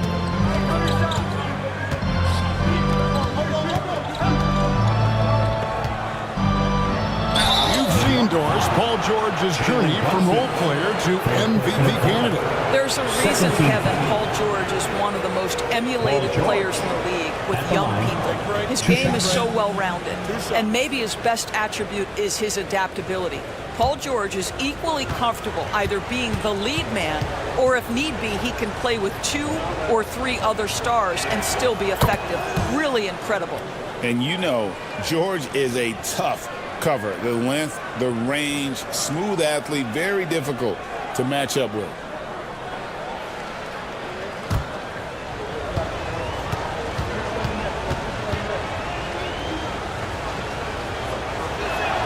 And both free throws good for Paul George.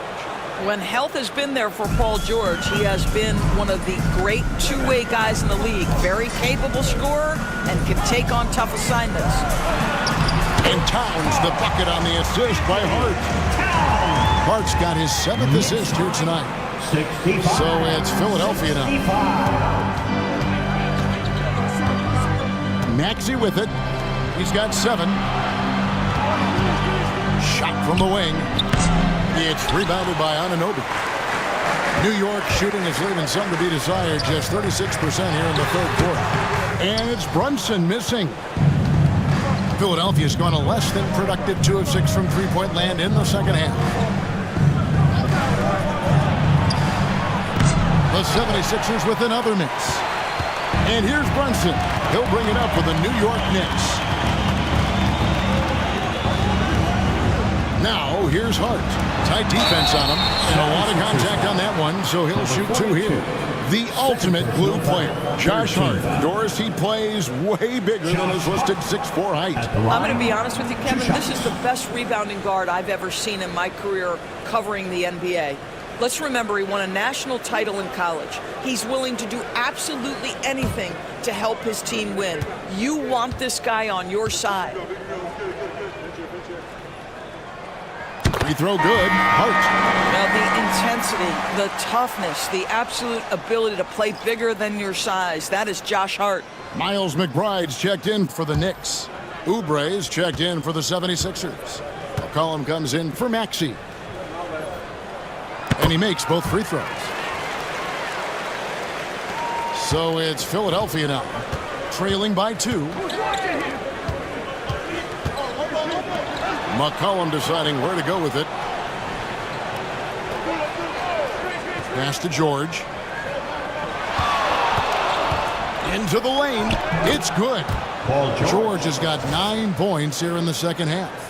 Paul George's ability to put the ball on the floor and drive it balances out his shooting. So important to have both. New York's gotten 1 of 6 three-pointers to drop since coming out of the locker room at halftime. Out to the right wing. And it's Towns penetrating. It's blocked.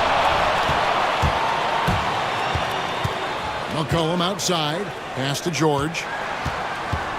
Over Bridges. And yep, finally drops after rolling around the rim.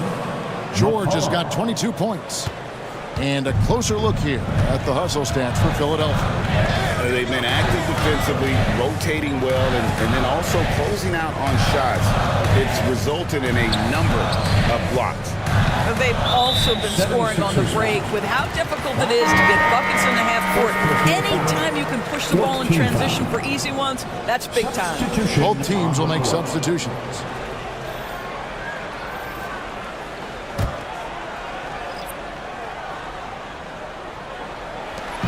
For 3, Bridges. They get the rebound. Williams. Count it, good. Williams has got it all tied up now for the Knicks. How about the effort from Grant Williams? This guy not afraid to mix it up. To the middle. It's deflected. Here's McCollum.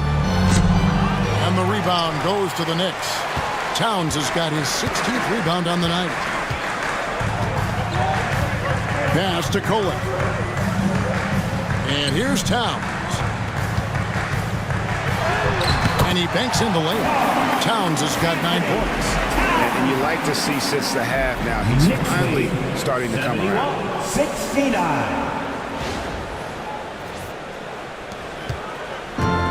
The 76ers shooting 40% from the field. McCollum outside. Puts up a deep 3. It's rebounded by New York. Bridges outside. Pass to Kolek. There's the 3. Cans it from downtown. And now a 5-point New York lead. Well, that's a case where your teammates are showing trust in you, and he comes through with flying colors. There's a screen. Down low. Towns with the steal. Here's McBride. And that'll be 2 free throws coming up. Officials on the call with the foul. It's on Kelly Oubre. Yeah, the defender all over him. Now let's take a moment to get your guys' take on the scoring so far for the Knicks. I think they put an emphasis on attacking the basket, and watching this, you can see why. They have just carved the defense up here with relative ease. Boy, the long ball has been another point of emphasis for this group tonight. Their shooters are finding open spaces and firing without hesitation. That one is off. The Knicks making a switch here. Robinson's checked in. Edwards, he's checked in for the 76ers.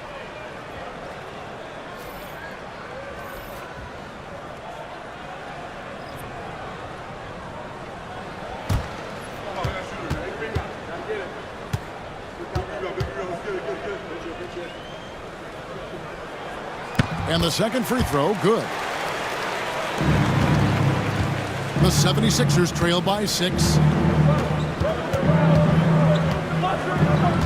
Screen by Watford. To stop the run. And he drops in the layup off the glass. 9 points in the game so far. And guys, the D has to show a little more fight on the interior than they did on that trip. McBride passes to Bridges. Fires for 3. It's good from long range. Bridges got the lead up to 7 now for the Knicks. They've given up a lot of three-pointers here today. 71. Philadelphia shooting 41% from the floor so far in the third. Pass to Watford. Now here's Oubre. Defended by McBride. Buries it from three-point range. Edwards got his first bucket of the game, and he's on the board for 3.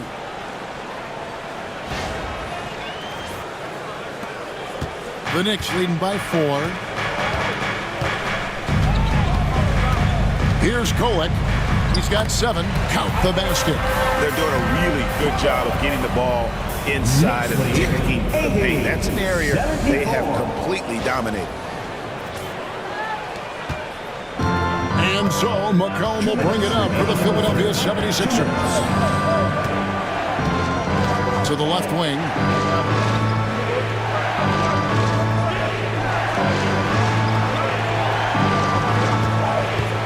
Just 5 on the clock. Nice spin off the left rim and in. McCollum's got his 3rd basket of the night right there. You can't just stop when there's a pick set up. Gotta fight over it as a defender. You know exactly what that takes. It takes energy, it takes activity, it takes intensity.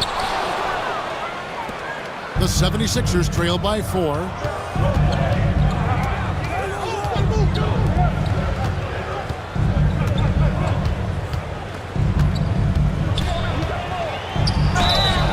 Two free throws coming up, and they call the shooting foul. Taking a look here at the numbers for McCollum. A very nice season for him last year.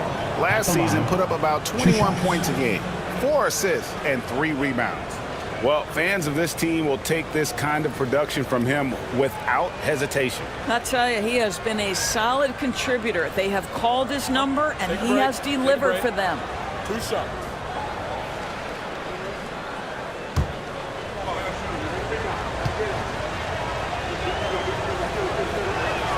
And the first one drops. Even though they're down, they are putting on a show at the free throw line. So it's both teams making substitutions here.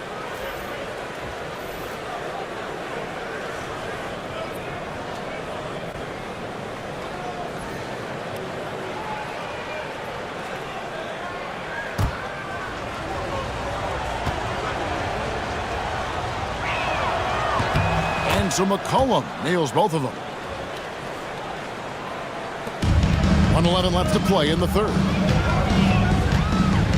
Robinson a screen on McCollum. Kolek nailed from three-point land. Kolek has got 12. This guy has been a catalyst for them all game long. What a job leading them to this lead. Pass to Bona. Oubre outside. And right away they match it with a three-pointer of their own. Oubre's got his 2nd basket of the night.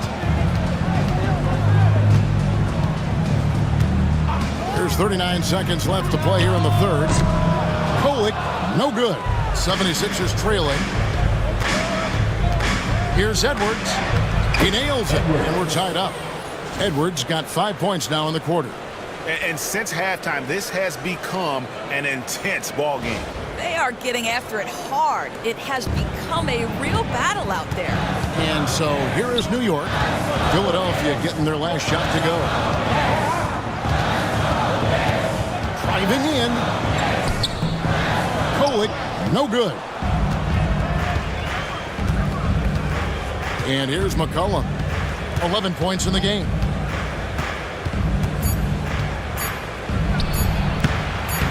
It's a big high bounce and goes in. 13 points in the game. Paul George, he's been the guy making things happen for the Philadelphia 76ers. And of everything he's doing well, it's his scoring that you point to first. Already 22 points in this game. We'll get you back to the action after this break.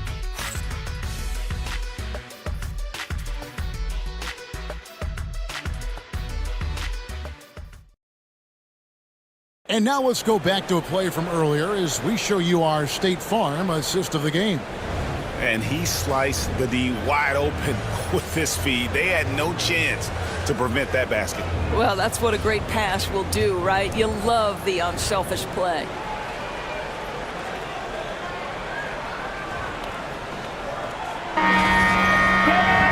And it's been a very competitive game so far as we get rolling here in quarter number 4.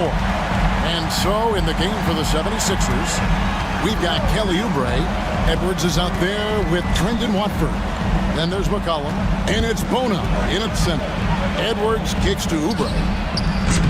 From outside, off the mark. New York trailing. Johnson outside.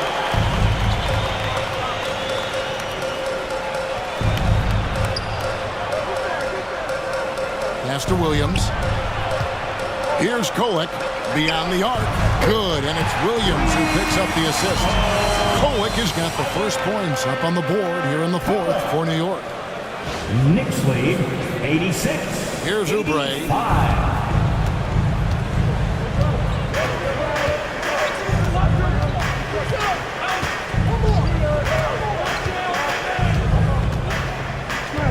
Now here's McCollum from the arc.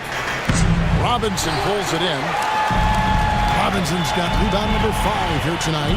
Well, he hasn't proven to be much of a floor spacer for them. He had the 1-3, but that was back in the first half. And so it's Oubre with it. He brings it up for the Philadelphia 76ers. Pass to McCollum. Pulls it up. He clangs that one off the back iron, and down it falls. Excellent recognition from Kelly Oubre right there. So solid, sensing when one of his guys is open. Here's Kolek, and that one clearly a foul. Gets the whistle, and 2 shots coming up. Second personal foul. First team foul. Kolek at the line. 2 shots.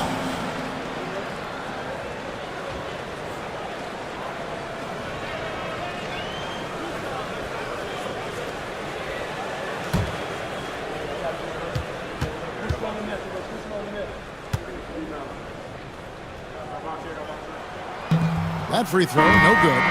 Jordan Warren, he's checked in for Johnson. And Philadelphia also making a switch. Roddy's checked in.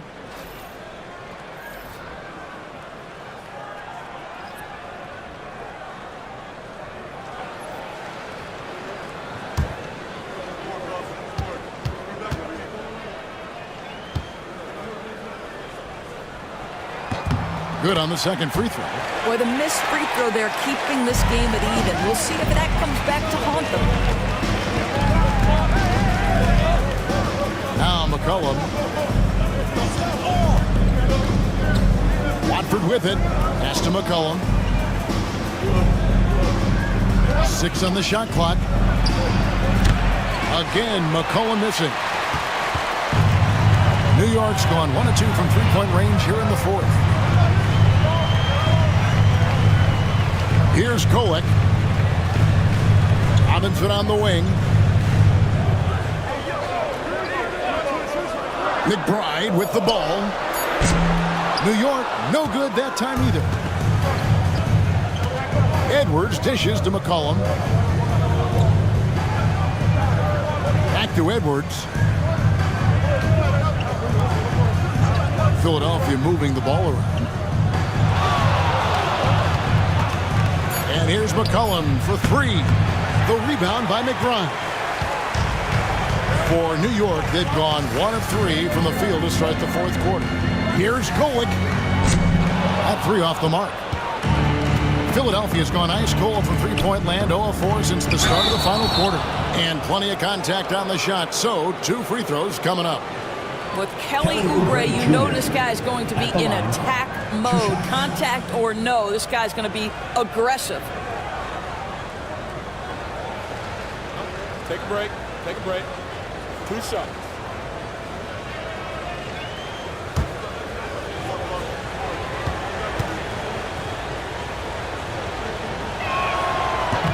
And that one misses.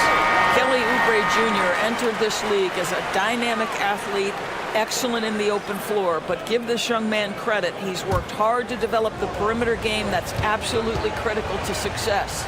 Brogdon, he's checked in for the Knicks, and he sinks the second. You know, he couldn't make all of them, and they'll have to settle for just a 1-point lead.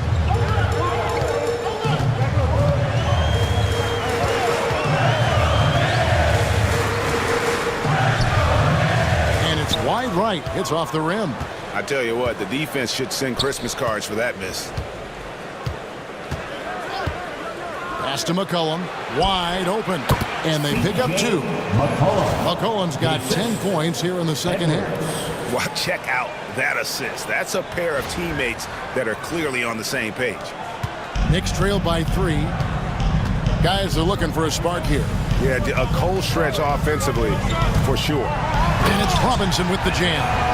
Yeah, good awareness by Mitchell Robinson. Reads the coverage and capitalizes as a roller. 1989. Fourth quarter of play, and over 3.5 minutes have gone by.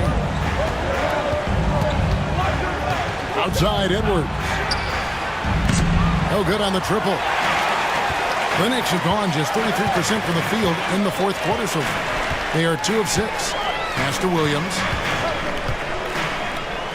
The shot by Brogdon, wide open. Good, and it's Williams who picks up the assist. And the Knicks lead by 2. Understand this. If Malcolm Brogdon is on the three-point line, you better get a hand up and contest. Nicely done. Watford finds McCollum. Rebound by Williams. Williams has got 4 rebounds now tonight. Not watching the line there. That'll be a backcourt violation. Boy, not on the same page there. And in a possession ball game, that's a big mistake. Jalen Brunson, he's checked in for the Knicks. And Philadelphia also making a switch. Maxey's checked in for Edwards. Outside, Maxey to the paint. Here's Roddy. Over to the wing. Takes the 3. It's rebounded by New York. Brunson outside.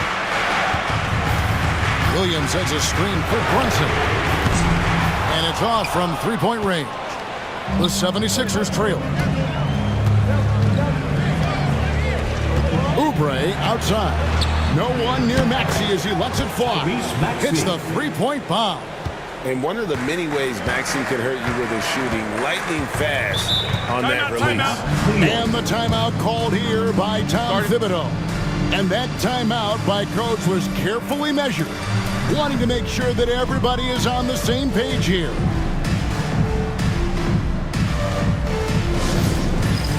All right, fans, it's dance cam time. Get ready to dance like everyone's watching.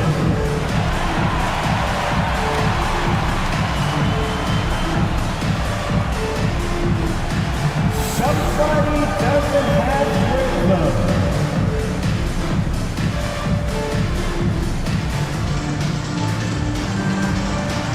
You have the camera on you.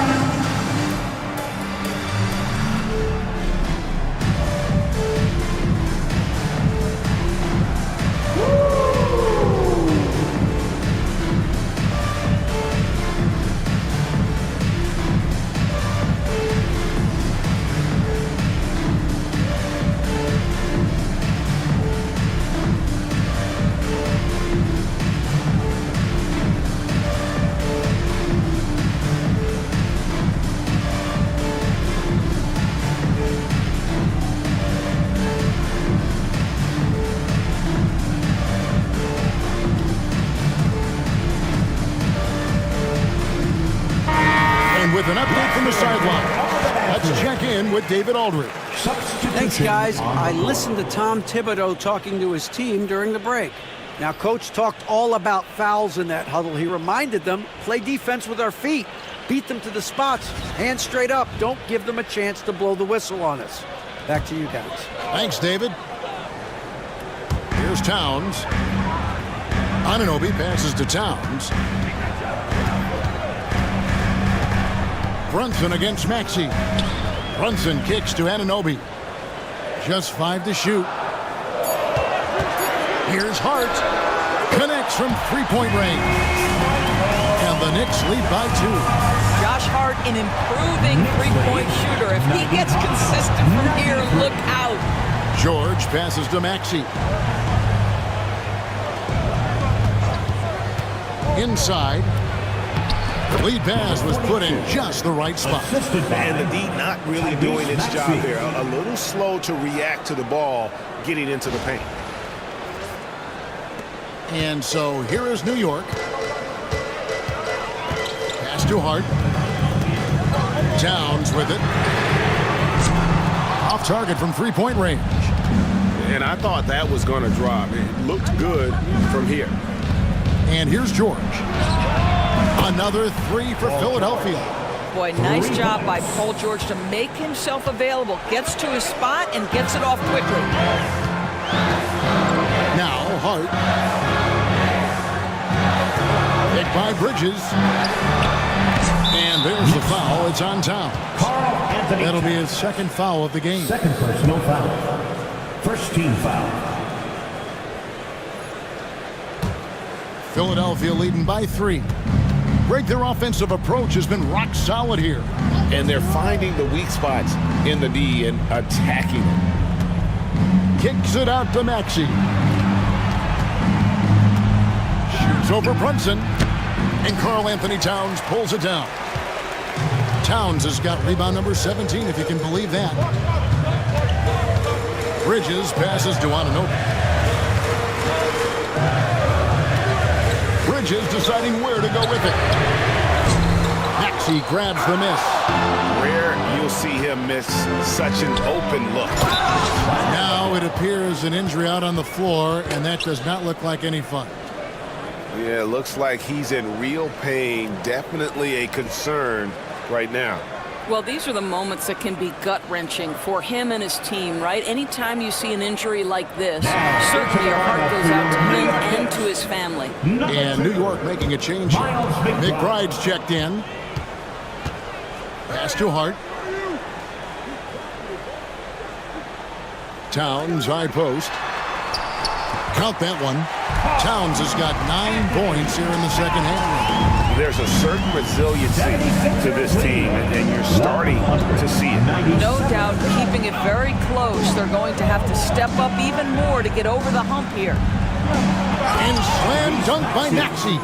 And don't sleep on Maxey's vertical. He's great at using it to hammer those down.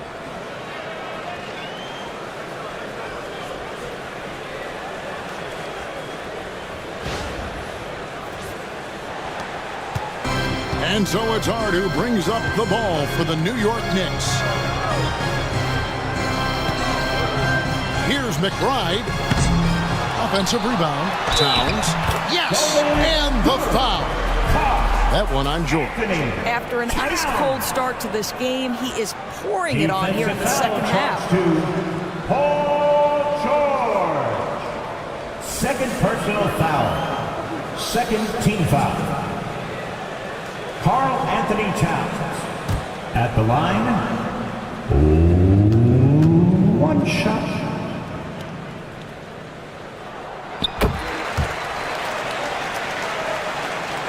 Here's Maxey.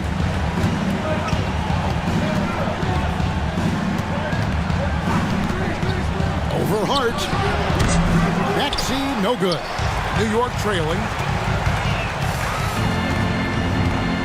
Bridges inside. Hart kicks to Towns. And he drives in over Maxey. And the Knicks good for 2. I really like the way he's playing in this half. He looks so much more aggressive and confident. to McCain. Defended by Hart. Swiped away.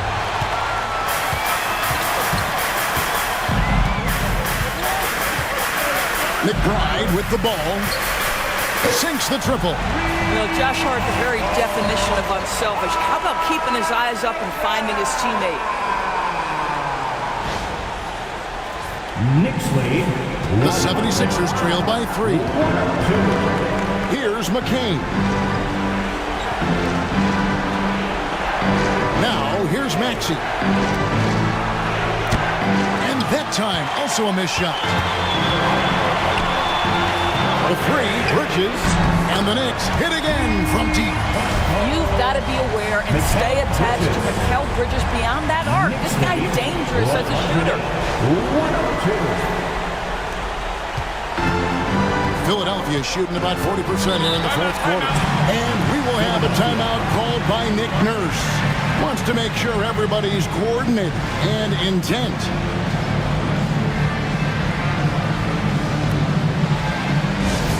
Let me hear you, Knicks fans. Coming onto the court now is your Knicks at squad. Let's go! And now, fans, on the court is your Knicks squad. Now the section in the building gets 3 t-shirts.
Good ball movement here by the 76ers. It's good. Nice touch there from Maxey. Build your confidence in that deep ball. 1 from distance in the first, 2 in the second. Bridges outside. There's a good screen. Outside, Towns. And he can't answer back. The three-pointer offline. The 76ers trail by 3. And the rejection by Towns. Love the hustle from Towns right there. Boy, engaged defensively. Here's New York. They're on a 13-5 run here. Offensive rebound. Goes back up. The shot, no good. Philadelphia shooting in the fourth quarter has looked shabby. 38%. Pass to McCain. Outside, Maxey. It's up a 3. It's good from long range.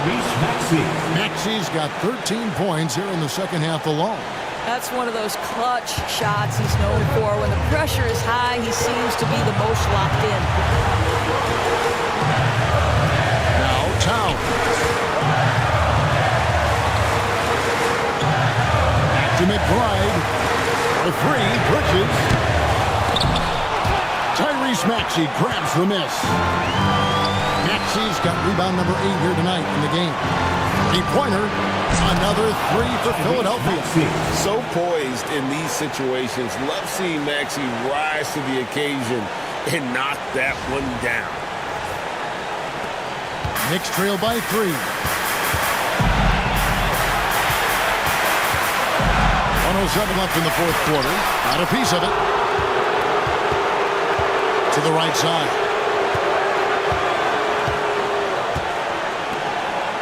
Fires the 3. Gets the three-pointer to fall. Not one to turn down a challenge. Maxey Wow. And the timeout called here by Tom Thibodeau.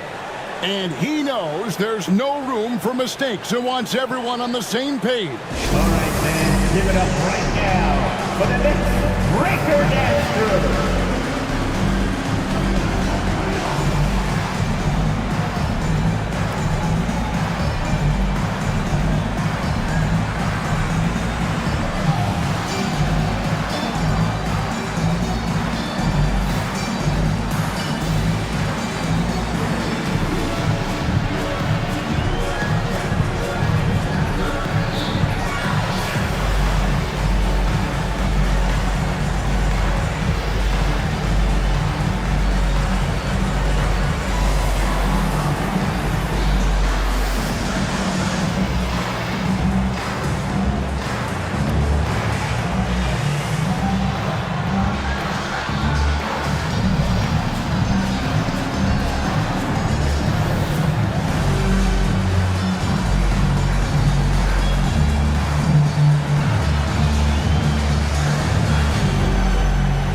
There's 53 seconds left in the fourth quarter of this one.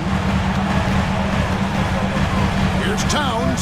Good! And now they trail by just 4. When your stars shine bright in the toughest moments, Towns the look of a superstar.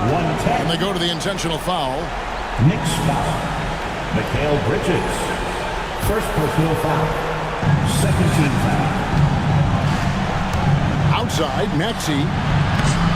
Another miss by Maxey. And the Knicks with possession here. Hart, no good. And so they choose to intentionally foul.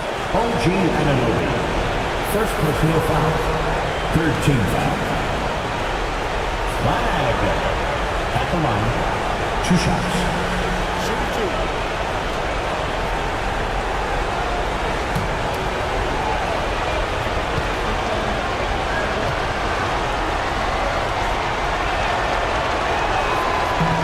He doesn't hit the first, and that was the one they really wanted. He's got one more, though.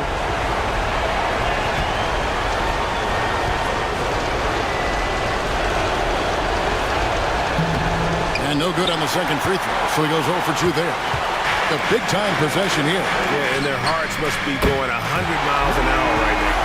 So much riding on that shot. What a bucket. I'll tell you, that changes things, doesn't it? Good job, young fella. What a game. And there's the intentional foul. No choice but to stop the clock here. Honestly, just doing what they have to in order to get the basketball back. McCain at the line. 2 shots.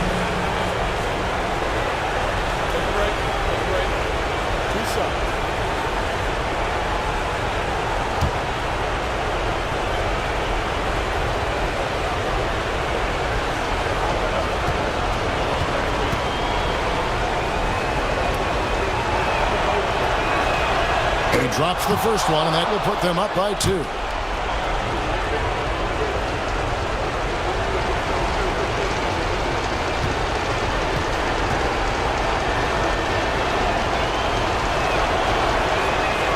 And so both free throws are good. And it's a 3-point game. Yeah, how about the nerves there? Those free throws put them in a very good position. 3 points clear. And Tom Thibodeau decides to call timeout. No doubt he is feeling the importance of this moment right now. Turning here to our analysts, what factors, guys, come to your mind? And it's do or die time. They need a bucket here to stay alive. And it's either got to be a three-pointer or a score quickly and take the foul.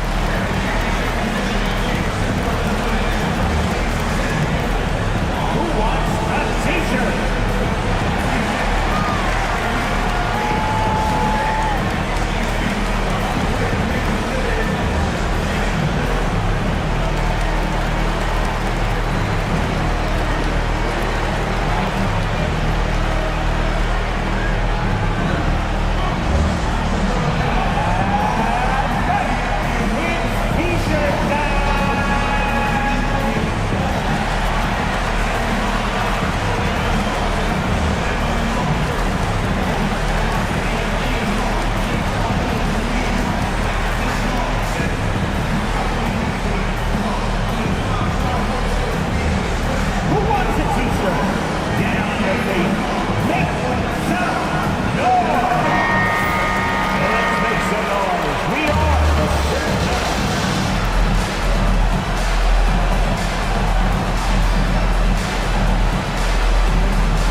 20 seconds left to play here in the fourth. Now McBride. That's too hard. Fires the three. Misses the tray. And they need to stop the clock, so there's a foul. Mikal Bridges. Second personal foul. 15th team foul. Flag. At the line. 2 shots.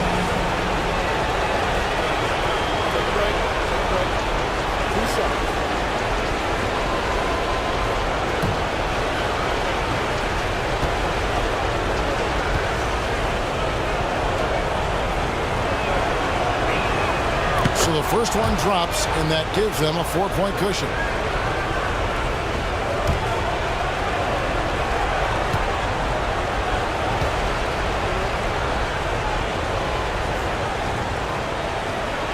Second one is good, and both at the line, and it's a 5-point game. You've got to figure those are the free throws that officially put this game out of reach. So the 76ers win it. This was a hard-fought, well-earned victory for them, Greg. They really had to work for this win. And that's a good point. I mean, weaker teams might have buckled at the end with the crowd amped up, everyone in the building kind of rooting against you, but they stood tall and pulled it out. Well said. And now we'll send it over to David Aldridge, who is standing by courtside. David. Thanks very much, Paul. Shots weren't falling for you early, so what got you going? I think, honestly, just getting into a rhythm. I just found a rhythm. I was able to see the ball go down. Some free throws helped. But honestly, just seeing the ball go through. First time, that's all it took. That is all it takes for the great ones, man. Congrats on the win. Back to you. Thank you for that, David. Well, folks, that's going to do it for now. For Doris Burke, David Aldridge, Greg Anthony, and the rest of our terrific 2K Sports crew, this is Kevin Harlan saying thanks for watching. And now, our player of the game, Tyrese Maxey.